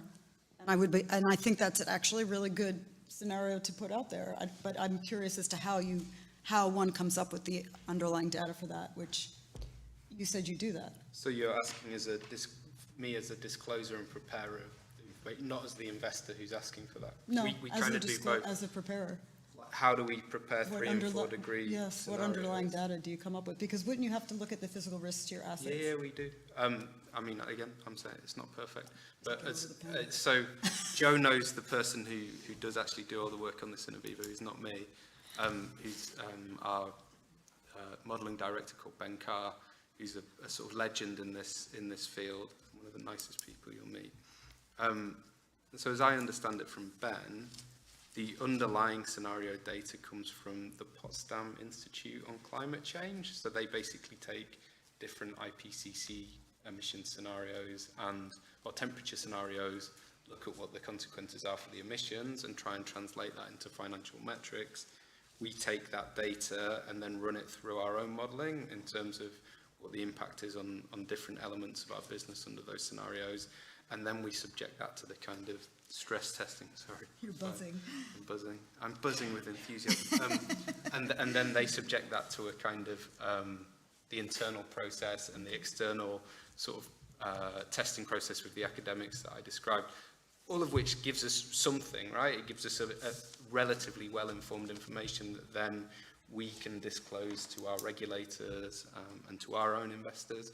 But equally, because we do sit in this kind of interesting place as both a preparer of this information, but also in terms of our investment practices, we require and use that information. It also gives us a kind of counterpoint, so that when we're going to the corporates that we invest in and saying, hey, have you done scenario analysis? Can you tell us about it? We've got something to compare that to, because we've been doing the same thing internally. And it speaks a little bit to what I've tried to set out throughout the day, which is we feel at Aviva like you can only sort of start to go wagging your finger at others, whether that's corporates or government or regulators, if you yourselves are doing as much as you possibly can to, you know, to make your contribution to net zero. Again, we're not perfect, but definitely we're trying to do as much as we can, partly because that gives us the platform, the expertise and the right to go to others who also need to make a bigger contribution and say, what are you doing about it? Thank you. Thank you for letting me take over. No, it's fine. I was just going for lunch. There's a question. Yeah, there's a question here actually in the middle. But just on the scenarios, I mean, one of the key scenarios that we probably should be running is high transition risk and high physical risk, like the worst of all worlds. No, it's true, because I think that is probably the most likely. Bit of a downer before lunch, but anyway, here you go. Yeah.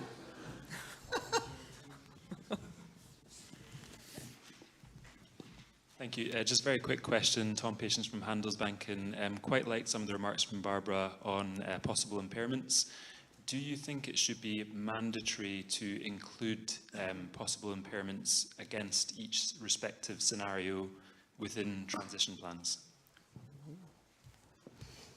Well, sure, why not? I mean, you know, I think there needs to be caveats. Investors need to understand what they're looking at, because it's not fair for the company to say our assets are going to be completely impaired, and then the investor, you know, and the company can provide that caveat saying, well, we might change this and this and this, but we don't see quantitative information either in scenario, where we see a lot of discussion of scenario analysis, and I appreciate, again, this is not the easiest thing in the world, but yeah, sure, why not? Let's do it. Thanks. Yeah. Yeah, quantitative analysis is important as well, just talking the talk, you know. And actually, back to the 4 degrees scenario, I did hear somebody from your firm describe that as the Mad Max scenario, so, yeah. Yeah, we just saw that last I think we probably need to, oh no, go on then, all right. Don't blame me if we're late for lunch, this lady here is to blame. No pressure. I promise to be quick. Anna Draganov, Pollination. Barbara, you emphasized the importance to put pressure on companies to actually embed transition in their strategy. And Patty, you talked about the importance to, especially for financial institutions, to align to a pathway. I wonder, as an investor, are you willing in the short term to accept increase in your emissions and therefore deviate from the pathway, in order to engage with these corporates and use your shareholder power to actually incentivize them to embark on the transition journey? And how would you reflect that in your transition plan? I think that's probably... Yeah, it's a really good question. So one of the things we actually got through just before Christmas last year was we became the first, I can't remember, you know, forgive me if I don't get this exactly right, but essentially the first large composite insurer in the world to get our targets approved by the Science Based Targets Initiative, which sounds like, you know, I caveated that a lot, but basically we're the first massive global insurer to do that. And the way that we got that target approved was essentially, when talking about those in which we invest, if we want to do what you're talking about, which we do sometimes, which is either you hold a company, if it's a corporate equity, and strongly encourage them to transition, but it means that the emissions that you have that are associated with that company remain high, or even get higher when you then sell that company when it's transitioned and buy another dirty company and try and force it to transition. So there is recognition within even setting a science-based target, which is like the gold standard, and no other major insurance company has done it. There is leeway within that for that kind of movement, which I think is right, provided that you can be entirely open and accountable for where you're doing that, and you don't just use it as an excuse to keep your associated emissions high. It also applies in other types of asset classes as well, right? So if you think on infrastructure, which is a increasingly big part of institutional investors, you could buy a bunch of buildings that are quite energy inefficient. You could make them more efficient, and then you sell them on. And so if you think about the associated emission pathway with that, it will basically look like it goes high, it goes lower, you sell it, it goes high again. So I think you need to be able to justify that, but most of the different initiatives, including the gold standard, the SBTI, do allow for that. Sorry, long-winded. It is lunchtime, but Barbara's going for it, sorry. I hope people recognize, obviously this is an iterative process, right? It's not going to be perfect. It's going to go up and down. I mean, I think everything that Patty said makes sense. We have to have that conversation and understand that we're not going to just shoot straight down right away, but we have to start this. And my favorite saying, which applies to me all the time, is don't let perfect be the enemy of the good, because I always do that when I'm trying to write a 500-page report, as you've seen. So really, we need to start, and if that's what's going to happen, make sure that that's clear to the stakeholders, and stakeholders also need to understand that it's happening. Absolutely. I'm afraid we have actually run out of time now, but that was a great, terrific, rich conversation. So join with me thanking the panel.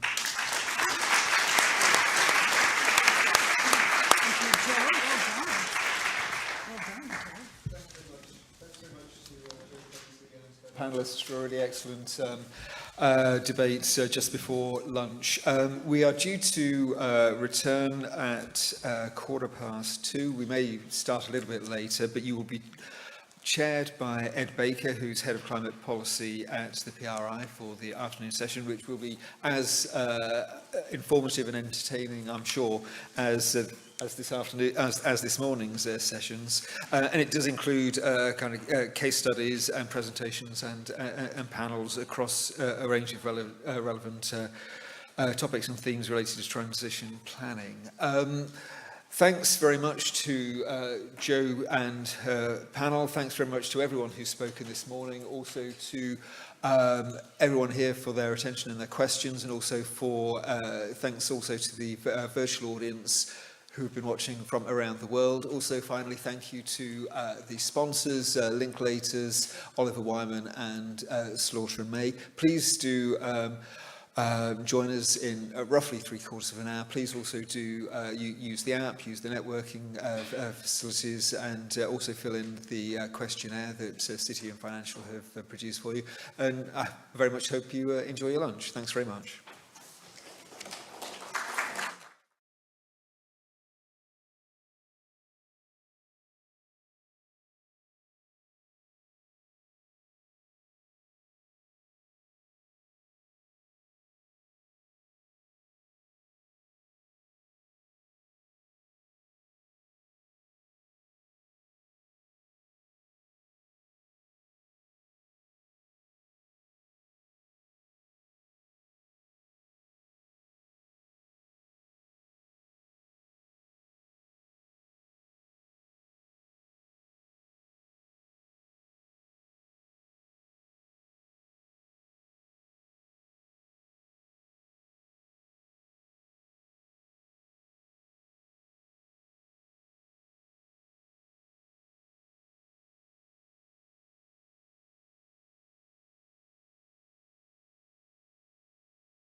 Ladies and gentlemen,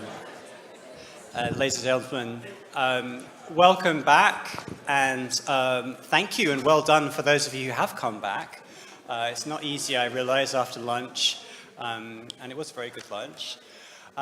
So we're going to get on with the afternoon session. My name is Ed Baker. I'm head of client policy at PRI. It's a global investor network. I think it's a very what we hope to do really is the kind of the value of today's program is to be able to go into greater depth on this topic. So there's a lot to transition planning. I think it's really appropriate that we dedicate a full day to really getting into it. So hopefully what you can get out of this session is greater insights about these issues.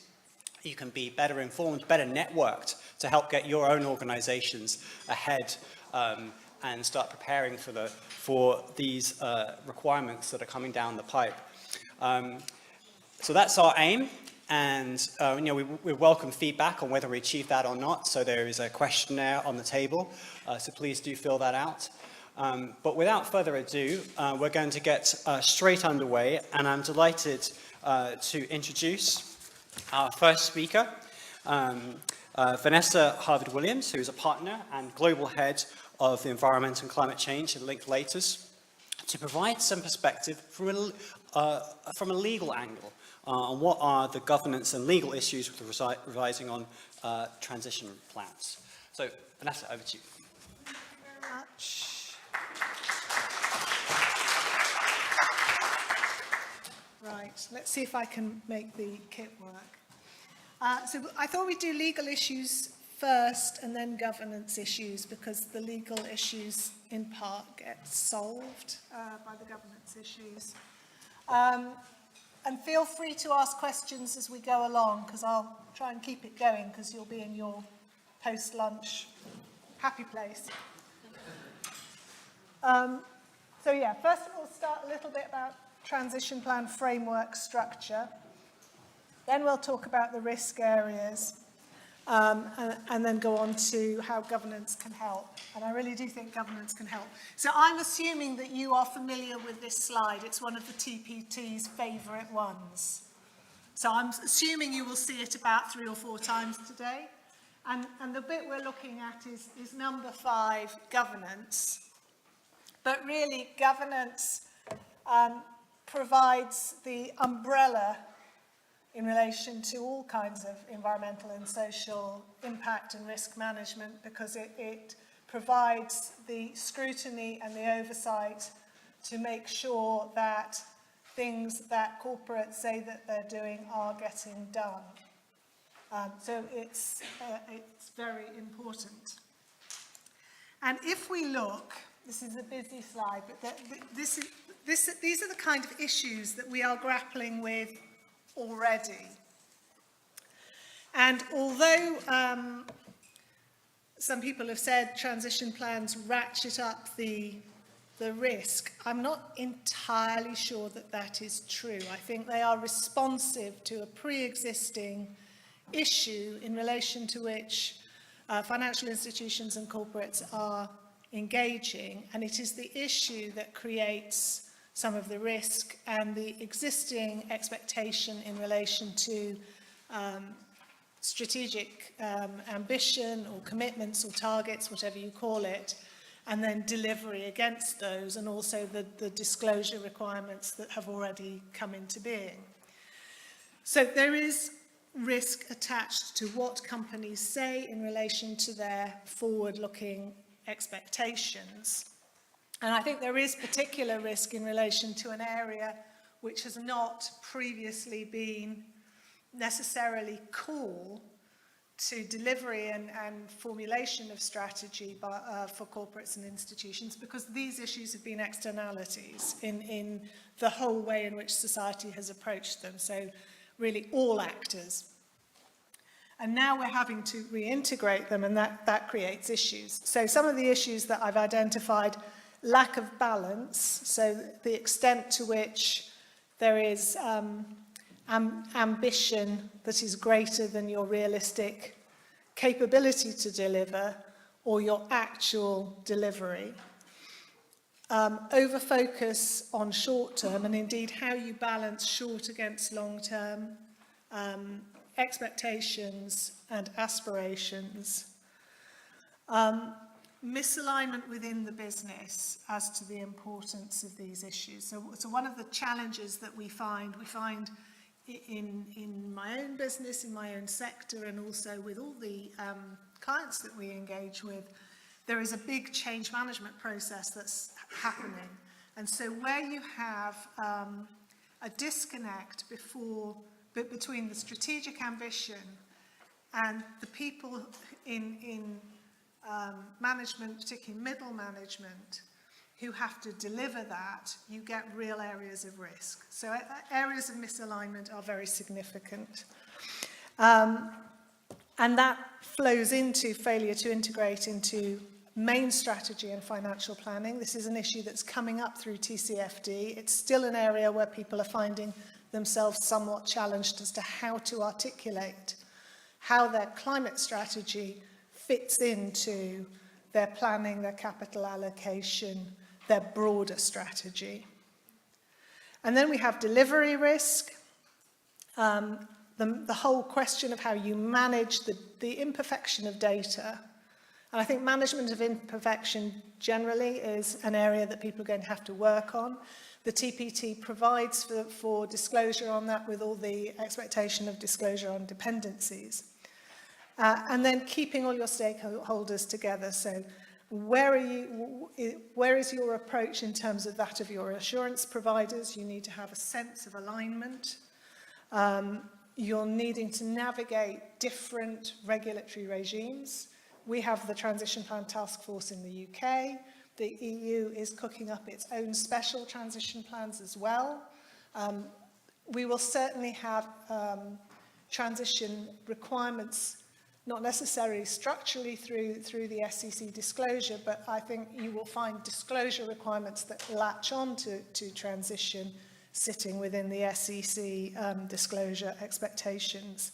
And then there's also changes coming in the Greenhouse Gas Protocol, in accounting standards. You can see this is a moving feast, and having an idea of all the different levers that you have to understand and where they're placed in your universe is important. So, in terms of the liability and enforcement risks, these are the risks that people are starting to talk about. They are, again, not really transition plan risks. They are more broad-ranging risks associated with where we are in the world at the moment in relation to climate change. So we have an ongoing debate about fiduciary duties and whether those need to take these factors into account. And we see just the start of tension on both sides of the argument. So people arguing that the focus should be exclusively financial, reasonably short term, and other people arguing that the longer term, the climate dependencies, the transition risk and physical risk are very significant. And probably the truth is that in making decisions, directors have to take into account many different factors. And what is going to be important is to ensure that the relevant factors are clearly articulated, they are sufficiently briefed on, and then they make their decision weighing between those different factors, and the weight will depend on the particular context and nature of the decision. I think there is going to be a lot more thought required in relation to this area, and we're probably going to see more litigation on it.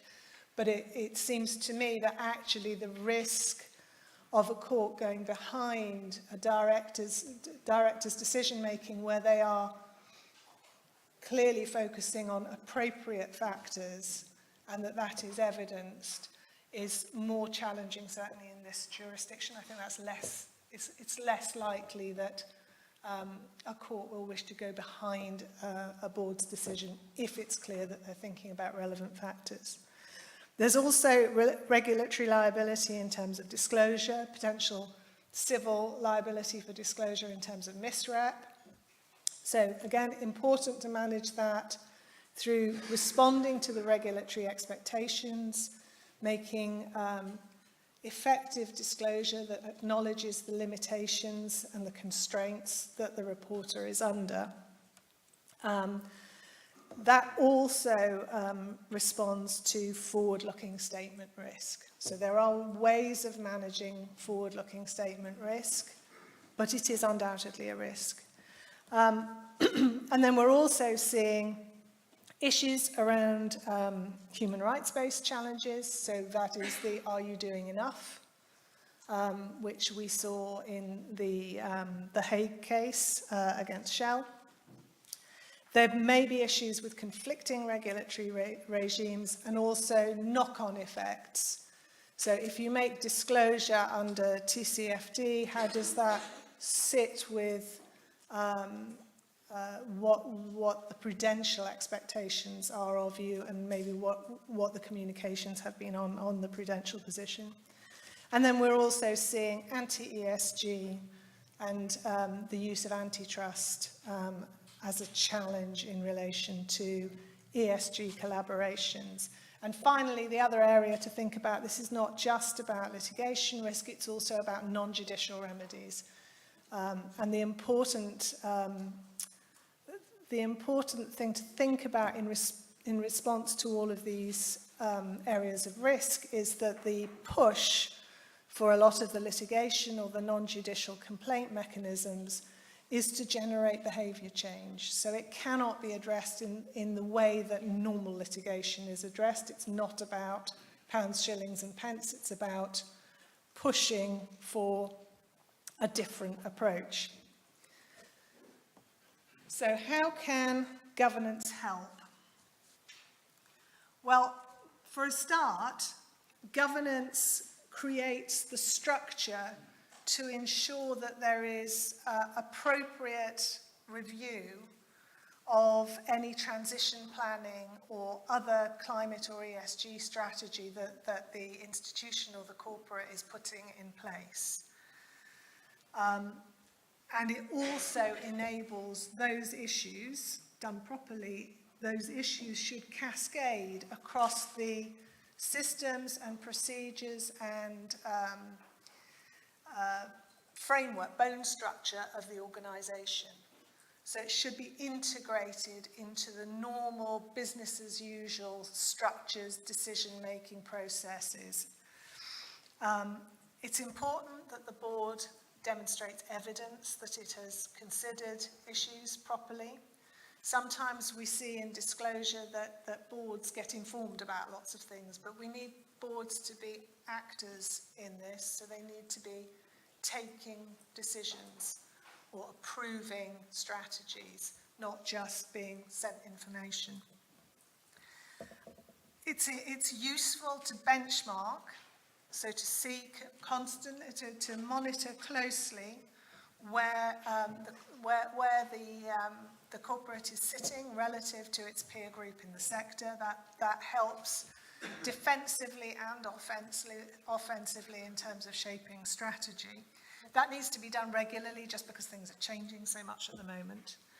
And the other area that boards can help with is just having mind to the need to ensure consistency of communication, which is really easy to say and really hard to do.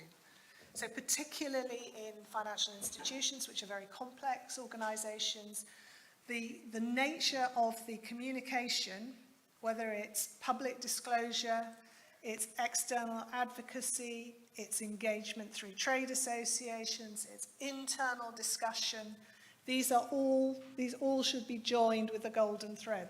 There should be a degree of consistency.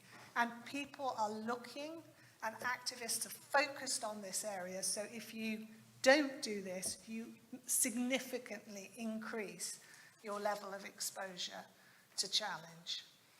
Because you are not then you're not then doing what you say. So that whole question of walking the talk is incredibly important in this area. it's okay for there to be missteps, but if the missteps are the norm rather than the exception, then that is problematic. So the other issue to touch on is, fundamental issue, is board knowledge. So the expectation of the board is that the members have the knowledge of a reasonable person, unless you're an expert in a particular area. So if you've got a particular skill set, there is a greater expectation, if it's germane to transition, for example, that you are up to speed to the level of your base expertise. So ensuring that boards are properly informed and are kept informed is important, and it's also quite easy to do. So in terms of the different building blocks on transition plan governance, making sure that your board is tooled up, really easy to do, really hard to explain why you haven't done it. So one of the early things to do. So TPT framework, these are the elements that are pulled out in governance. Starting with board oversight. So that's review and approval of the plan and targets. Progress reviews, making sure those are sufficiently frequent.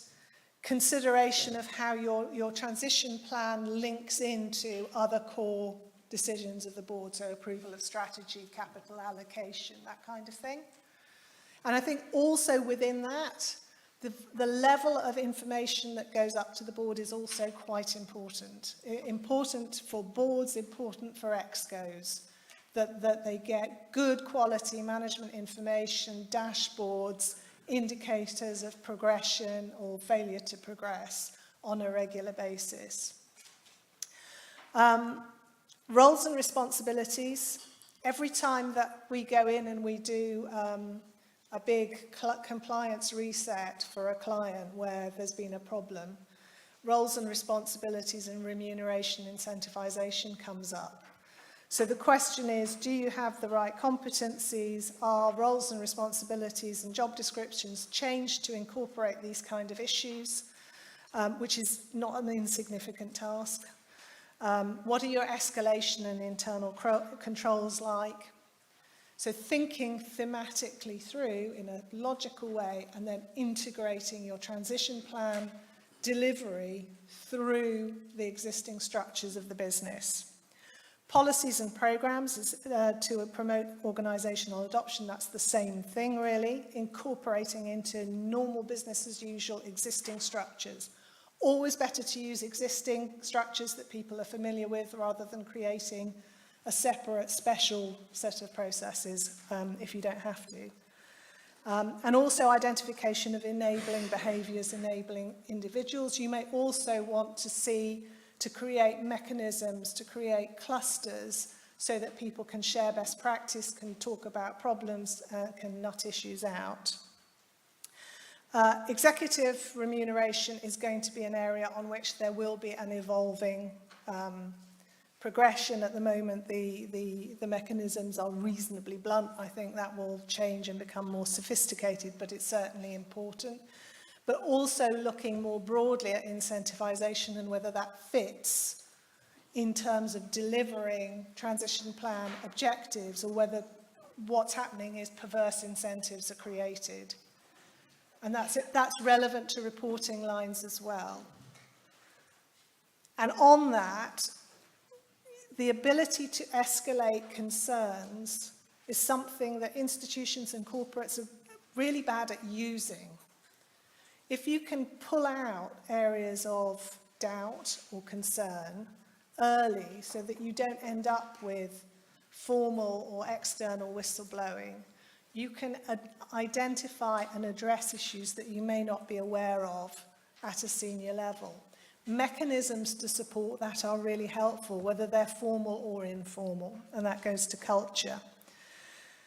And finally, skills and training. One of the big early indicators of effective change management in this area, but in other areas, is the level of engagement and thoughtfulness that institutions have in relation to how they're training their people, not just the people who've got a climate or a sustainability or an ESG badge, but everybody. Because what we're working through quite haphazardly is a very big economic change in how we run our society. And therefore, actually, you need training that grounds people as well as specialist training for those who are particularly involved in areas of risk or on the sales side in relation to sustainability products. And lastly, sorry, is that right? No, that one. This is the wider tiles that we use whenever we're doing a big governance and compliance refresh. And it's based originally from the approach that's taken for bribery and corruption, adequate procedures. But you can apply it pretty much to every different kind of regulatory or system change. And it's really looking at the different components and ensuring that you've got activity responding to these in every box that will help you over time to use governance to shift, to drive the change that you've encapsulated in your transition plan. So I'm going to stop there, and if anybody's got any questions, I am very happy to take them.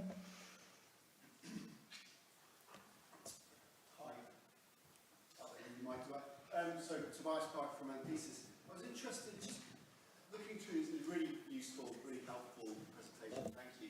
I was interested in your view of the role of the governance structures in terms of setting ambitions, setting visions, and that stuff that actually, I can't work out whether it sits below or above all of the items you've mentioned here.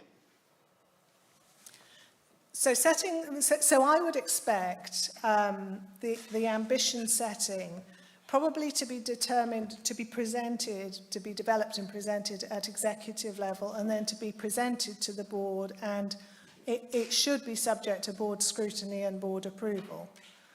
So I think you have it happening at both levels. Does that answer your question? Yeah, sorry, that's clarified. So what you're referring to here mostly is at the board level, but actually I'm thinking about governance structures that sit below board, because effectively governance sits through the organisation. It's trying to align governance from the lower levels up to the board. And I would have thought that there is a role, quite a strong role for governance structures to be actually setting ambitions and visions and targets and purposes and those sorts of things. So I think you have to have within your plan, you set your ambition and your targets, and then how you're going to deliver them. And the governance structures, I suppose my vision is the governance structures then have to respond to that plan and plumb it into all the other systems and processes that the business uses. But I think what we're contemplating is therefore that a transition plan articulates the high-level ambition, and then starts to work through how you're going to deliver, and it slots into governance as a governance document, and then the existing governance has to adapt and flex around it and be changed to reflect that plan that has been developed at an executive level and approved at a board level.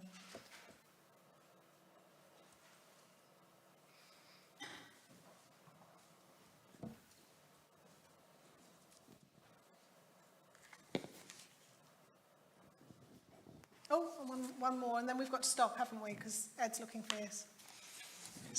Hi, Tom Patience from Handelsbanken. I have two quick questions. The first one is, how important or relevant do you think it might be for companies to start having full-time board representation from a sustainability perspective? So, for example, chief sustainability officers. And my second question was relating to, you mentioned sort of overlapping regulatory regimes, etc. Do you see it as an emerging sort of threat to UK companies, the likes of the various EU disclosures that are coming out, whether it's CSRD, CSDD, etc.? Okay, I'll do the second one first. Perfect. So we are in a world where we're going to have competing regulatory regimes. The focus should be on trying to deliver interoperability and to limit the conflict. The CSRD and the EU regimes are absolutely going to be a real area of focus for UK companies, and that's already happening, and actually North American and all over the world. That's a really big issue. So on the other issue about chief sustainability officers, I don't really mind what you call the person or people, but you need people with the competence. And one of the challenges is at the moment there aren't that many people available, so we need to retool, train them up, and be generous with them while they get up the learning curve. I don't think you need somebody who is a climate expert necessarily on the board, but you need somebody you need a group of people who've got skills that can adapt around it and a willingness to engage. That's great, thank you. Would you like me to go now? Yes? We'd like to stay. We are at time, so I thought that was an excellent presentation on such a critical issue. So please give a round of applause to Vanessa.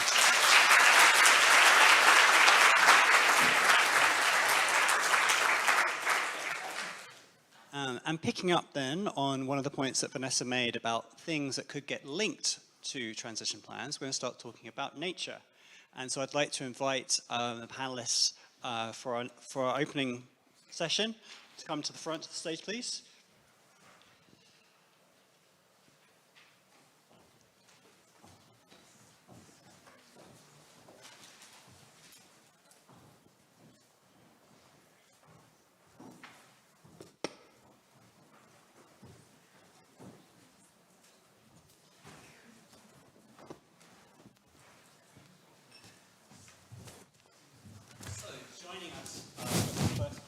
The afternoon and to talk about this important question of nature, I'm delighted to welcome Nikita Agarwal, who's Head of Sustainable Finance Policy at UK WWF. And we have Richard Spencer, who's Director of Sustainability at the Institute for Chartered Accountants of England and Wales. And we also have Josie Murdoch, who's Policy Fellow Sustainable Finance at the Grantham Institute, London School of Economics.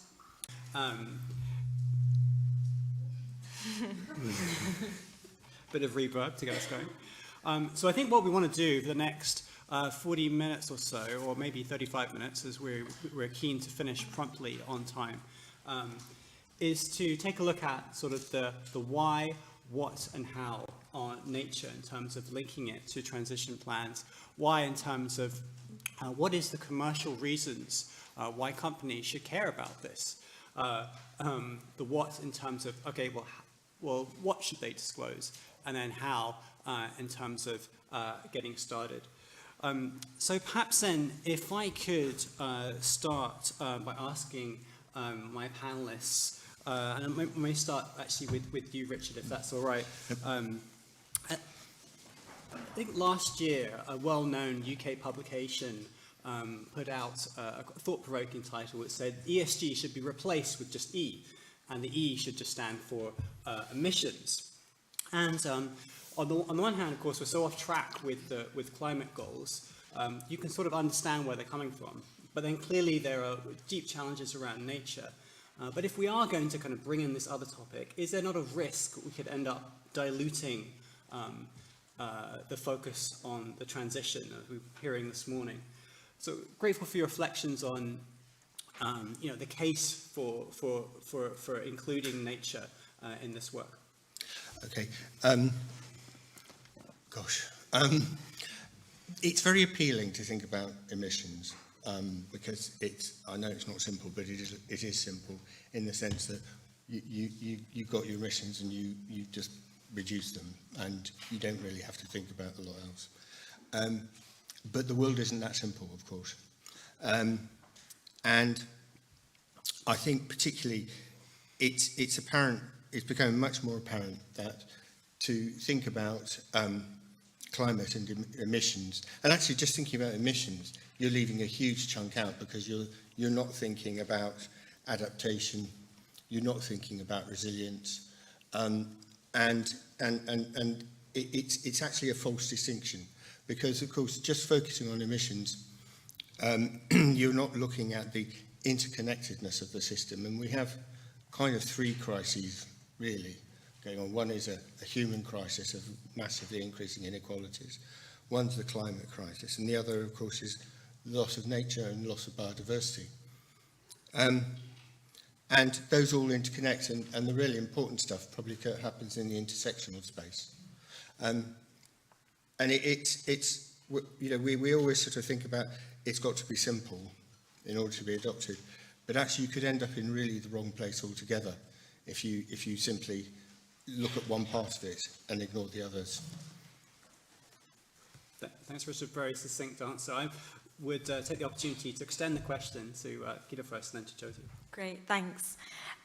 So even if you were just looking at transition planning through a climate lens, it'd be a bit bonkers to leave out nature because, one, nature loss is responsible for 23% of GHG emissions globally. So you're talking almost like over a fifth of the chunk of what we have to address just from an emissions perspective is in nature loss. So where you're looking at climate transition planning to reduce your emissions, it's almost inevitable that some of those emissions, or a significant chunk of those emissions, will be coming from things like land use change or marine use or freshwater use. So it's kind of inherent in a climate reduction plan. The flip side is that nature also provides up to a third of the solutions to sequester carbon. So again, from a climate transition perspective, it would be silly not to make use of some very cost-effective solutions that nature offers. And as Richard just mentioned, a climate transition plan should be thinking about both mitigation and how your business will evolve to a warmer world or adapt to a warmer world. And nature-based solutions offer some very cost-effective ways to adapt. So mangrove forests would offer coastal protection, wetlands offer flood defenses. If anybody's in the insurance industry here, that nexus between climate, nature, and adaptation is exactly the space where, you know, that really clearly hits your bottom line. And that's, you know, so just from a climate lens, you sort of need to bring nature into it because it offers so many of the solutions.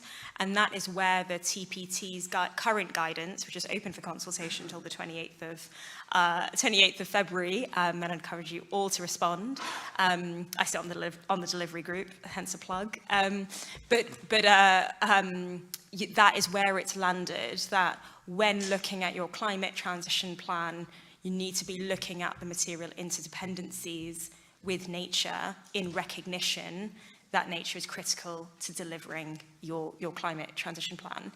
And I will actually hand over to Josie because it also recognises the interdependence with social factors. So over to you.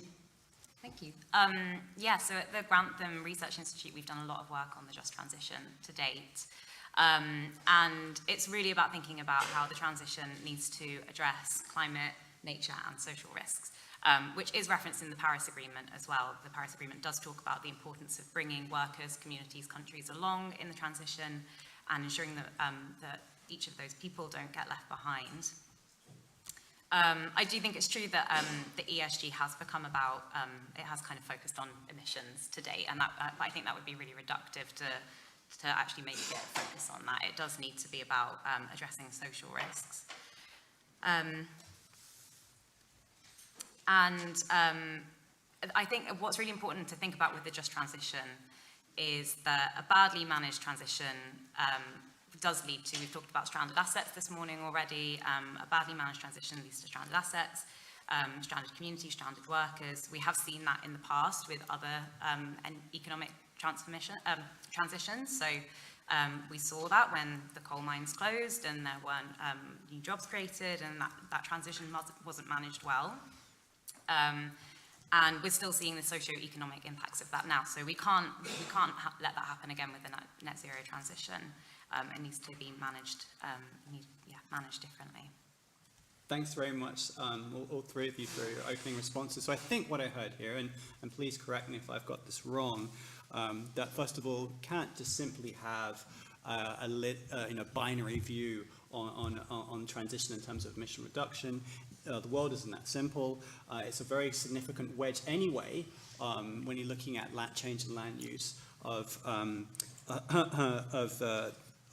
what we need to do on climate change. And then thirdly, that there's capital at risk, potentially through asset impairment and these types of things.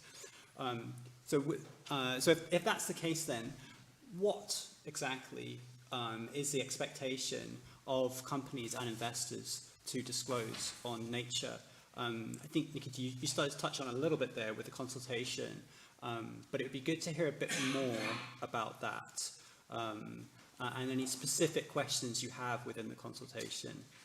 Sure. So I might, if I may, I might actually reframe the question a bit, because I think the place to start is not what should companies disclose, it should be what should companies do. And I think we can often get a little bit wrapped up in all the reporting and this becomes a paper exercise, whereas in fact, the whole point of transition. So actually, I'm going to just take a step back to the original question, which is, there are all these things beginning with a T. What do they all mean? TCFD, TPT, TNFD. Well, so the world has moved from what was first a risk reporting framework, effectively. So companies disclosing how climate change impacts them. And now all of these frameworks are moving towards, well, actually, how is your company working to create the world that you want to operate in the future? So how is your company an agent for action? And I think that is where that is really important on the nature front, that we start there, because I think people always get very scared by the fact that we don't have clean metrics, comparable metrics. How do you set, nature data is more complicated than emissions. But actually, when you kind of break down what companies should do, the first question is figuring out where your impacts as a company on nature are. And that is where the current TNFD framework sits. It's obviously an evolving framework, but that framework starts with allowing companies to identify where their biggest impacts on nature are. And that will be sector specific, it'll be geography specific, it'll be biome specific. And based on that, a company can identify where your biggest impacts are, mapped with where you have the most influence to act. And that is where a company can start, before you've got a perfectly formed nature framework, where a company can start saying, what are my no regrets actions? What are the big bets that will almost definitely be sort of hitting the nature climate resilience nexus all in one? So that's why you have so many companies who've started to make zero deforestation, for example, commitments, which is obviously a big area which affects climate and nature. Your disclosure then follows from that. So you can start by disclosing where those impacts are. You can then set appropriate metrics that derive from where your impacts and influence are, and you can start to disclose against them. I can go into more detail, but I'll pause there. Thanks very much, Peter. And I think I like your point there, particularly about not thinking about disclosure as the end goal, of course. Richard, you've also been a member of the steering group of the TPP. Do you want to comment on this point as well? Yeah, I think Yeah, I agree with all that Keith said. It's very important to have do something to be able to report it. But I do think there is there's a distinction, and it's kind of the point you were making, which is you've got at one end of the spectrum what I call a very ESG, which is really about, getting to the accountancy speak, is really about the financial materiality. So it's the risks that the planet and people present to the business. And at the other end of the spectrum, you have what I call a sustainability response, which is taking that risk base and then thinking, what's the double materiality here? How am I impacting the planet? But that is a systems-based approach. And you could end up with very different responses. You could do your risk assessment and say, okay, well, what we're going to do is sell off all our emitting assets or push them into our supply chain, and that's great because your focus is on that business.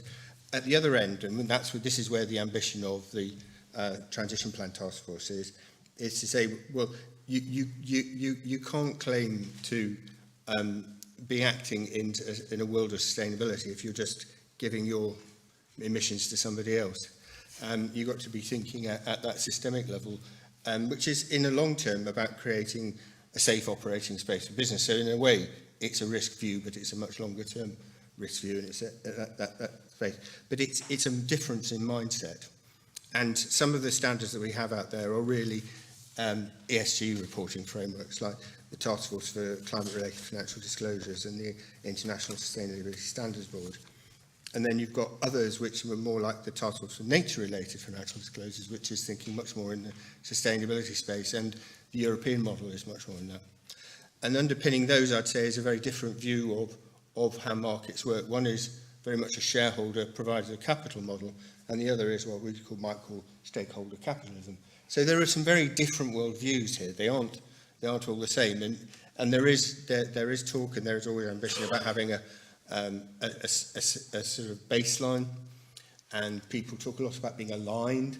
And actually, you can get, okay, there's an ambition to be aligned, but when you drill down, there are very substantial differences, and I think you kind of feel for business in a way. It feels like a kind of complete acronym soup of different reporting models, doesn't it? So there's I think quite a bit of work there to ensure that what does the baseline look like, and what is the ambition, and what's the direction of travel. Completely agree, and I think it's interesting to reflect, though, isn't it? There's a point earlier in this morning session about TPT transition plan should be based on science, but then the question of what science. And so within the TPT, it's kind of interesting that it follows a little bit the TCFD dynamic in the sense that the goal of decarbonisation, or taking into account biodiversity loss, is not explicit. It's implicit to a certain extent, in the sense that it's not a 1.5 net zero by 2050 P1 aligned scenario type approach. But talk to me then about how nature would be connected in the framework that you've been working on. What types of things should companies and investors be doing as they progress on their transition plans? And in a minute, Josie, we'll return to you on the just transition question. But first, if I may, kind of go back to Peter and Richard. Yeah, so the way I see it, the previous speaker had that kind of TPT slide up, which was very helpful. But it all starts with the kind of foundational element where a company sets goals. This hasn't been elaborated on deeply within the TPT's guidance. So what I'm saying here is like WWF's take on the TPT's guidance and how you would go about implementing the principle of addressing interdependency between climate and nature in your transition plans. But what we would say is, as a step one, when setting your goals for your transition plan, you have to do first the homework of figuring out what impact your climate transition activities will have on nature. So for example, if you're producing EVs, and you will need raw materials for your EVs, and this is kind of in your either supply chain or in your financing chain, then you kind of need to figure out where those raw materials are coming from in the first place. If they're coming from high biodiversity conservation areas, from valuable forest areas, that is a hotspot. So you sort of need to figure out first, through any of your activities planned as part of your climate transition, what are the likely impacts on nature through those activities. And there are multiple tools that exist to kind of help companies identify their potential impacts on nature.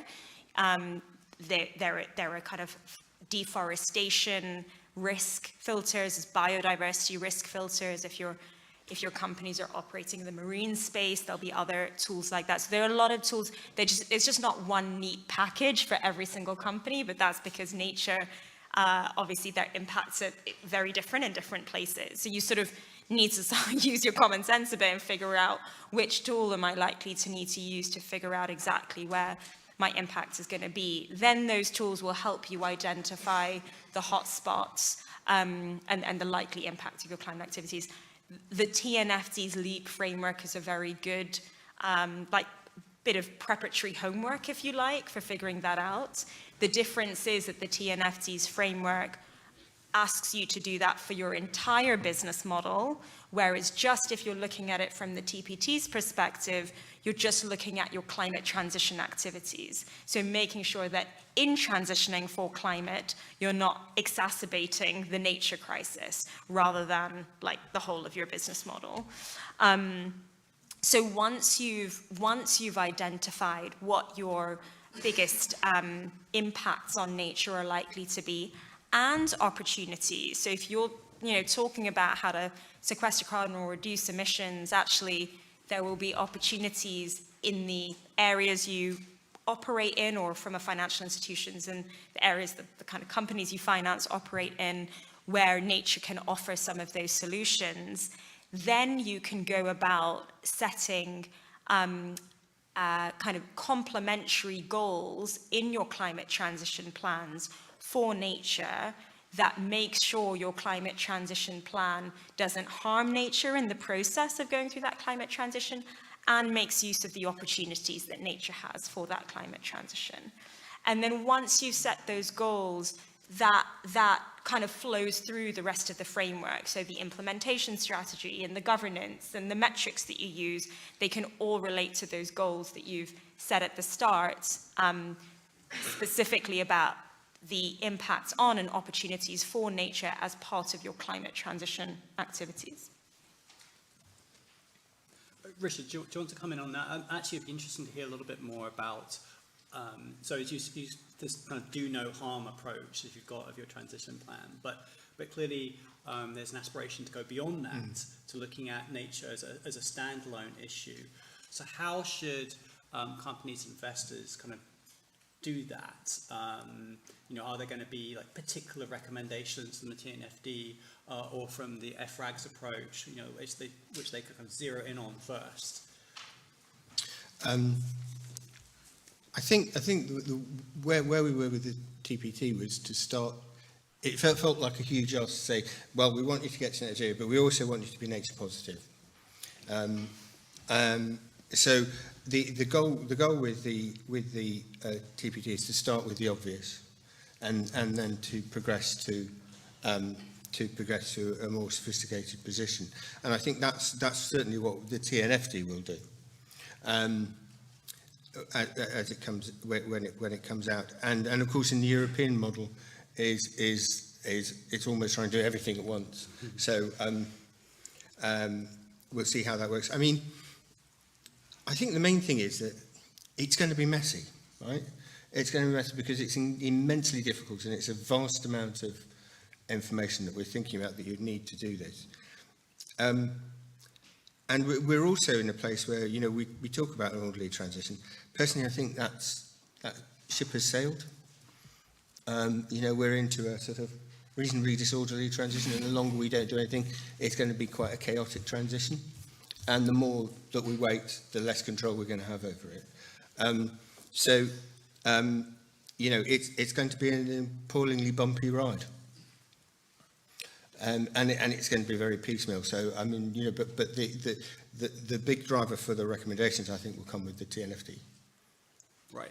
And the other model that's there is the work that the Capitals Coalition have been doing with the Natural Capital Protocol, and that's now being evolved into the whole thing taking in human capital, social capital, which is a process, really, about how to do this. And there's a huge amount of information on their websites around how to do this. So, and a lot of training materials that they're developing. So, I mean, the thing that, how do we go about it?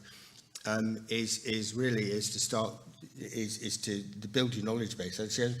I'm not sure how much of a skill gap there is in business, but I'd say there's a big, massive knowledge gap is the challenge, and a mindset gap, which is that what I'd say is that shift from a kind of risk-based, internally looking approach to a sustainability systems-based approach.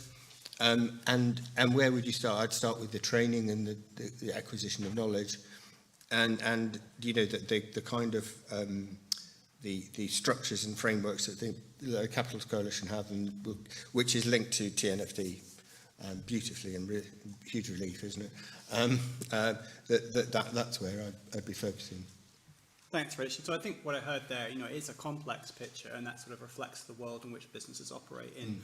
But at least what we saw on climate was the value of the TCFD is it provided that structure for how you go about trying to integrate climate considerations into business. And so I think hopefully that, you know, TNFD will do the same in having kind of that rigor. Yeah, because the beauty of TCFD, actually, in my view, is it's less of a disclosure framework and more of a strategic framework.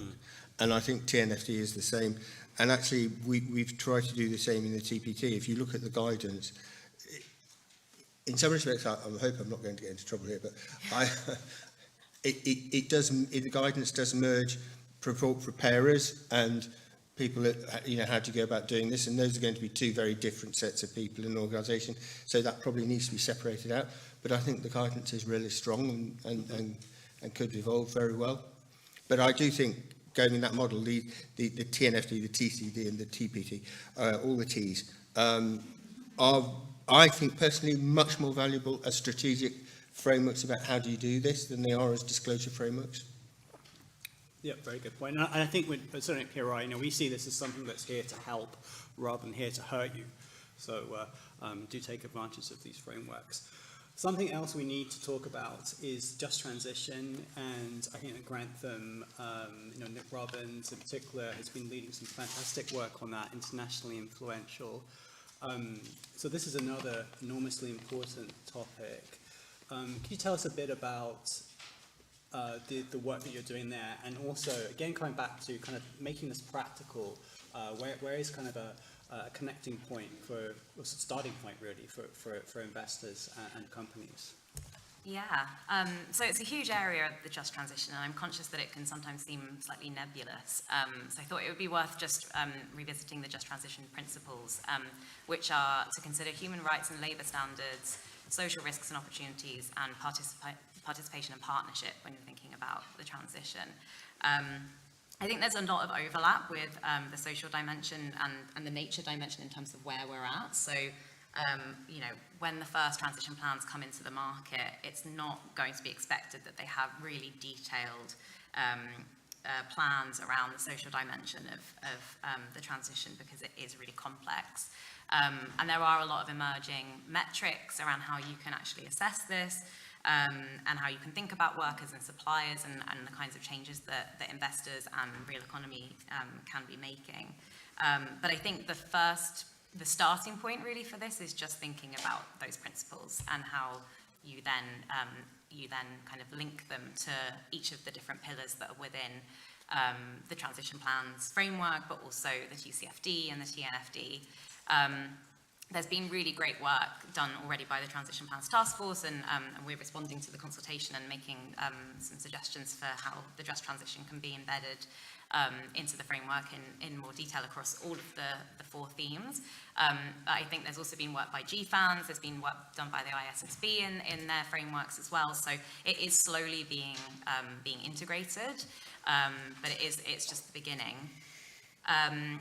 In terms of what investors can be thinking about, I think it's similarly with nature, it's about thinking about what your portfolios look like, where your investments are. It's about doing geographic reviews. You know, if you have a lot of equity in companies that are contributing to deforestation or coal or oil, that would be very different to if you're, you know, investing in other things like water utilities, for example. So thinking about actually where are our investments and doing that analysis is the first stage to then thinking about what your strategy looks like. Great. And on this question of metrics, because I think what we've seen in the climate space is it really does change the dynamic within companies once you have something that you can measure and potentially hold people accountable for. Where are we now on just transition metrics? I think a number of our investor initiatives that, you know, PRI is part of, like Climate Action 100 and stuff, that's sort of leaving it to issuer-determined metrics on just transition. But what do you see as promising? So we're actually going to be doing a lot of work on metrics this year. So there has been some really great work already being done. There's been work across, you know, the economy and also thinking about entities and then also financial products. So we're going to be doing a review of the different metrics that are already available across those three areas. Yeah, like you say, there has been Climate Action 100. They developed a benchmark which has a beta indicator covering a company's commitment to the just transition. There's a really good example, actually, that Nick Robbins, who you mentioned, was involved in when the UK issued its first green sovereign bond. That was the first sovereign bond to have a social KPI within it, so it has a jobs created KPI within it, and that's something that's happened quite a lot more in kind of development finance and public finance, but less so in the private sector. So there are all of these different metrics out there, and I think for investors it will be about determining which ones work for them and which ones don't. And actually, more on the disclosure side of things, there are metrics that can be used that are related to governance. So it could be about investors saying to companies, you need to disclose, you know, identifying how many jobs are at risk as part of the transition, but also then how you're preventing those jobs from kind of just leading to people being made redundant, actually offering people training and things like that. So, and in the last presentation we had about remuneration becoming more nuanced, and that again could be linked to the just transition and the social risks and mitigating those. So yeah, it's an emerging area. There's a lot of work, but yeah, we'll be doing more on it this year. Excellent. So we have about 6 minutes for questions from the audience. Yes, I do the back there. Myself again. Okay, hi. For those of you who haven't seen me today, I'm Barbara Davidson. I work at Carbon Tracker. Thank you to the panel for your conversation today. I fully appreciate the importance of what you're talking about, you know, and climate and nature.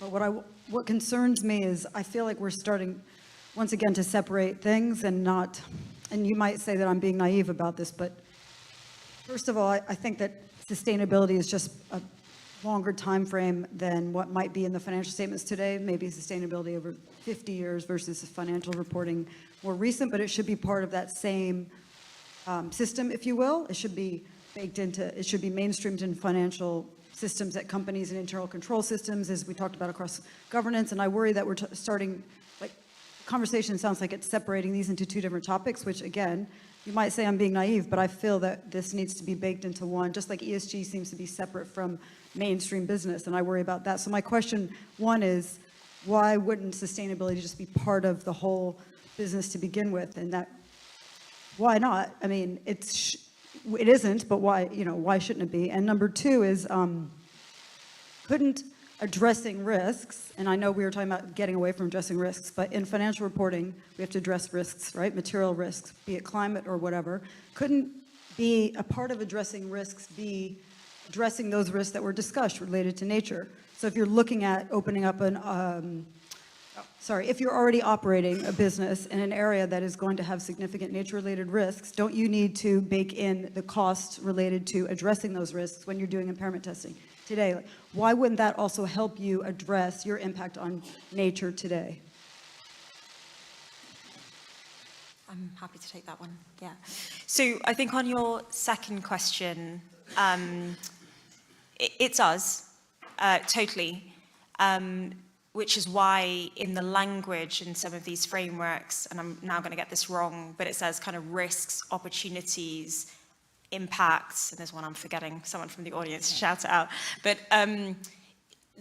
there's, of course, if you looked at risk with a long-term horizon, including, for example, if you're an insurer, the fact that in a 3-degree world, the world would kind of be uninsurable, and therefore your business model, kind of the value of your company really goes down. Yes, of course, you're then looking at what your impacts might also look like, but it's not there's not a clear linearity always between, for all companies, between impact on the environment, say climate and nature, and how it affects the company. It's not always a one-for-one correlation.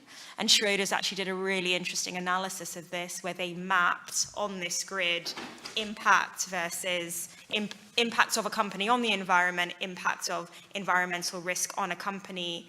And actually there were companies in all 4 quadrants, showing that there are some companies that might have an outsized impact on the environment and they won't necessarily feel the same level of consequence for their company. So I think that distinction can be more, can be like, that distinction is a little bit more, like less linear when it comes to nature than it does for climate, only because nature regulation is further behind than climate. So where you have the emergence of lots of climate targets and national legislation that, coal is going to be phased out by X date, whatever, you sort of, that legislation kind of translates some of the transition risk from climate into a financial risk for a company. Where we're not at that level for nature, that double materiality lens is actually quite important, because it's not baked in to legislation and regulation. Yeah, it's not a, yeah. It's not a risk yet because there's no regulation to it. But it is a risk if there was, or reputational risk even. Okay. Yeah. And on your first question about, and you, Richard, you probably have more to say on this than me, but on your first question about just why isn't it a part of financial reporting,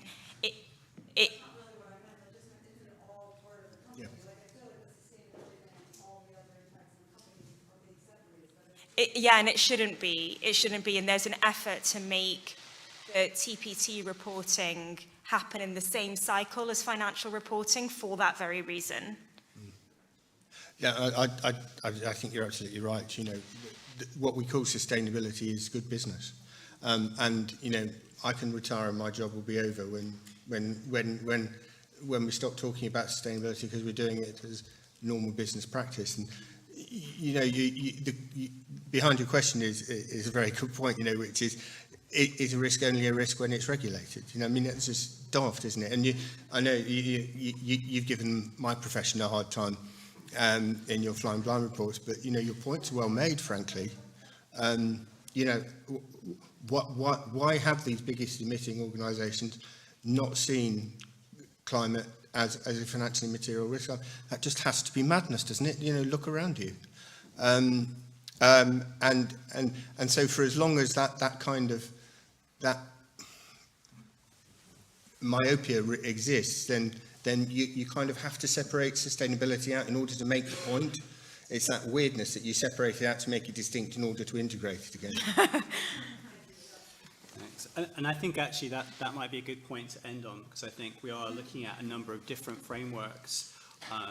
You've actually got TNFD, then you've got the TCFD, TNFD, TPT. So sort of eventually they may well come back together, but you kind of need to build up that specialism first before they can.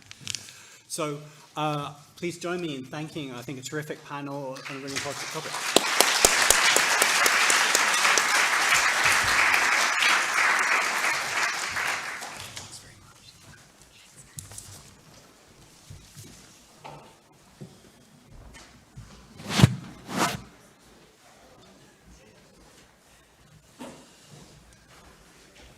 So we are on to our next session, and we're going to be hearing now from an example of from a national grid.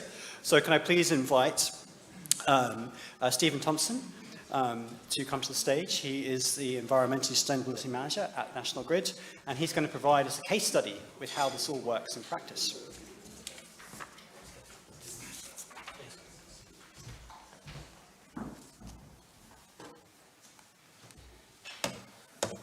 A little countdown clock here, how exciting, keep me on track. I promise you I'll be on time because I'm keeping you from coffee, I believe. So, I've spent most of the day, I think, hearing about what a credible transition plan looks like, and I'm conscious now I'm going to talk about a transition plan that we actually did last year.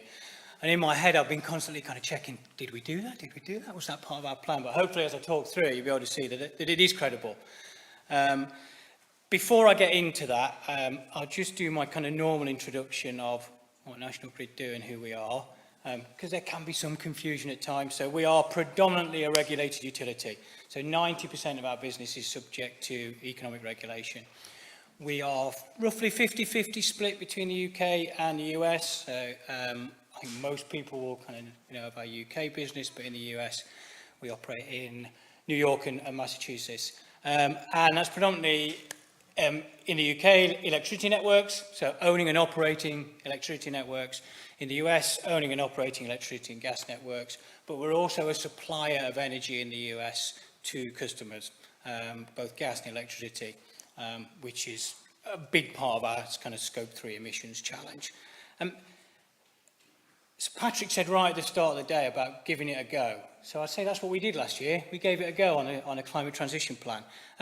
What I'm going to spend the next kind of 10 minutes going through, though, I am not going to talk you through in detail all the elements of what went into our plan. What I am going to do is kind of talk through some of the practicalities, so the process that we went through, really. Not every single stage, but some of the thought processes and conversations and questions we asked ourselves as we're going through it. With my one big caveat that the TPT guidelines, they weren't around when we did it. Looking at that framework structure today, did we tick every single one of those boxes on that framework? Probably not. Did we meet most of them? I think we probably did. And certainly when we've seen that guidance come out, it's been quite comforting to us at Grid to go, we're in the right place, looking at where that guidance is going. So that's what I'm going to do. So let me start by looking at kind of the process kind of leading up to developing our plan. So in 2021 at our AGM, we put our science-based targets to a vote from our shareholders and got approval for those targets. What we also did was we committed to delivering a climate transition plan and taking that back to our shareholders at the 2022 AGM and putting that to an approval vote. So that was the start point. And the CDP principles, I guess, are where we started in terms of developing our transition plan. Kind of roughly accountability and making sure the right governance was in place, coherence of the plan and ensuring that it's linked back to the strategy of National Grid and what we do. Forward-looking, so this is not a report on progress, this is absolutely about a plan and how we're going to get to our targets, but a real focus on the near term, so certainly the next 5 years. And I'll come back to that point of us being a regulated monopoly. Most of our regulatory deals, rate cases are on a 5-year rolling period, so that 5-year period is really, really important in terms of our commitments and actions. Quantifiable, and I'll touch it as we go through in the next few minutes around the amount of data that we decided to disclose as part of our transition plan. Ensuring that there is a feedback route, and so there's always the informal feedback route, and we had a lot of conversations, particularly with our investors and shareholders after the publication. but as I talked about, we committed to taking this back to a vote at our AGM. And finally, and this always seems really obvious, but it's completeness and materiality. So we covered all of our business and all of our emissions. So there weren't chunks that, well, that's quite hard, we don't know what the plan is, so we omitted them from the plan.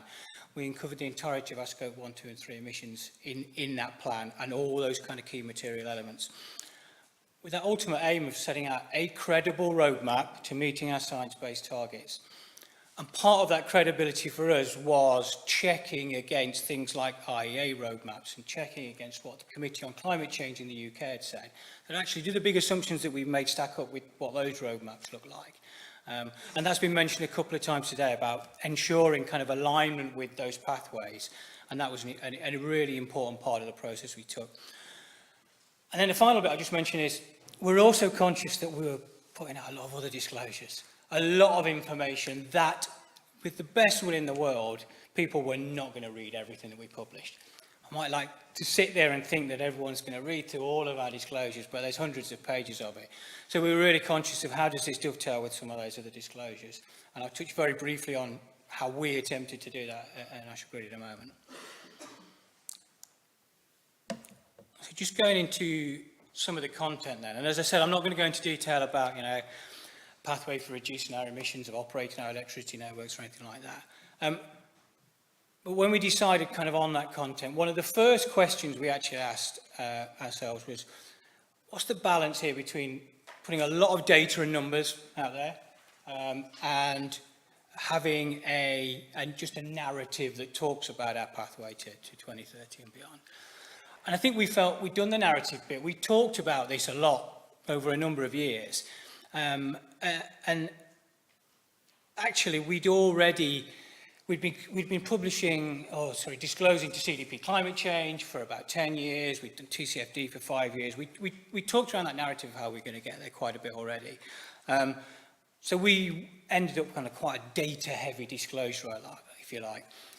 Took the material elements of our carbon footprint and put detailed pathways of how we felt we could achieve our targets when you looked at those material elements. And I guess as a predominantly engineering company and people who like to get stuck into spreadsheets, it's no surprise that it was a kind of a data-heavy approach that we took. I talked about materiality. Again, that seems obvious, but we really went into detail on the bits of our carbon footprint that were going to make a difference. So for us at National Grid, things like transport and electricity consumption in our buildings are a relatively small component part of our carbon footprint.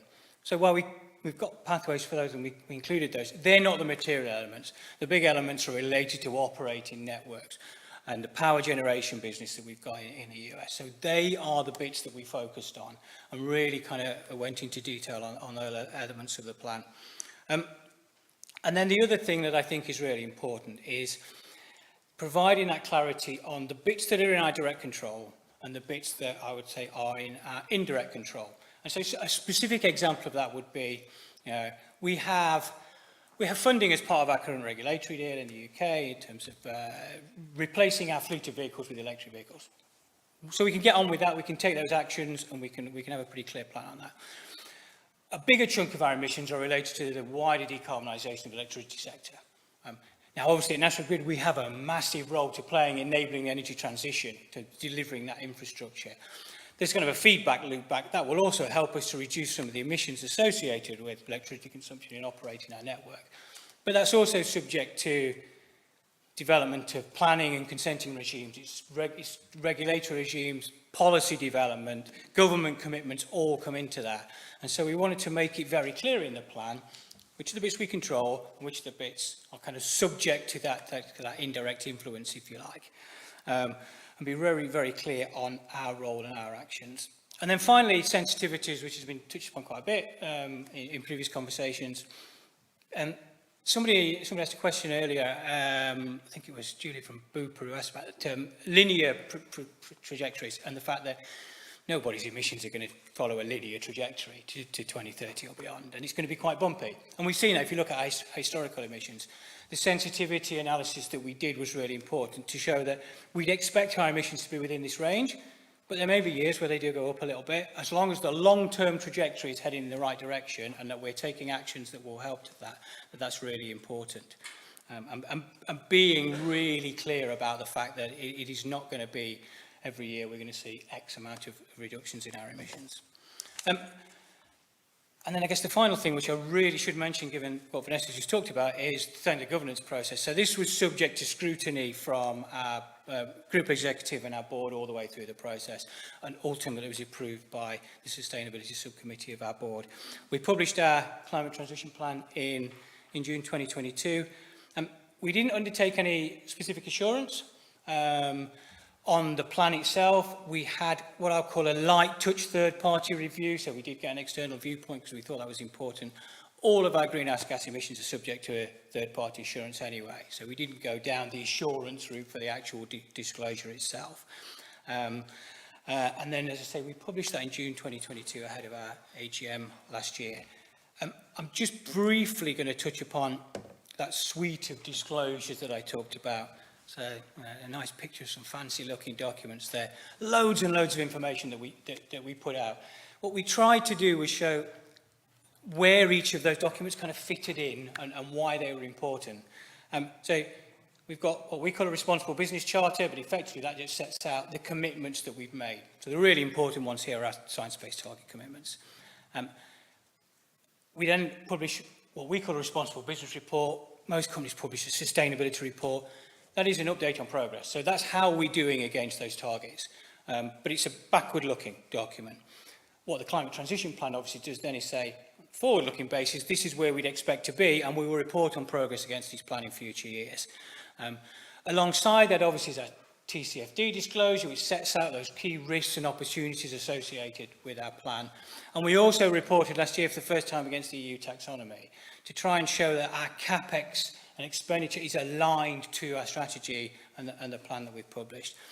And then finally, the other bit that we're doing is around a fair transition, just transition, and just starting to engage on, I guess I would describe that as how we go about delivering the plan and the role that National Grid can do in making sure that's fair, particularly in kind of delivering infrastructure in local communities in the UK. And I guess the one thing I'll finally say on that is just, we had a lot of conversation about how much repetition in those documents exists and how much do you signpost. Whether we got the balance right, I'll let others judge. I think we lent more in our climate transition plan of signposting people to other documents rather than just cutting and pasting from TCFD and repeating it. But we recognise, as I said before, that some people will only read one of the documents and therefore there may be a need for a bit of that repetition when disclosing. So what happened when we published it? So, I mean, the most important thing for us was the approval at the AGM. So we got 98% approval from our shareholders. I think it's fair to say myself and Liam and my team who's also here today had a big sigh of relief when we saw that number come in, because you think you've done a great job and you're getting positive feedback, but it's always nice to see that kind of the proof in the pudding, if you like. One thing I will point out is once we'd published the document, and before the vote at the AGM, we had quite a lot of engagement, particularly with our investors. So what I would say to anyone publishing a transition plan is, when you put that information out there, expect people to be interested and ask questions. We found that really useful. We had a really good dialogue. It enabled people to kind of hone in on areas that are really interested in our specific questions.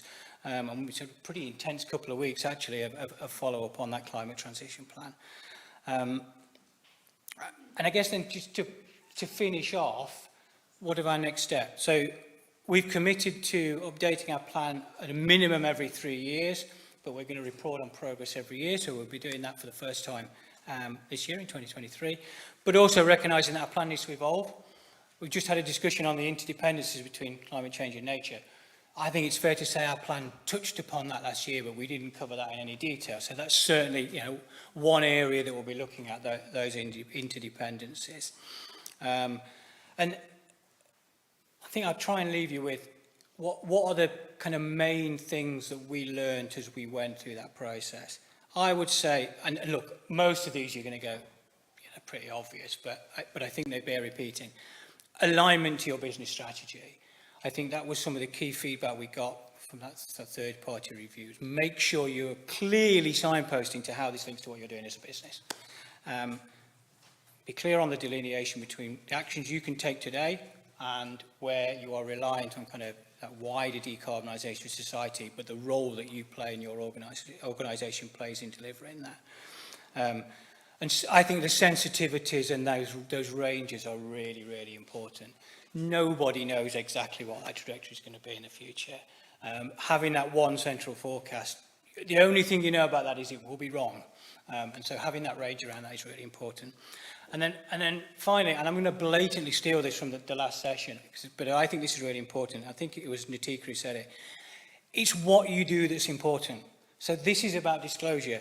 But if you're not doing anything, and you're not delivering those actions and objectives in your business, then you're not going to have anything to disclose in your climate transition plan. So focus on the actual actions that will deliver getting to your emissions goals. I've left a little bit of time, I think, for questions, just about, so if there are any.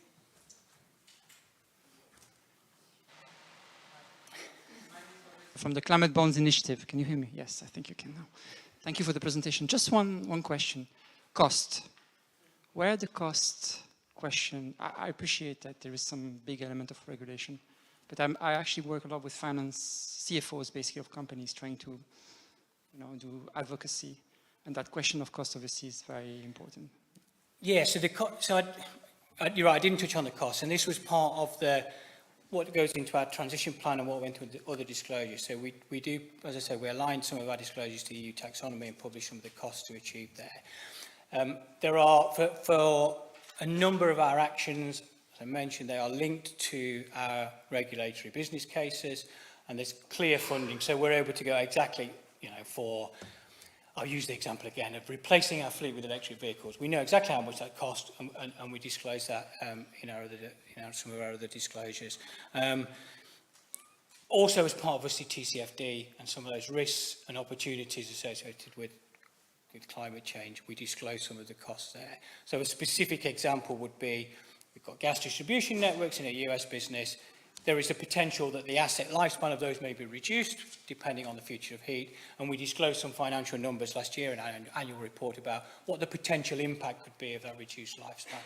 So the numbers are there. I guess this comes back to that point of how do you consolidate that into your disclosures you're doing? Should that be in the climate transition plan, or do you signpost it elsewhere? What we did last year was more signposting to those costs elsewhere. But as our plan develops, we might bring that more into that one central disclosure.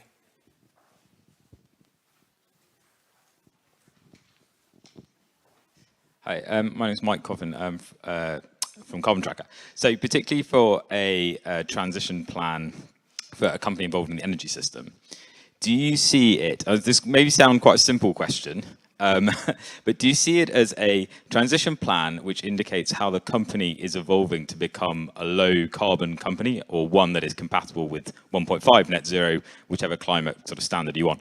Or do you see it as a transition plan of how the company will evolve in response to the energy transition, which of course may not happen at the same pace as desire for climate action? I'm going to take these away. It's a bit of both, I think. And I think that is inherent to what we do as a business, because we are at the heart of that energy transition, and the infrastructure we build is absolutely critical to the UK achieving its net zero goals. Then those two elements are just so interlinked. In terms of achieving our own emissions goals, but also the role that we play in the wider economy. That's obviously going to be different depending on the nature of different businesses. But for us, I think it's both of those things. A follow-up, if I may. So for companies perhaps that are not energy companies, which would you advise they do, and what should we be viewing the concept of the transition plan as? Which of those two? I think it comes back to my point. It's got to be related to their strategy, hasn't it? So whatever the business strategy is to evolve in a net zero world, the transition plan has got to be aligned back to that. And so there's always going to be some linkage between your own emissions and reducing your own emissions and that wider strategy. But I think it's more about the strategy and the way the business evolves rather than just the carbon footprint of the business.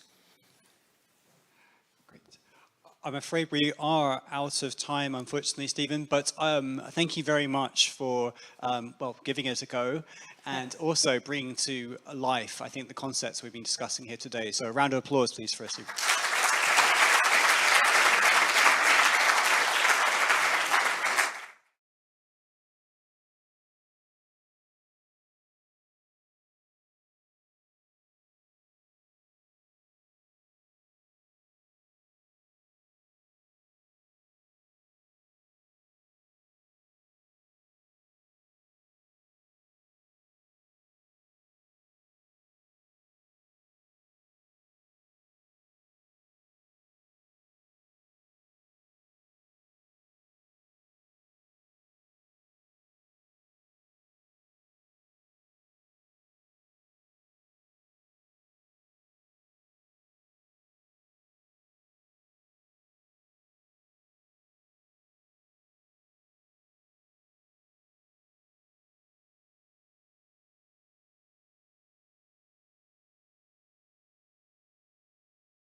Okay, ladies and gentlemen, welcome back.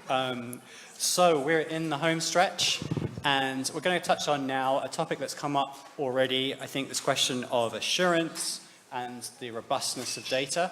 And so I'm delighted to have a very strong panel on this. And if I may, I'll start by introducing the moderator, David Watkins, a partner at Slaughter & May. So David, over to you.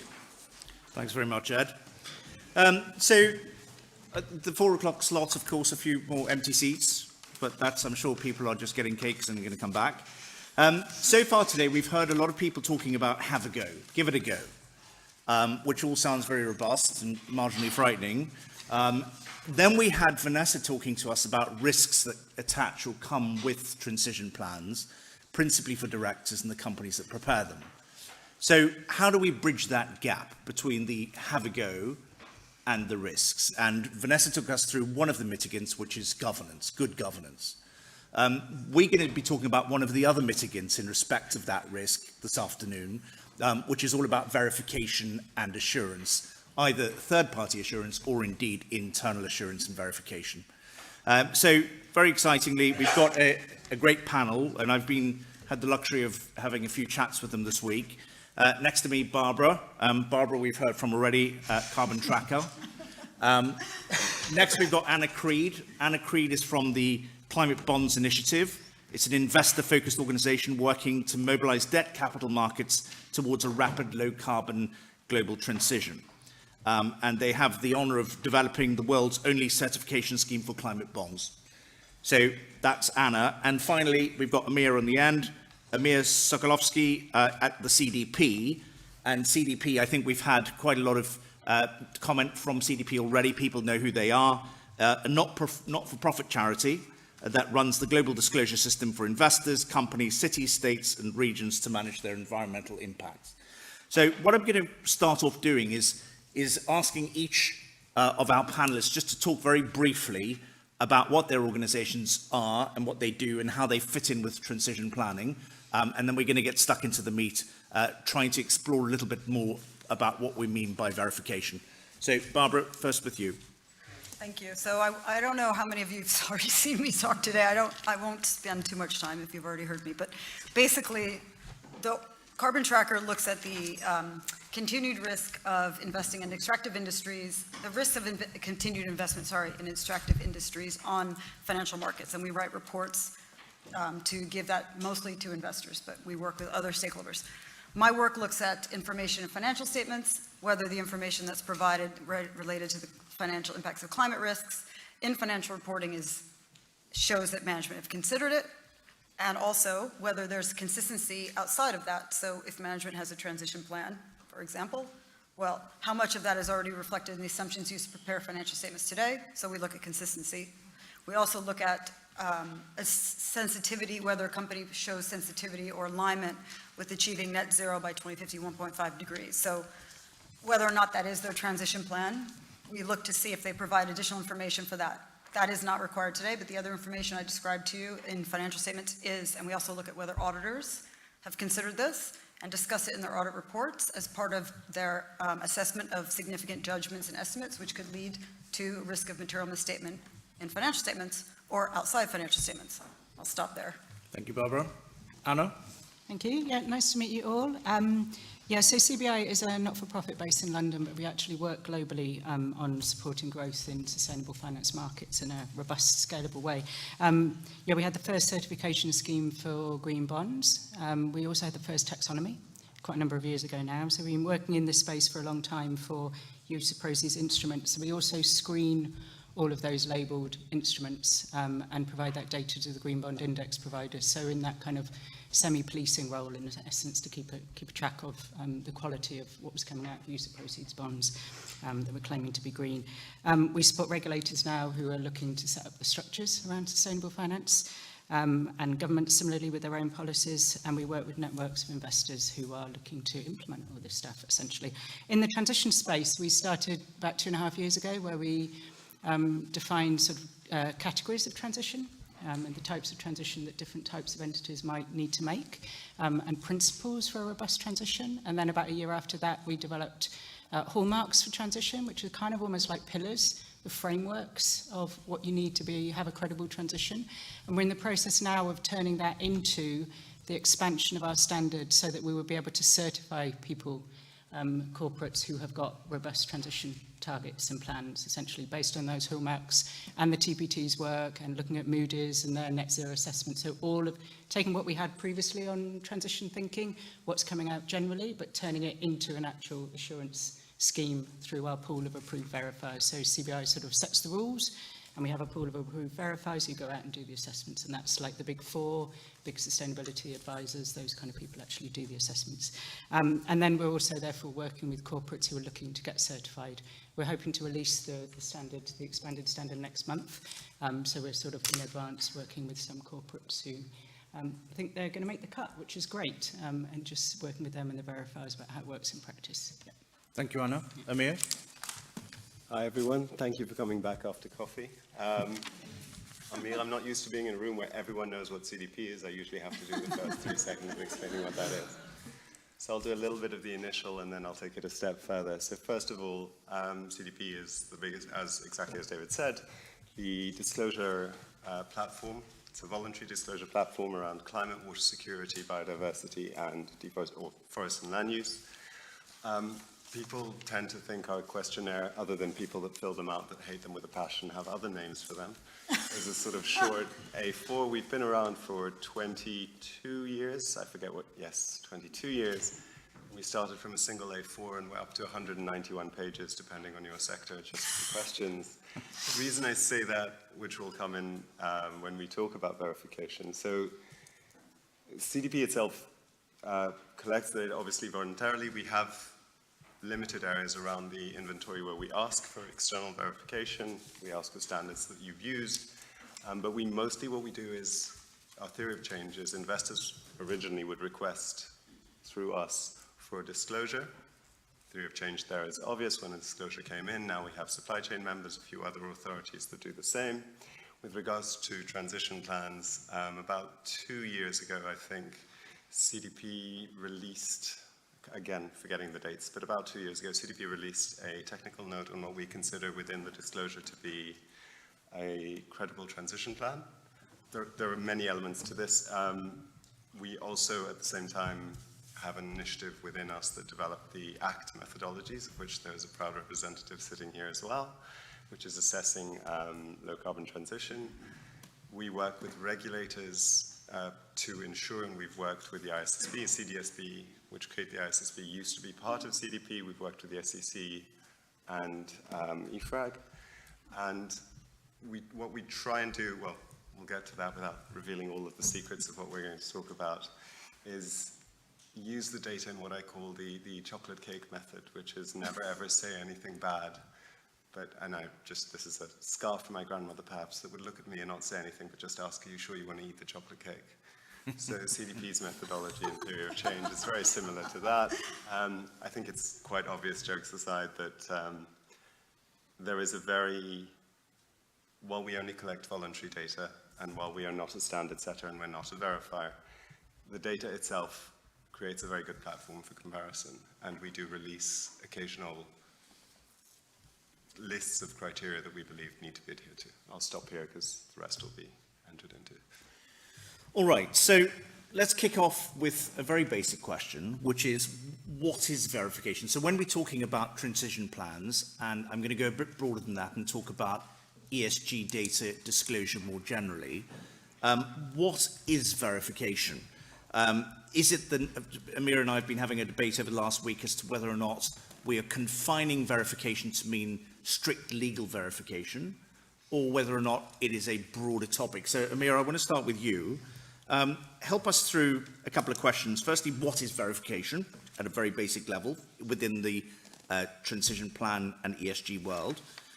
Second, and importantly, which aspects of a transition plan actually require verification? So we're dealing with lots of forward-looking statements, lots of claims, lots of ambitions, lots of targets. What are we actually talking about when we're talking about the material that requires verification?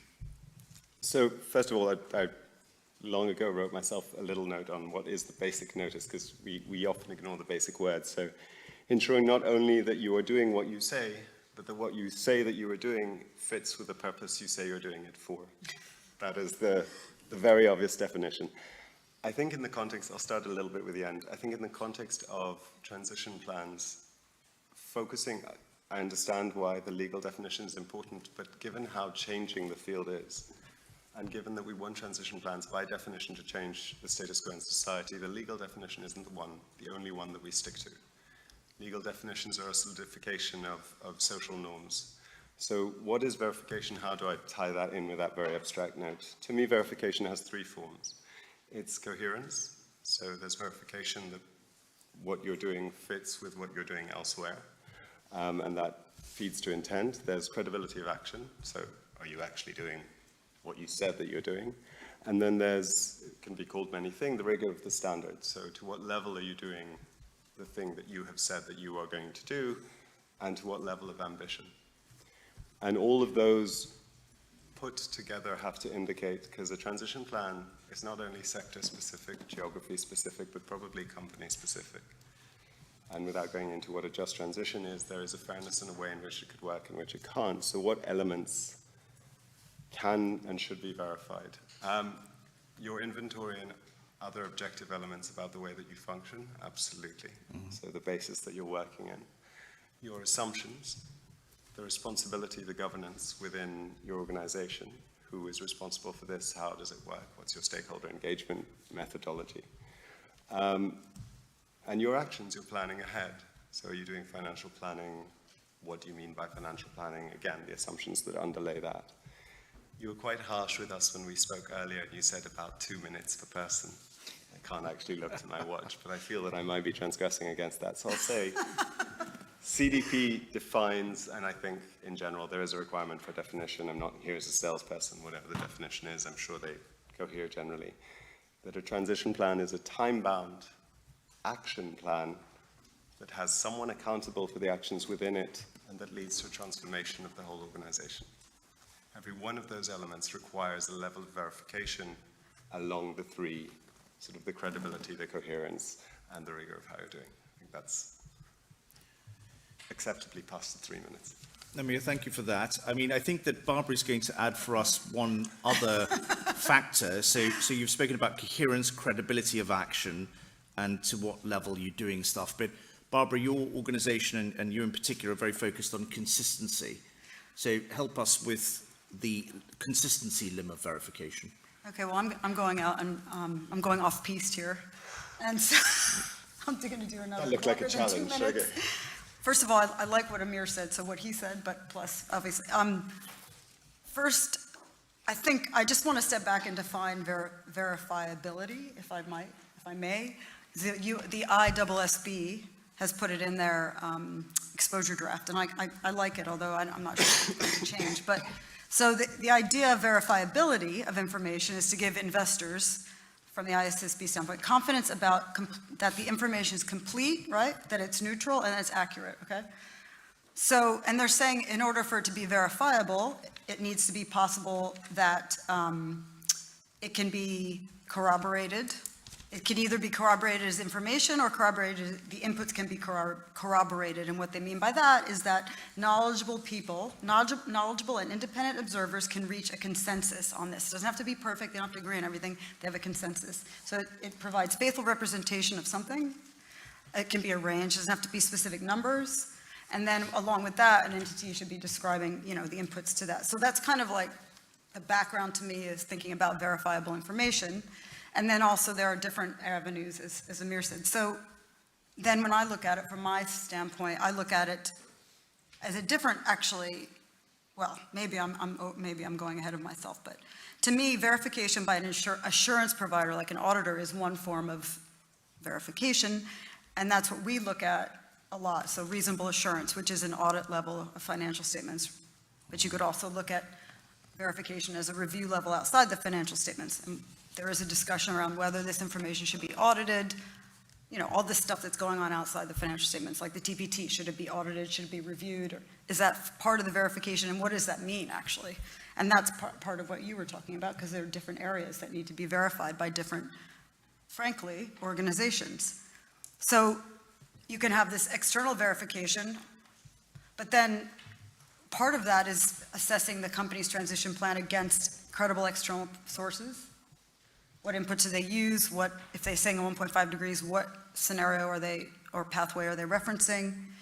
The third, and I'm finally answering your question, is this consistency check, this independent assessment like we do, which to me is like a sense check for investors. So, you know, are companies actually incorporating the information they're telling you they're going to do as part of the assumptions and estimates in their financial reporting, understanding that there are different time frames. There are budget periods, there are beyond budget periods, and then there are way out in the future, but there are still requirements to incorporate some of that information today. So I think I should stop probably. I could keep talking if you want. Anna, do you agree with that, what constitutes verification from the CBI perspective, or what do you look for? Well, it's interesting because I agree with both, but I had something else written down. Right, let's hear it. But I think they're all in the same ballpark. Mine was a lot simpler, which was establishing the accuracy and the truth of what's being said, essentially. And I think that is an interesting concept about the accuracy, because that gets down to the quality to some extent. And maybe we'll talk about that in some of the future ones, because that's where this gets challenging on the assurance side, about giving confidence to people. It's not just that we're looking at these areas, but what we're telling you about these areas is accurate, is good quality. And that's hard because it's about the future. It's about it's about somebody's strategy, about their plans. It's got all the built-in assumptions about what they think that future world is going to look like and what they're going to be able to do within it. So that accuracy question is quite challenging, I think, in this space. Especially in a forward-looking document, accuracy, because who is the judge of accuracy? Only time will tell, right?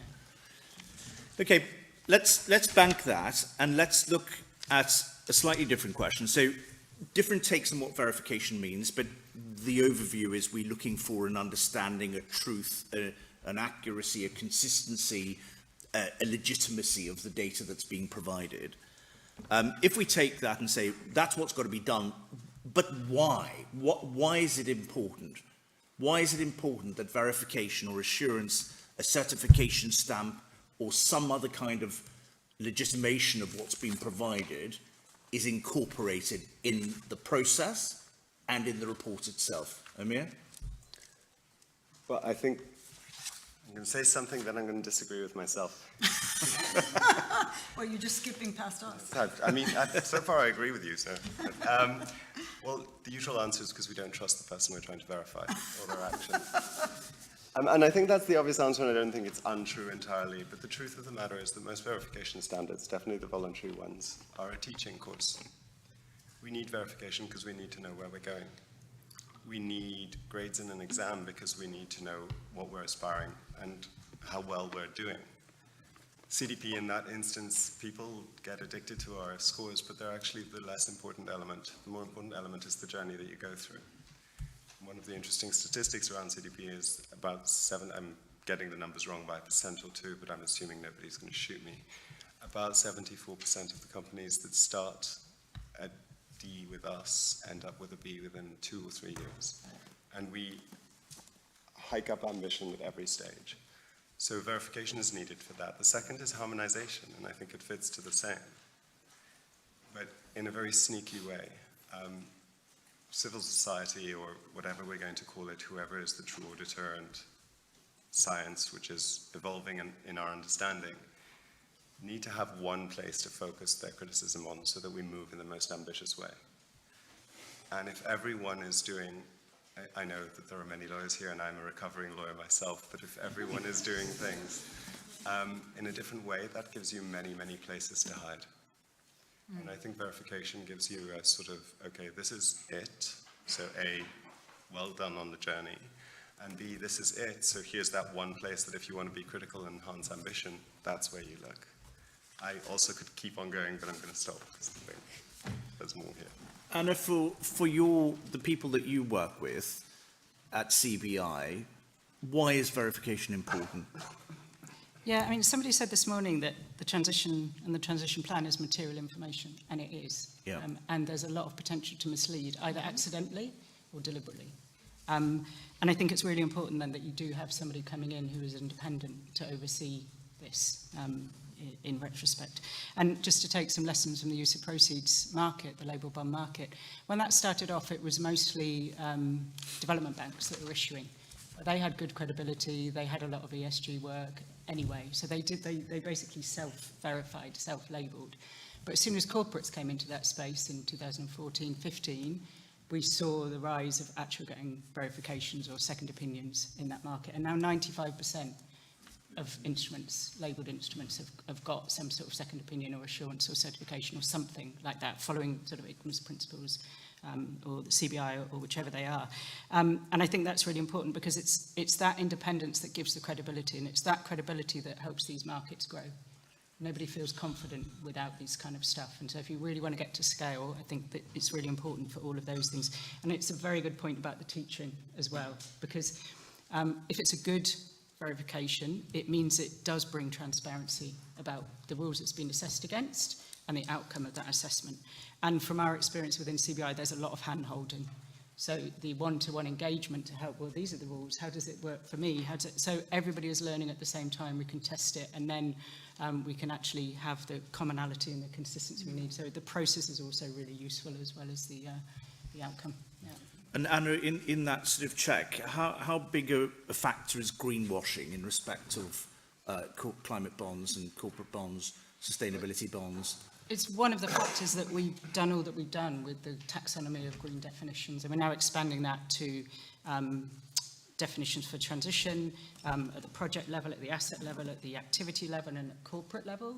And we will do it as well for financial institutions and sovereigns as well. So we're trying to build that spectrum across types of things you might assess, different stripes you might put on it, blue, green, resilience, transition, whatever, all of that.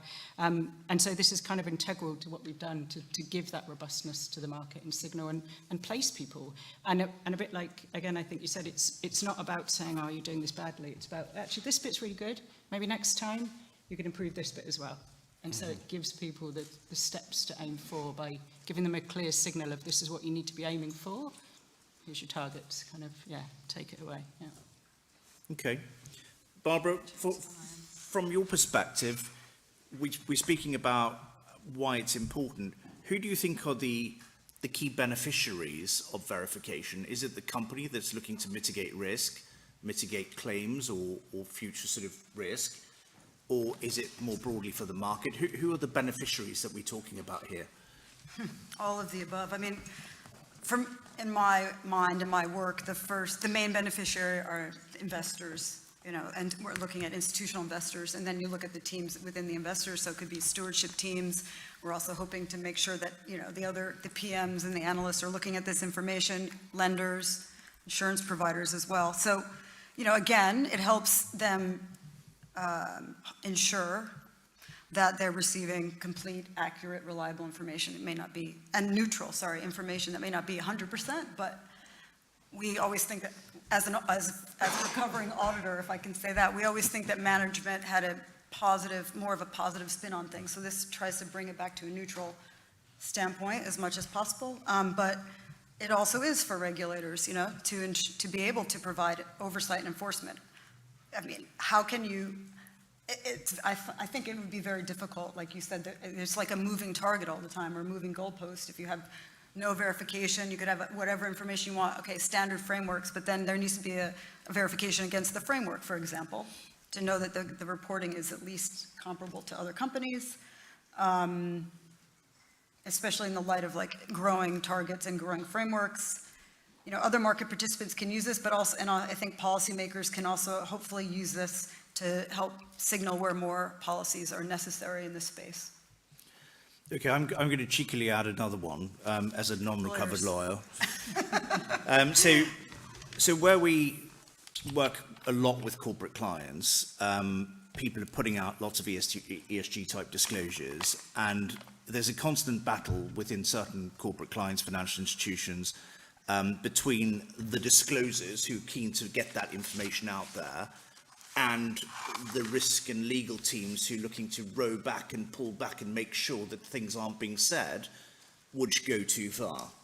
And that going too far captures a whole lot of different things. So firstly, gold plating beyond the requirements under various guidelines, under various rules, various regulations.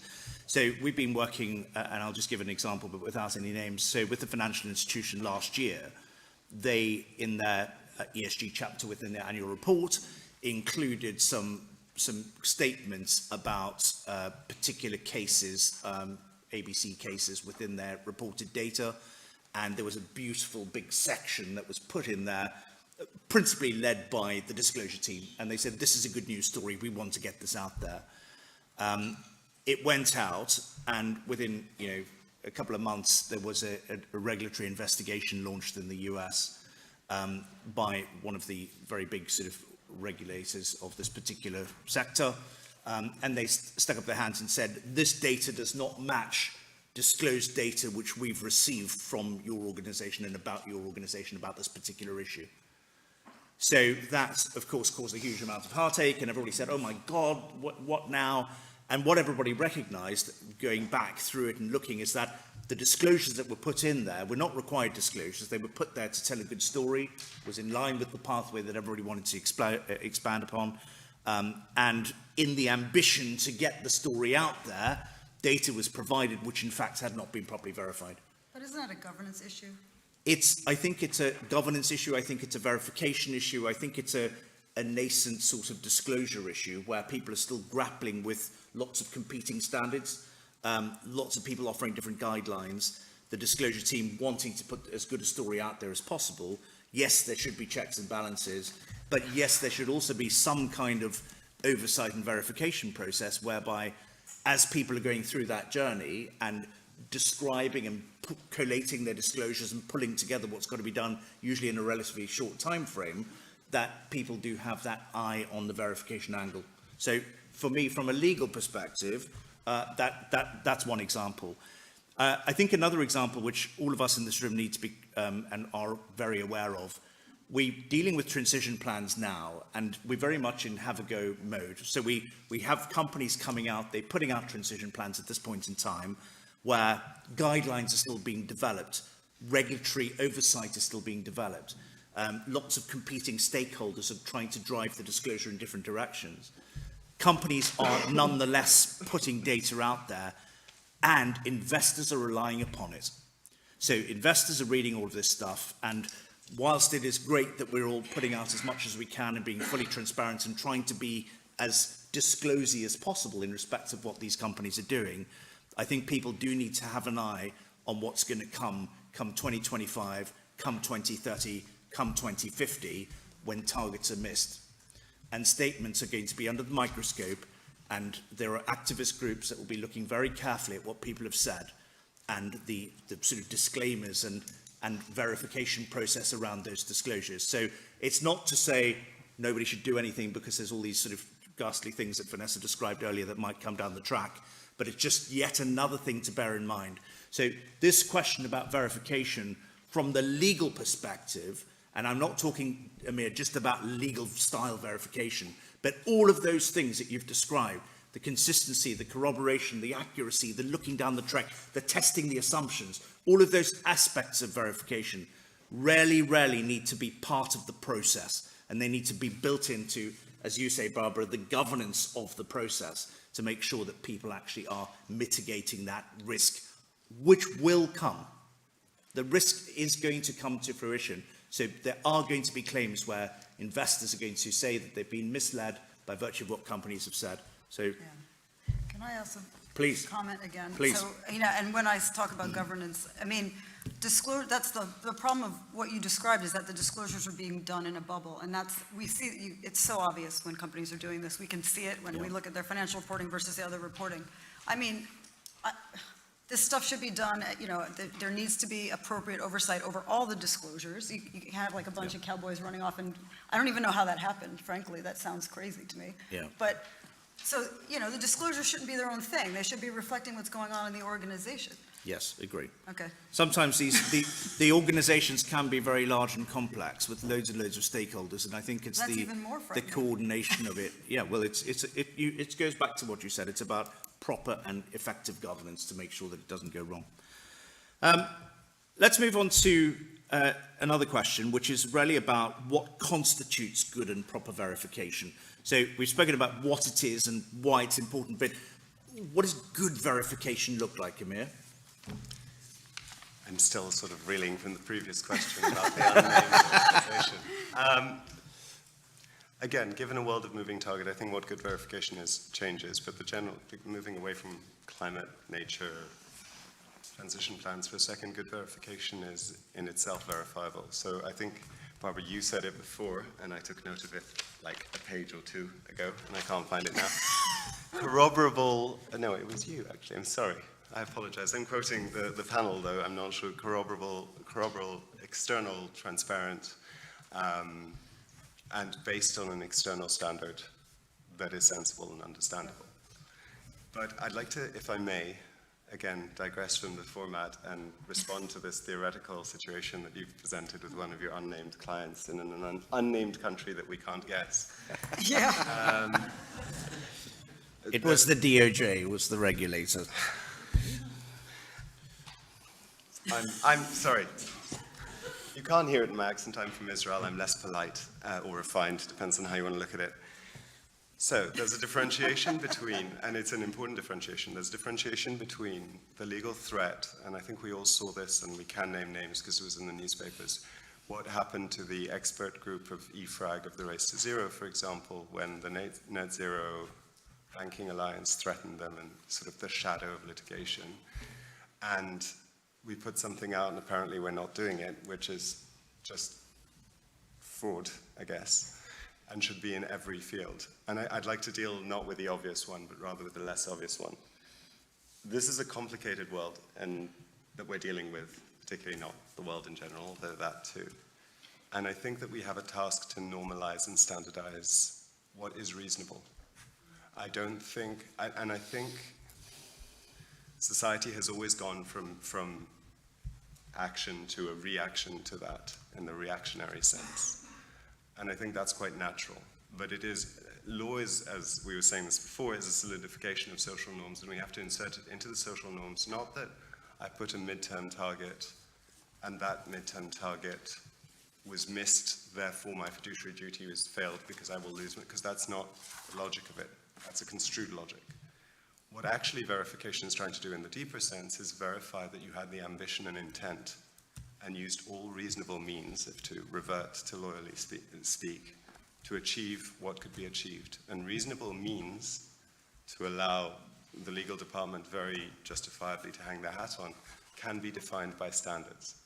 And those standards, going back to your question, have to be external, based upon, for example, Science-Based Target Initiative, which is based upon IPCC reports and scenarios from IEA and so on, or inventories based on the GHG protocol guidance, which even if you were wrong about them, no court of law will find you guilty of anything because you did what was best and most reasonable in the field. The problem emerges when we don't have them or we have too many.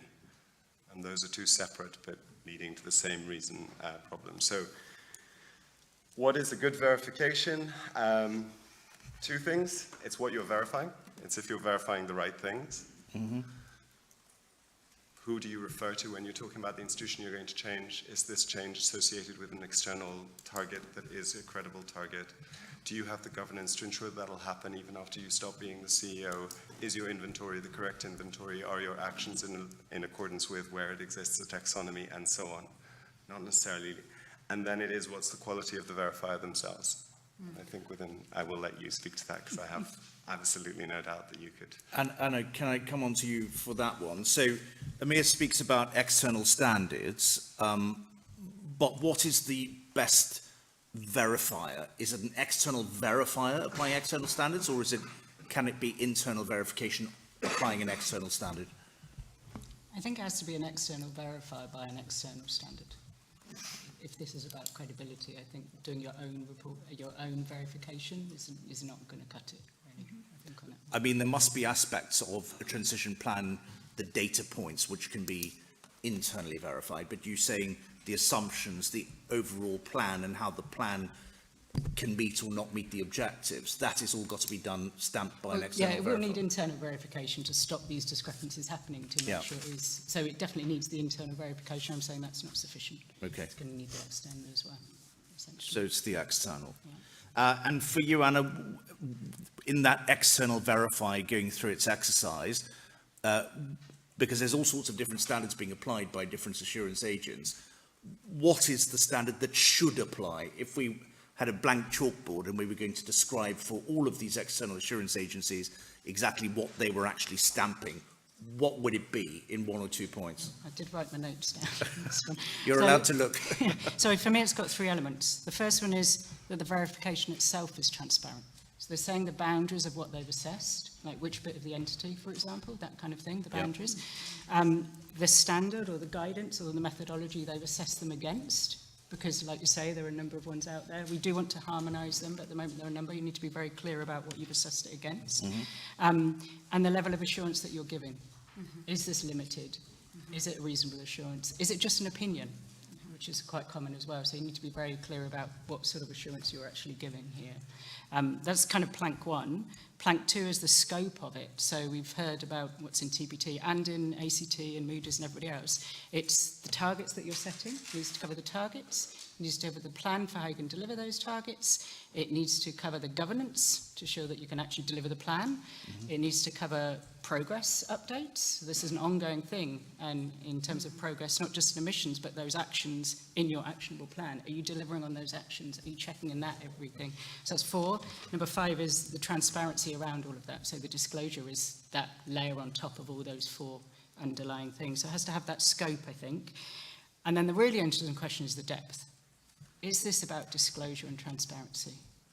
Probably not enough. It's definitely also about the progress tracking, but then the third bit, is it about the assessment of quality? And that's where I think we're in the interest. The rest of it is fairly straightforward. On the targets, the governance, all of that is fairly easy to assess and say they're doing well or not well. But the quality of the plan, like you said, it's somebody's best, we want somebody to put their best foot forward. This is our best understanding based on what we think is going to happen, what technologies are going to be available when, what price they're going to be available at. We've baked that into our business plan, into our future strategy. But there's no guarantee that it's right.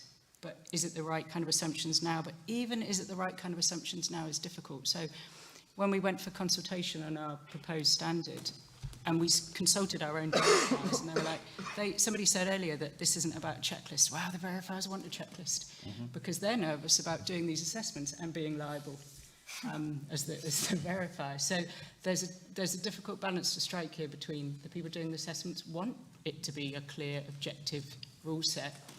But like we say, transition isn't like that. It's very subjective. It's very context and company dependent. So that's the bit we're trying to navigate on the quality question, I think. Yeah. Barbara, what about the role of the actual financial statements as a cross-check and verification? Can you? Okay, so I'm going to not answer that question and answer the first one. Okay, fine. If that's Go okay. for it. Only because, oh, is that a sick? That's a red. I see a red sign up there.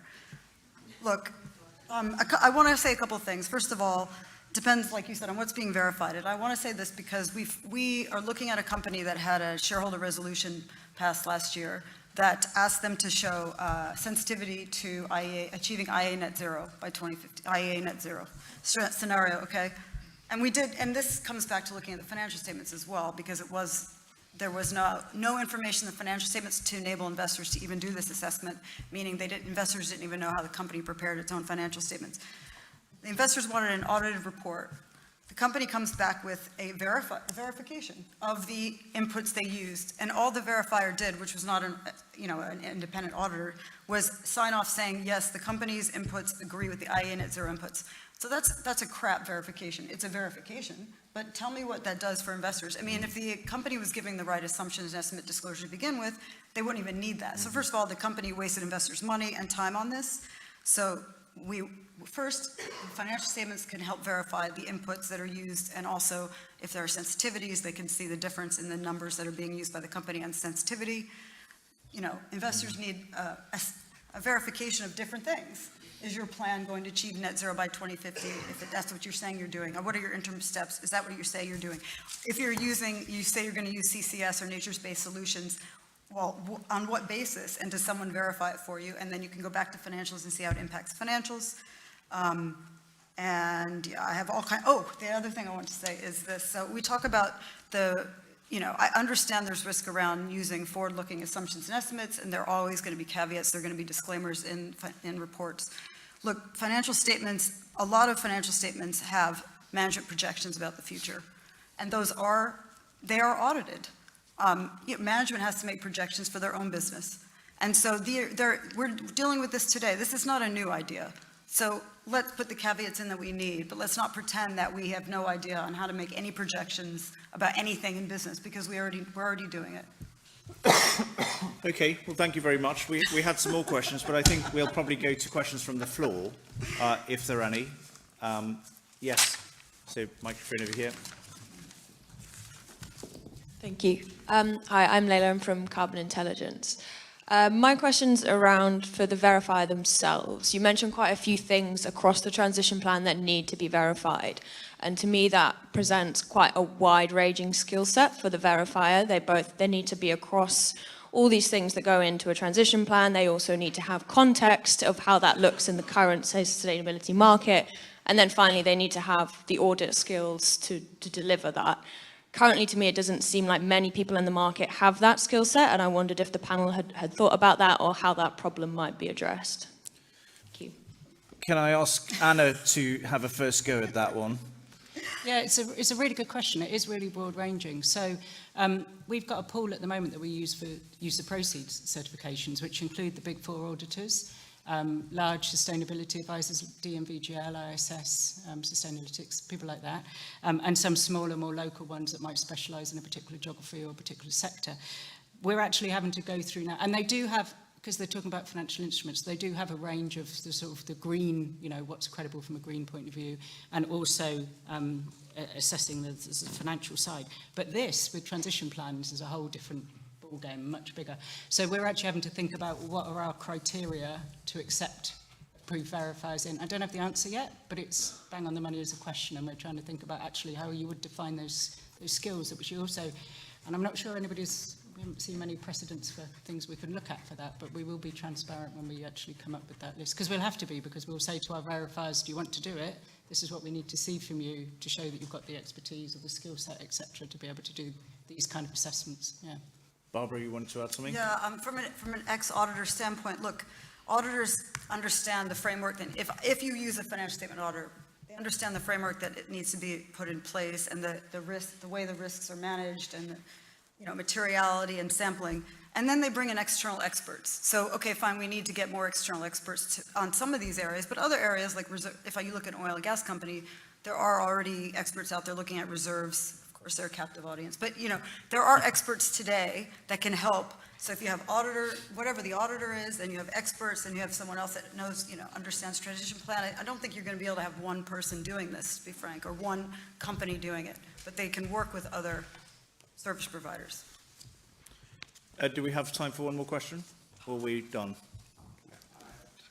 Let's go to the back there, and one more, and then I think we'll call it a close. Thank you so much. Really excellent panel.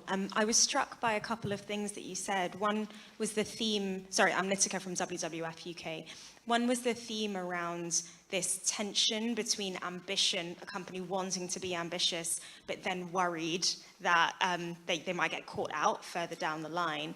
But a couple of things where you mentioned whether there's kind of precedents for this, like the use of what a reasonable efforts is a precedence in law already, and the fact that companies already make projections into the future, which is another point that was raised. And I was just wondering, are there other precedents, maybe from other areas, other forms of verification, that you think could be applied in this context to help companies balance this idea of and the community allow companies to be ambitious while also making sure information is verifiable and credible, so that transition planning doesn't actually result in a dampening of transition plan disclosure doesn't result in a dampening of ambition because they're too worried about what might be verified down the line. Amir, do you want to have a go? It's like we all want to say the same thing, I assume, to a large extent. So first of all, thanks for the talk earlier on TNFD and TCFD. Very good. I think the inevitable answer, and I say this a lot, and after that I will return to the mainstream, is somebody's going to get sued. It just has to happen. It's a reality of how modern Western societies work, and that is the precedent, and it will happen. The second thing, is there a precedent for how this has happened? Yes, human rights and the care for them over the years. There are many precedents. The environmental legislation in the EU in the 90s works along similar lines. There's always going to be and always has been pushback. I do think that the legal system is established enough for us to have learned what the elements are to show best effort.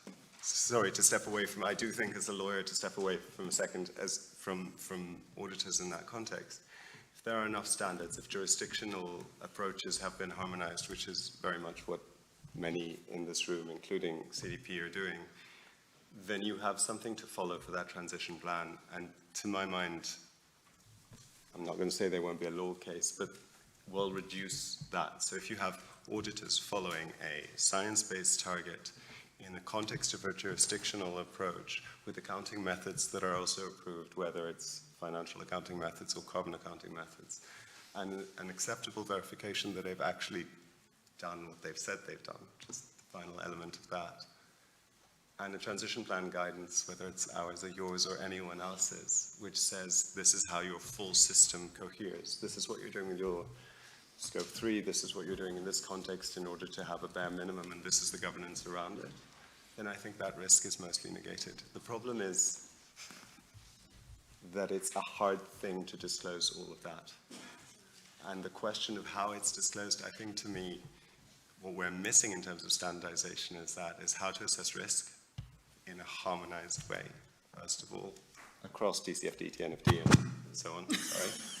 That was my end. Can I I'm going to say something because I've asked it. Look, in terms of precedent, if you're talking about positive, I would say insurers, and I'm not an expert, but insurers deal with a lot of uncertainty, risk, future projections. Actuaries look at this, they've developed models. So there are industries today that are dealing with like future risks and figuring out how to project it and come back and report it today. So from that aspect, I think we have a lot of information. We just have to put it to a new use.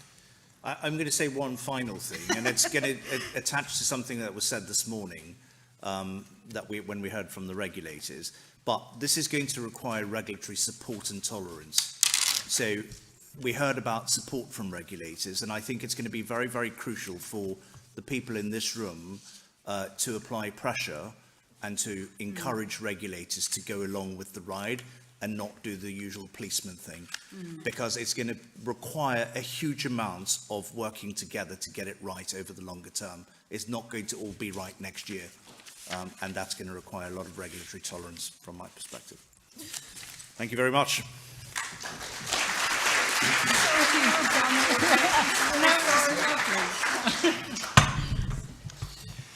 Thank you very much, David, and to the panelists.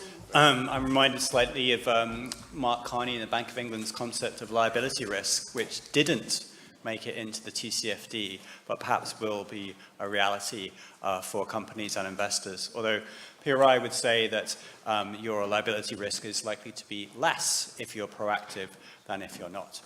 So we're on to our final session. We are going to hear now from some investors. It happens. So I'd like to invite the moderator for the next session, Maya Henriquez, is director at the EBRD, to come to the stage and invite her panel.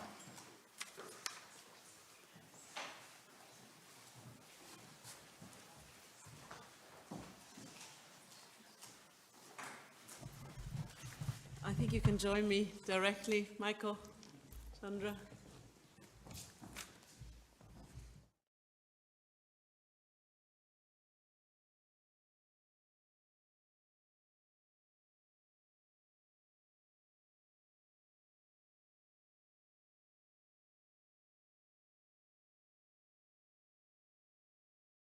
I think we've seen it's from the big picture, from the macro perspective, we're getting more and more into the nitty-gritty.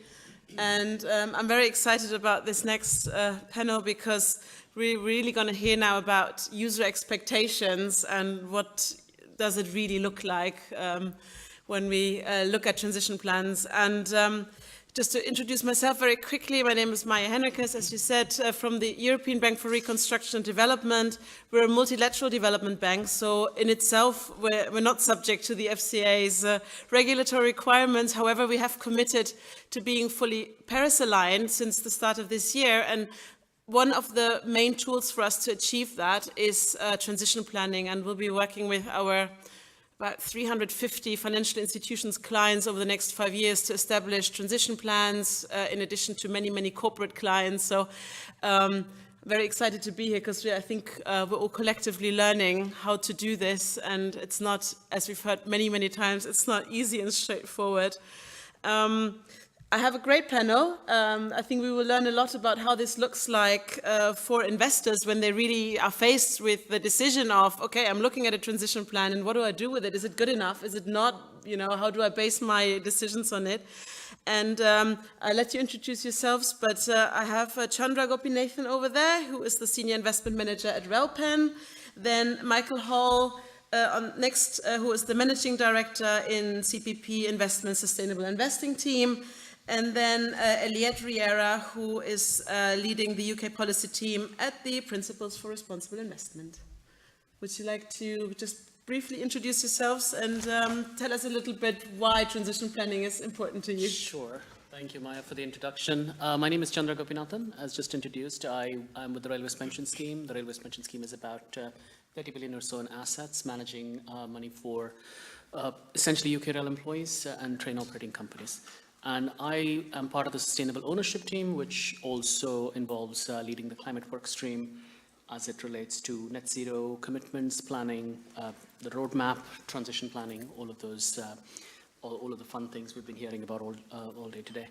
And transition planning for us is predominantly important because Relpen announced its net zero commitment in 2021. So that, and we went out with a roadmap as well of the companies that we would be engaging with, our key emitters in our portfolios. What is the roadmap towards getting there? And we signed up to the Net Zero Investment Framework while we do that.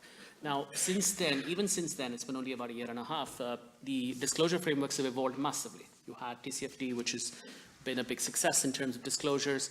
The SEC disclosures come through, ISSB, now transition plan disclosure, particularly the TPT guidance being consulted on at the moment as well. So there is a lot more focus and a lot more specificity, which I think is fantastic.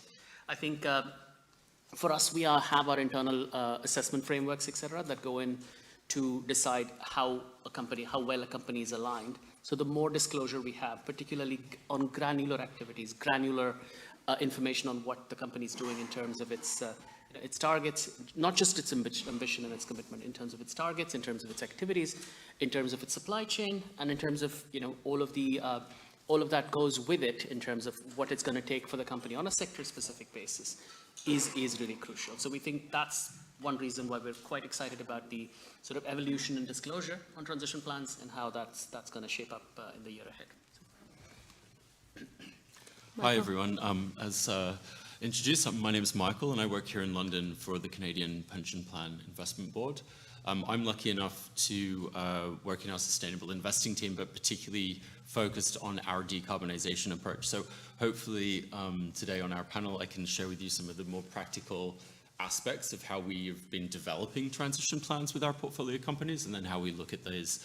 I think when we look at transition plans at the moment, it's obviously a really sort of new area, but we think it's a really exciting one from what we've seen to date, both from an investment opportunity. So we are really looking for investments in companies that are transitioning, because we think we're seeking out opportunities for returns from these businesses. But also from an asset management perspective, where we've seen opportunities for first movers. So where we've worked with our businesses to date to create a transition plan or a decarbonisation pathway, they've been able to identify cost-effective ways to decarbonize today. And I think that there's been really significant learnings that we've had from that for these businesses to be able to have a forward-looking plan, but then the ability to say what cost benefits they're going to get from reducing their emissions from today, and that's been a really exciting thing for us to see. But yeah, I can share some experiences later on about building those transition plans and the practicalities of that, but also, the due diligencing of transition plans, which I think is really interesting now that we're seeing investment opportunities for businesses that are coming to market with a transition plan. And that's been a really exciting and interesting thing to be able to say, to be able to interrogate that and see what's credible and what's not. Thank you for having me. Yeah, we'll definitely get into the details of that, but maybe perhaps, Eliette, you can give us a little bit the broader context from your side. Thank you very much. So I'm Eliette Riera, I'm the head of UK policy at the Principles for Responsible Investment. I'm sure a lot of you are aware of the work that we do at the PRI. We're a signatory-based organization with over 5,000 signatories to date. And a lot of our work is to help our signatories understand what constitutes responsible investment, how to mainstream it, and what are in the policy team, we look at the policy barriers and enablers that can be looking at, that investors can be facing. We do a lot of work with governments all across the world, and I represent the UK side of this. We're very excited with the development on the Transition Plan Task Force. We see that the UK is leading the field in terms of that all-encompassing approach, because we have seen an increase in financial regulation over the years, but we're still waiting to see that shift in financial flows that all the countries in the world committed in 2015 in the adoption of the Paris Agreement. So it's obvious to us that we need to start moving away from pure financial and disclosure regulation into something more integrated, looking at the whole of economy, and transition plans are going to be a very big part of this. Yeah, I think this is interesting to see that transition planning really stands, I think, in the context of course, our commitments under the Paris Agreement, the net zero pledges that we're moving towards, and then I think, Michael, it was, I think, very interesting to hear that there's, of course, there's more disclosure, there's more rules around it, but there's also really an opportunity for us investors to identify where we want to channel our funding to. And that is also, I think, EBRD's experience to use that in such a way. So maybe from the broader context, we can look a little bit more at sort of the more specific expectations that you have for transition plans. So maybe Michael, you already offered, so why don't we start with you? Sort of what are your expectations from a good transition plan? Good transition plan. Look, I think, there's been a lot of discussion around the credibility point, but, we're really interested in building transition plans with our portfolio companies, because what our first expectation is really undertaking an abatement capacity assessment. So what's possible for that business now? What technology is available, what's cost effective, what changes in behaviors, what changes in employee behaviors in process can be taken now. And we would like to see that first step have been taken, and again, because we've seen such opportunities and value creation opportunities from doing that. We did draft a framework, an abatement capacity assessment framework, and that's sort of something that is a high level approach that's on our website, but that's very, a very standardized approach for businesses to be able to report abatement capacity potential, and then also projected abatement capacity. And so there's a template for filling that in. But then equally, we've been running over the past 12 months a series of pilots which are much deeper dives on building a credible decarbonization pathway and a transition plan, which look at actually doing ground up assessments within these businesses. So creating a MAC curve, for example, a marginal abatement cost curve, which looks at all of these potential levers. So all of the sources, the three main steps really are creating an emissions baselining, of course, but then looking at each of these sources of emissions for that business, and then what opportunities or levers there are to reduce those emissions and what those costs will look like over a time period. And again, the outputs of that have been really interesting, because they allow that business to then credibly track how they're going to get to net zero, if that is their plan and if that is in their current business plan, and then it allows them to build off that. So I think the credibility point for us is really around have you actually looked at what's possible today, and are you doing it? I think is the easy answer. Yeah, Great, thank you. Chandra, I learned from you that you have a new voting policy for climate transition plans. So maybe similarly to Michael, could you maybe tell us a little bit about this mechanism, but then also what you expect to see from a good transition plan? Sure. I mean, firstly, congratulations to Michael and CPPIB on the excellent work you guys are doing. I mean, I think the abatement potential bit is definitely something that all investors need to be aware of when they ask companies to do certain things, because it's a one-size-fits-all approach that's being proposed at the moment. And anyways, not to digress from that, but our voting policy is sort of the heart. The voting is the key accountability mechanism, particularly for our public equities portfolio when it comes to the climate transition. So we have an assessment framework which is sort of based on the CA 100 and a couple of other of the indicators, the alignment assessment indicators that are out there. It's the climate risk and net zero alignment assessment. And our voting policy is really focused on the areas of misalignment that come across from that framework. So when we assess a company, if it's 8 out of 10 indicators or 6 out of 10 indicators that are actually fulfilled and there are 4 that are missing, they become our key engagement topics and voting topics for the company in particular. So things like science-based targets, things like short and medium-term targets, things like supplier and value chain engagement. If you're looking at an oil and gas company, looking at methane emissions, looking at generally looking at use of carbon capture storage, long-lived storage in particular, and then the decarbonization strategy of the company as a whole. So how are they doing on TCFD? Disclosure is one thing, and then strategy is another. In terms of how are you planning to implement it, what sort of activities do you look at when you, and even getting into the scope 3 bit where, it's not just about setting the targets, it's more about getting into the activities of what are you doing with your value chain in terms of engaging and in terms of, sort of consolidating those activities together to be able to quantify what your scope 3 would look like and to be able to set those targets as well. So all of those sorts of things, and then capital allocation also becomes a big part of the assessment process and the voting policy. So how much of green solutions are you investing in? What is your decarbonization looking like? All of those things. And we've recently introduced, it's always been part of the framework, but we've recently sort of expanded on the areas of biodiversity as well. So looking at freshwater use, looking at reduction of that, looking at land use and reforestation, et cetera, which are also part of the assessment framework. And then looking at social impact, particularly emerging markets and also developed markets across the board. So making sure that those companies have social impact that's embedded in. So those are the sorts of things that form the assessment framework, and whatever doesn't line up in the assessment framework in the order of priority becomes our engagement topic, and that engagement then translates into votes against or for and against the company on their climate transition plan. So that's where we look forward to the specificity that climate transition plans will provide. So that way we can assess these better, we can identify the misalignment better, and then vote for and against accordingly. So that's sort of it in a nutshell. Yeah, very interesting. Elliot, are there any other tools that you consider could be useful for investors with regards to the transition planning? Yeah, of course. I think one of the things that we've noticed at the PRI is obviously for transition plan recognize the targets are not enough, and Chandra was talking about this, so was Michael and everyone today on the panels. We've talked about the importance of transparency and integration. We've seen the great work that the FCA, for example, is doing, working with the Transition Plan Task Force, looking at the different things that are being done by the ISSB and other frameworks that are emerging. And that's also really important because we don't want transition plans to become either seen as a burdensome or tick boxing exercise.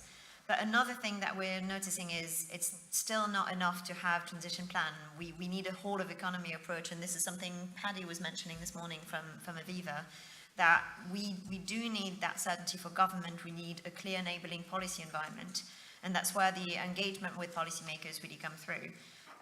We've noted in the PRI that there's close to 900 different policies on being issued or implemented when it comes to financial regulation.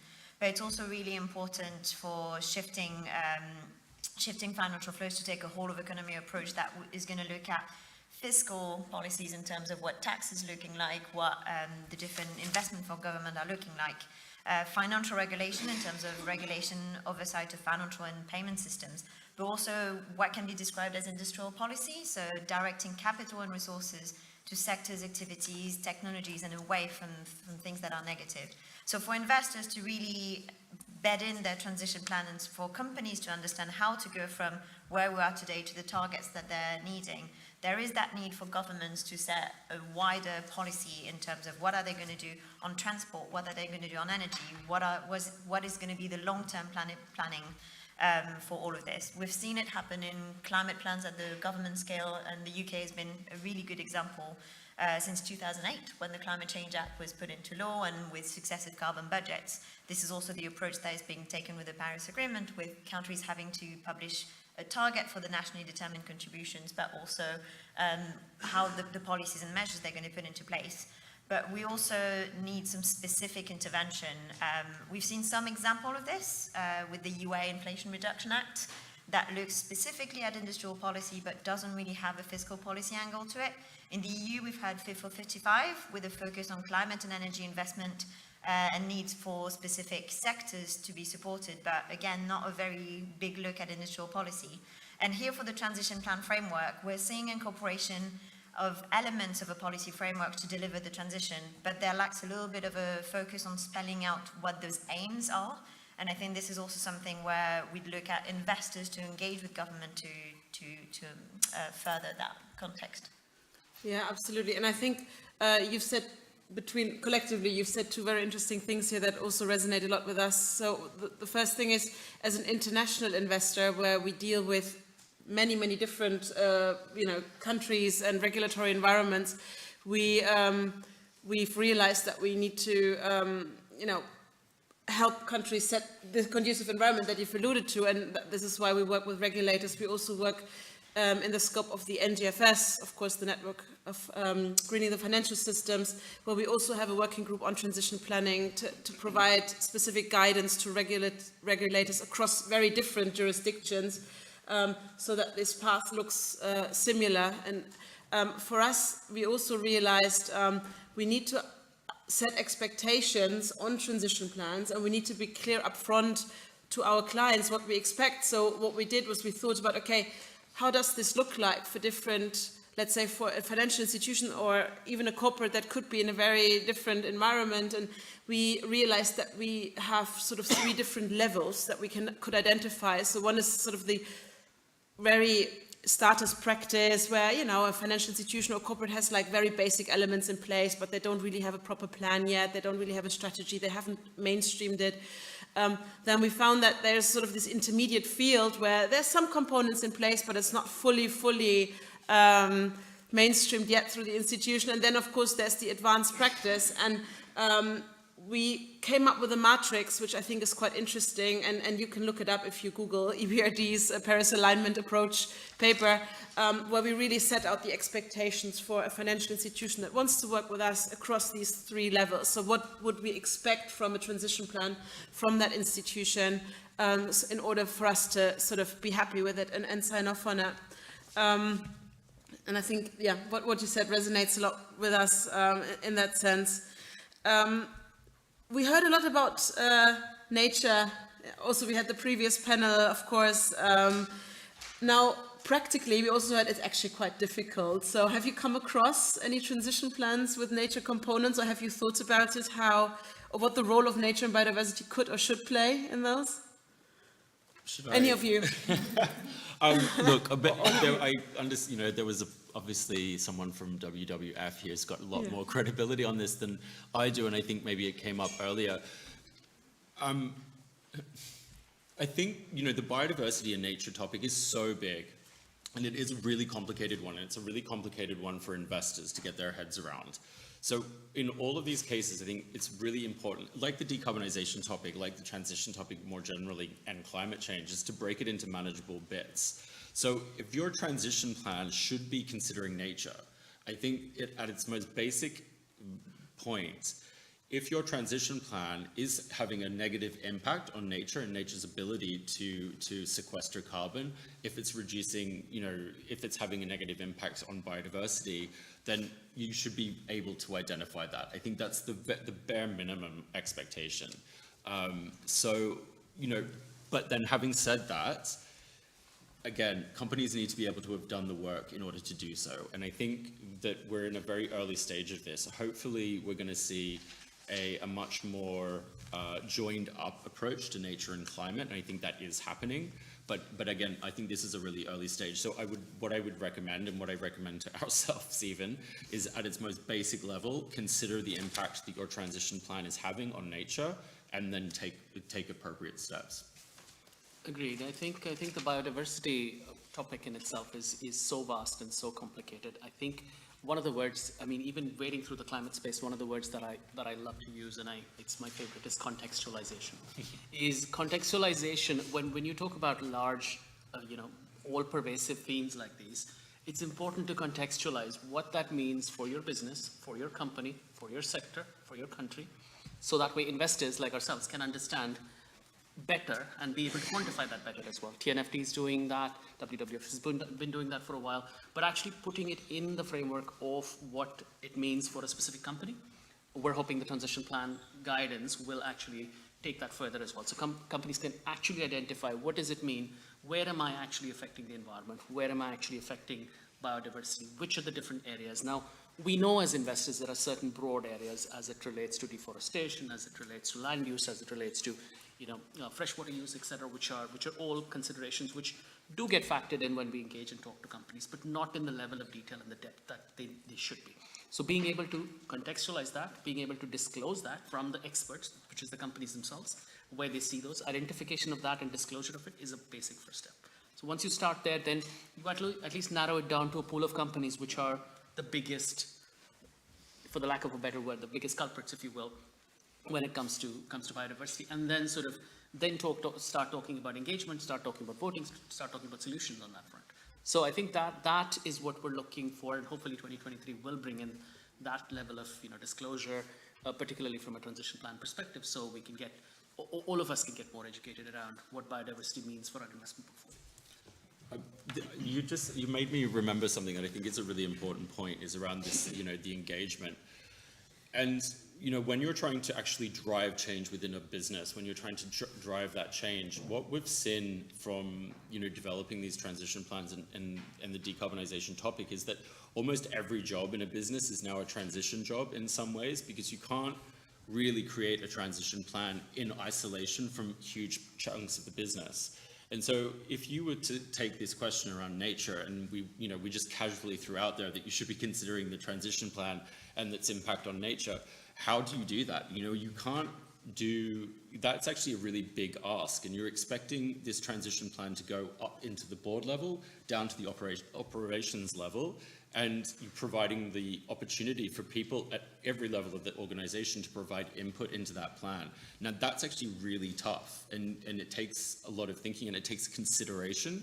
And so I think we can throw out these comments like, oh, you should integrate X into your transition plan, but the practicality of doing that requires much broader engagement within an organization than we might expect, and it requires buy-in from many different parts of the organization. And I think we also should be, considerate of the narrative that we're creating. How you communicate with the board is very different to how you communicate with an operations level manager who's driving a particular change in a selection of a procurement of a piece of equipment that we have a direction of travel on. And so the engagement piece is actually, you could probably have a panel on this altogether, but it is really important to think about how you're engaging with the organization to provide that input. Absolutely. Elliot, anything to add to that? Or? On nature, no. I think it's been well covered by people who have vastly better knowledge than me on the topic. And now I think what you said about engagement is also interesting when we think a little bit about, so as investors, what do we do if we're faced with a transition plan that's just not good enough, right? And, we obviously don't want to lower our standards. We have specific requirements, and I think the engagement piece is sort of what unlocks that, because if, there's a transition plan that is not great, but you feel like your potential investee company or the company you want to lend to is open to this engagement, and they want to work with you on this, then it's a whole different matter, no? Yeah, but this is a journey. I think that we're in a point of time where everyone's still learning this. I think if you were to be confronted with a company that had a terrible transition plan, but that was doing it from a place of, a negative perspective, they were trying to sort of do this for some other purpose other than transitioning. I think that's a very different thing. We haven't come across that. I think everyone that's trying to engage with transition plans, trying to engage with decarbonizing their business is doing so in good faith. And I think we have to approach it in kind. And, you know, that's, again, part of the reason why we're trying to be quite bottom up with some of our businesses in doing this, is because we're trying to assist them on that journey. And coming in and, you know, being extremely, you know, critical of a transition plan, I think has got its place perhaps, but not necessarily going to be that constructive to moving that business forward. And we do have to take that, you know, we have to be on that journey with our investors, or with our investments, I think. But I think people are engaging with this in good faith. I mean, again, I haven't seen an example of this which has not been in good faith. So I think it's going on the journey with the business and getting in there and helping them and building it with them.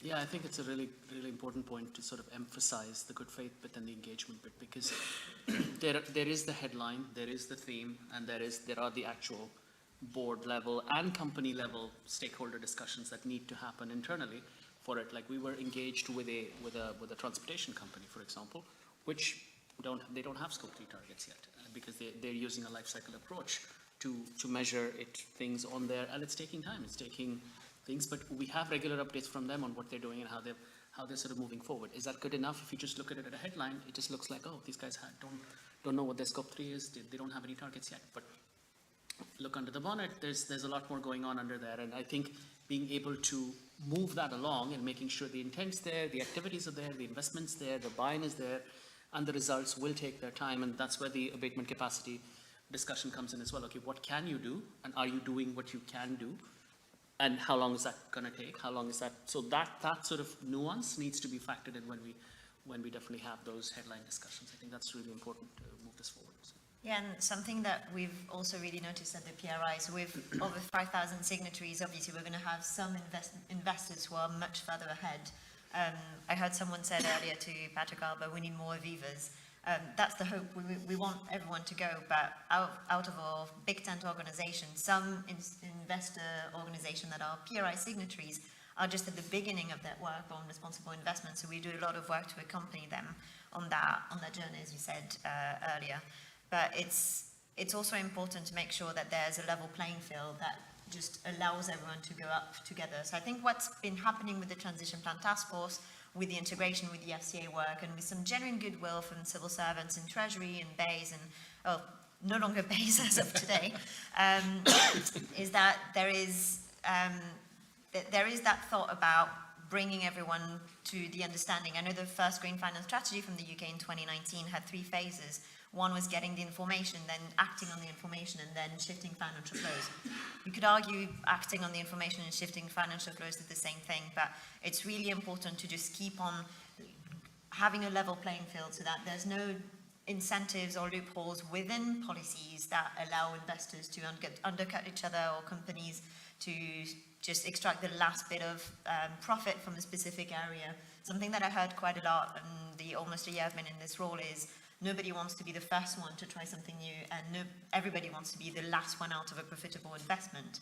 But that's where engagement with government is also really important, to make sure that that level playing field is there, and there's no one that's going to be left behind because they're just trying to advance faster than others.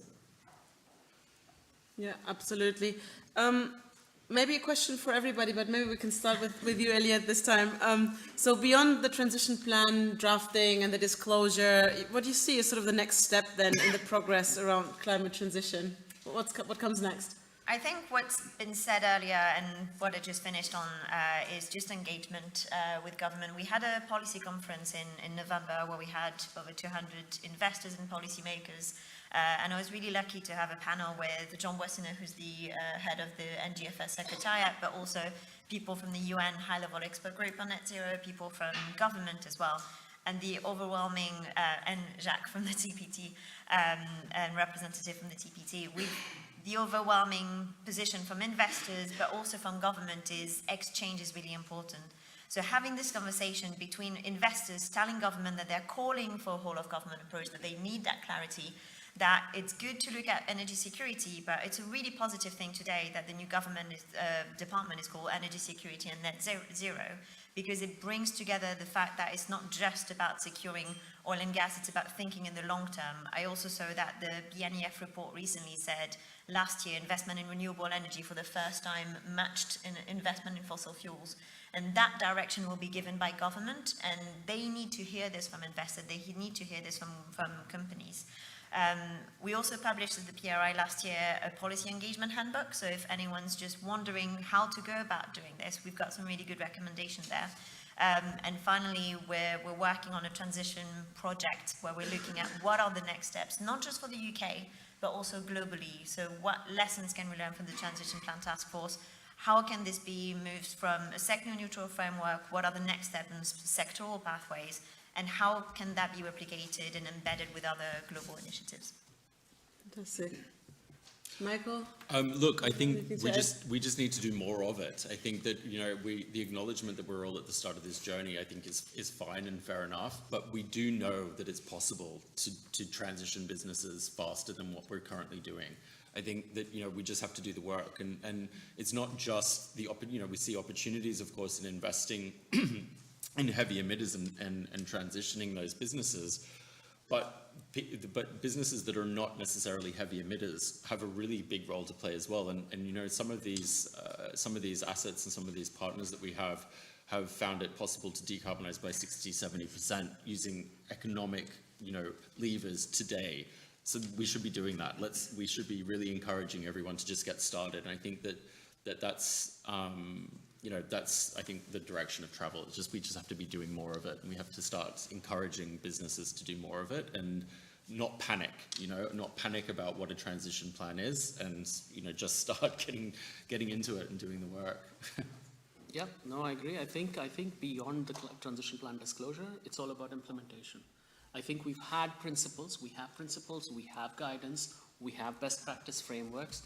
It's time to do, and it's time to do it in a way that is sensible, in a way that takes into account social impact, biodiversity, etc. as well, and in a way that is efficient as well, because you do have, we've touched on the supplier and value chain engagement, particularly for high emitting sectors. I mean, you have metals and mining, you have oil and gas, you have transport, you have electric utilities, etc. All of those have a lot of overlaps with each other when you talk about them from a sector perspective and a geographic perspective as well. So being able to leverage those and then actually do, when you speak to the companies or when you're investing in private companies or in assets, etc., being able to, you know, move that journey along is really what needs to happen. So let's graduate. It's a good thing that we're maturing beyond principles and guidance and frameworks, and I think the outcomes need to show. I think it needs to be all about implementation going forward. I fully agree, and I think the best point that reinforces we just have to do many more of those is, I think, if you remember the UNEP emissions gap report that comes out annually for the COP, and the last one that came out with the last COP, of course, had a very interesting statistic that basically they added up all the NDCs that are out there. If they were implemented unconditionally, the way they stand, we would be about at a pathway right now to a temperature rise of like between 2.4 and 2.6 degrees Celsius. But however, with all, if we add to that all the corporate and financial institutions pledges that are coming from the private sector, then we're on track.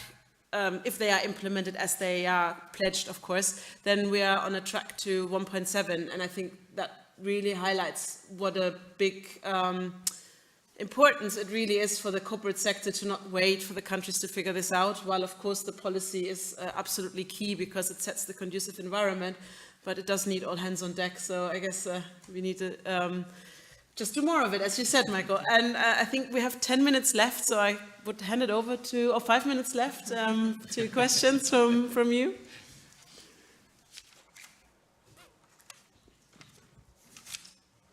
Hello, Fabrizio from the Climate Bonds Initiative. I have a question for perhaps just Michael or perhaps as well for Maya. How do you incentivize companies to decarbonize? Especially I'm thinking about the hard-to-abate sectors, steel, cement, where you have huge capex. Yeah, would be interesting. And with that, what works best, and whether collective engagement. I'm not saying it should be collective engagement, but whether you think this helps somehow. Thank you. Do you want to start? Sure. Look, I think that, you know, it's a really difficult one because on the surface of it, the incentive is already there for those industries. They know that they have to decarbonize. They know that there's an increasing cost to the way that they're currently doing business. So in a lot of ways, that conversation's clearly there already. And so actually, the biggest role I think we can play in assisting them is to be practical about how they can do that. You know, and again, you know, this is trying to sort of identify what's economic today. What do you think is going to be economic in 10 years? Are we planning for that? Can we build that into your business plan? So it's you know, but it is extremely important, I think, for boards and investors to state that ambition and state that expectation. Because unless it's articulated that we have an expectation that this business is going to start decarbonizing, that we want to see a transition plan, then the signals aren't being given to the business. And so it actually really is a board responsibility to start talking about transition planning and start talking about practical ways that they can be moving the business forward. Yeah, and I think from our side, I mean, of course, the ultimate incentive is the access to finance, right? So for a company that wants, you know, our investment or wants to take a loan from us, they know that we have very strong commitments to our shareholders, and if they don't fall within those commitments, then it will be impossible for us to actually provide finance to them. So I guess that's the ultimate sort of hard currency incentive. But then on the way, we do incentivize by, of course, trying to help them out. We provide technical assistance. We can play with blended finance structures, and we can see, you know, to de-risk the financial arrangements, or we can help them to do the math. You know, what does a low carbon pathway look like in my specific subsector in this regulatory environment that I move on? So we try and make it easy on them and help them out with doing sort of this upfront work. And then, of course, the price is then the access to finance. Question down here.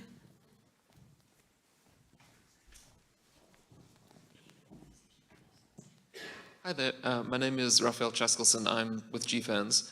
I had a question on due diligence for transition plans, and I guess this relates to all of you, but maybe if we're tight for time, I'd be keen to hear from Chandra and Maya, because you both mentioned this. I was struck by what somebody said, I think it was Barbara from Carbon Tracker on an earlier panel, that there's often a misalignment between, say, the sustainability disclosures and what's actually reflected in the financial statements, or any other aspect of kind of what the business discloses. And I was keen to know whether the way you assess transition plans, maybe just to talk a little bit more to kind of what the due diligence is and whether it involves looking at other things that aren't in the transition plan to see if there are those kind of misalignments. I'm thinking in oil and gas specifically, there may be, you know, very kind of detailed plans to kind of get to net zero, but if somewhere else in their financial statements they're saying actually we're funding assets in Africa and Latin America, do you undertake some kind of exercise to sort of see whether those two things speak to each other at all? Yeah, I hope that question is clear. Yeah. Chandra, Yeah, the question is very clear, and I think I'll just take a step back, and I think the key to assessing key to conducting good due diligence and seeing whether a transition plan actually tells you the story. Firstly, it's not just about the transition plan. It is about the overall business, what the company is doing as a whole, not just about what they're talking about. It's the same thing as sustainability reports were talked about 5 years ago, where a company said one thing in the sustainability report, something else in the annual report, and they just didn't line up. So it is important to take a holistic view, number one. Number two is, and I find this a lot with investors in particular, is an extremely deep knowledge of the sector and the company is an absolute prerequisite to going in and analyzing or conducting due diligence on a transition plan. So if we don't have it, get the right experts involved in order to be able to assess whether a company is doing the right thing in the metal space or in the steel space or whatever else it might be, because all of those, and including the abatement potential capacity for a company, having a clear understanding of what they can and can't do is a starting point. And then you have standardized frameworks like TPT, et cetera, which will come in, which talk about, which assuming companies do adhere to and report on, then you have some kind of standardization on what they're saying. So we're all not going crazy, diving into documents that are, are extremely disparate. But yes, there is potential for things to be confusing. I fully expect, and I do see, there are tons of discrepancies between what companies say they do and what they actually do. And I think it's a process. But to me, the constructive bit is that we're moving along in the right direction, and this will be iterative. And that's where the engagement kicks in as well, where when you talk to a company, but it is a lot of work. You have to sort of get into the detail. You have to get up to speed on the sector and on the company itself. And that's number one. I'd say I can't emphasize that enough. Yeah, I think for us, very similarly, it's important to note that, so methodologically, we've hooked up the transition planning work to our Paris alignment approach, but it doesn't work in isolation. So I think I need to mention 3 frameworks that link in very closely, and during the due diligence process that we look at all 3 of them. One is our environmental social policy. So we're doing obviously an environmental social due diligence process with every potential client. Then we have our green assessment that is for our green economy transition approach, basically everything that's dedicated green finance, which is applicable to about half of our business. So we will look at that, whether it applies, to what extent. And then the Paris alignment assessment, which leads into the transition planning work, is sort of the third component of this. So we look at all of those. We look at the risk management side from an environmental social perspective. We look at plans, future, strategy, which comes into our both Paris alignment approach and the green economy transition approach. So all of these together, that needs to align, and all of this together needs to give us sort of the full package of comfort that we're sort of dealing with a potential client that we would actually really want to work with. But it doesn't work in isolation. Just looking at the transition plan, of course, is not everything. I think with that, we've come to the end, and I hand over back to you. Thank you very much, and thank you to my fantastic panelists.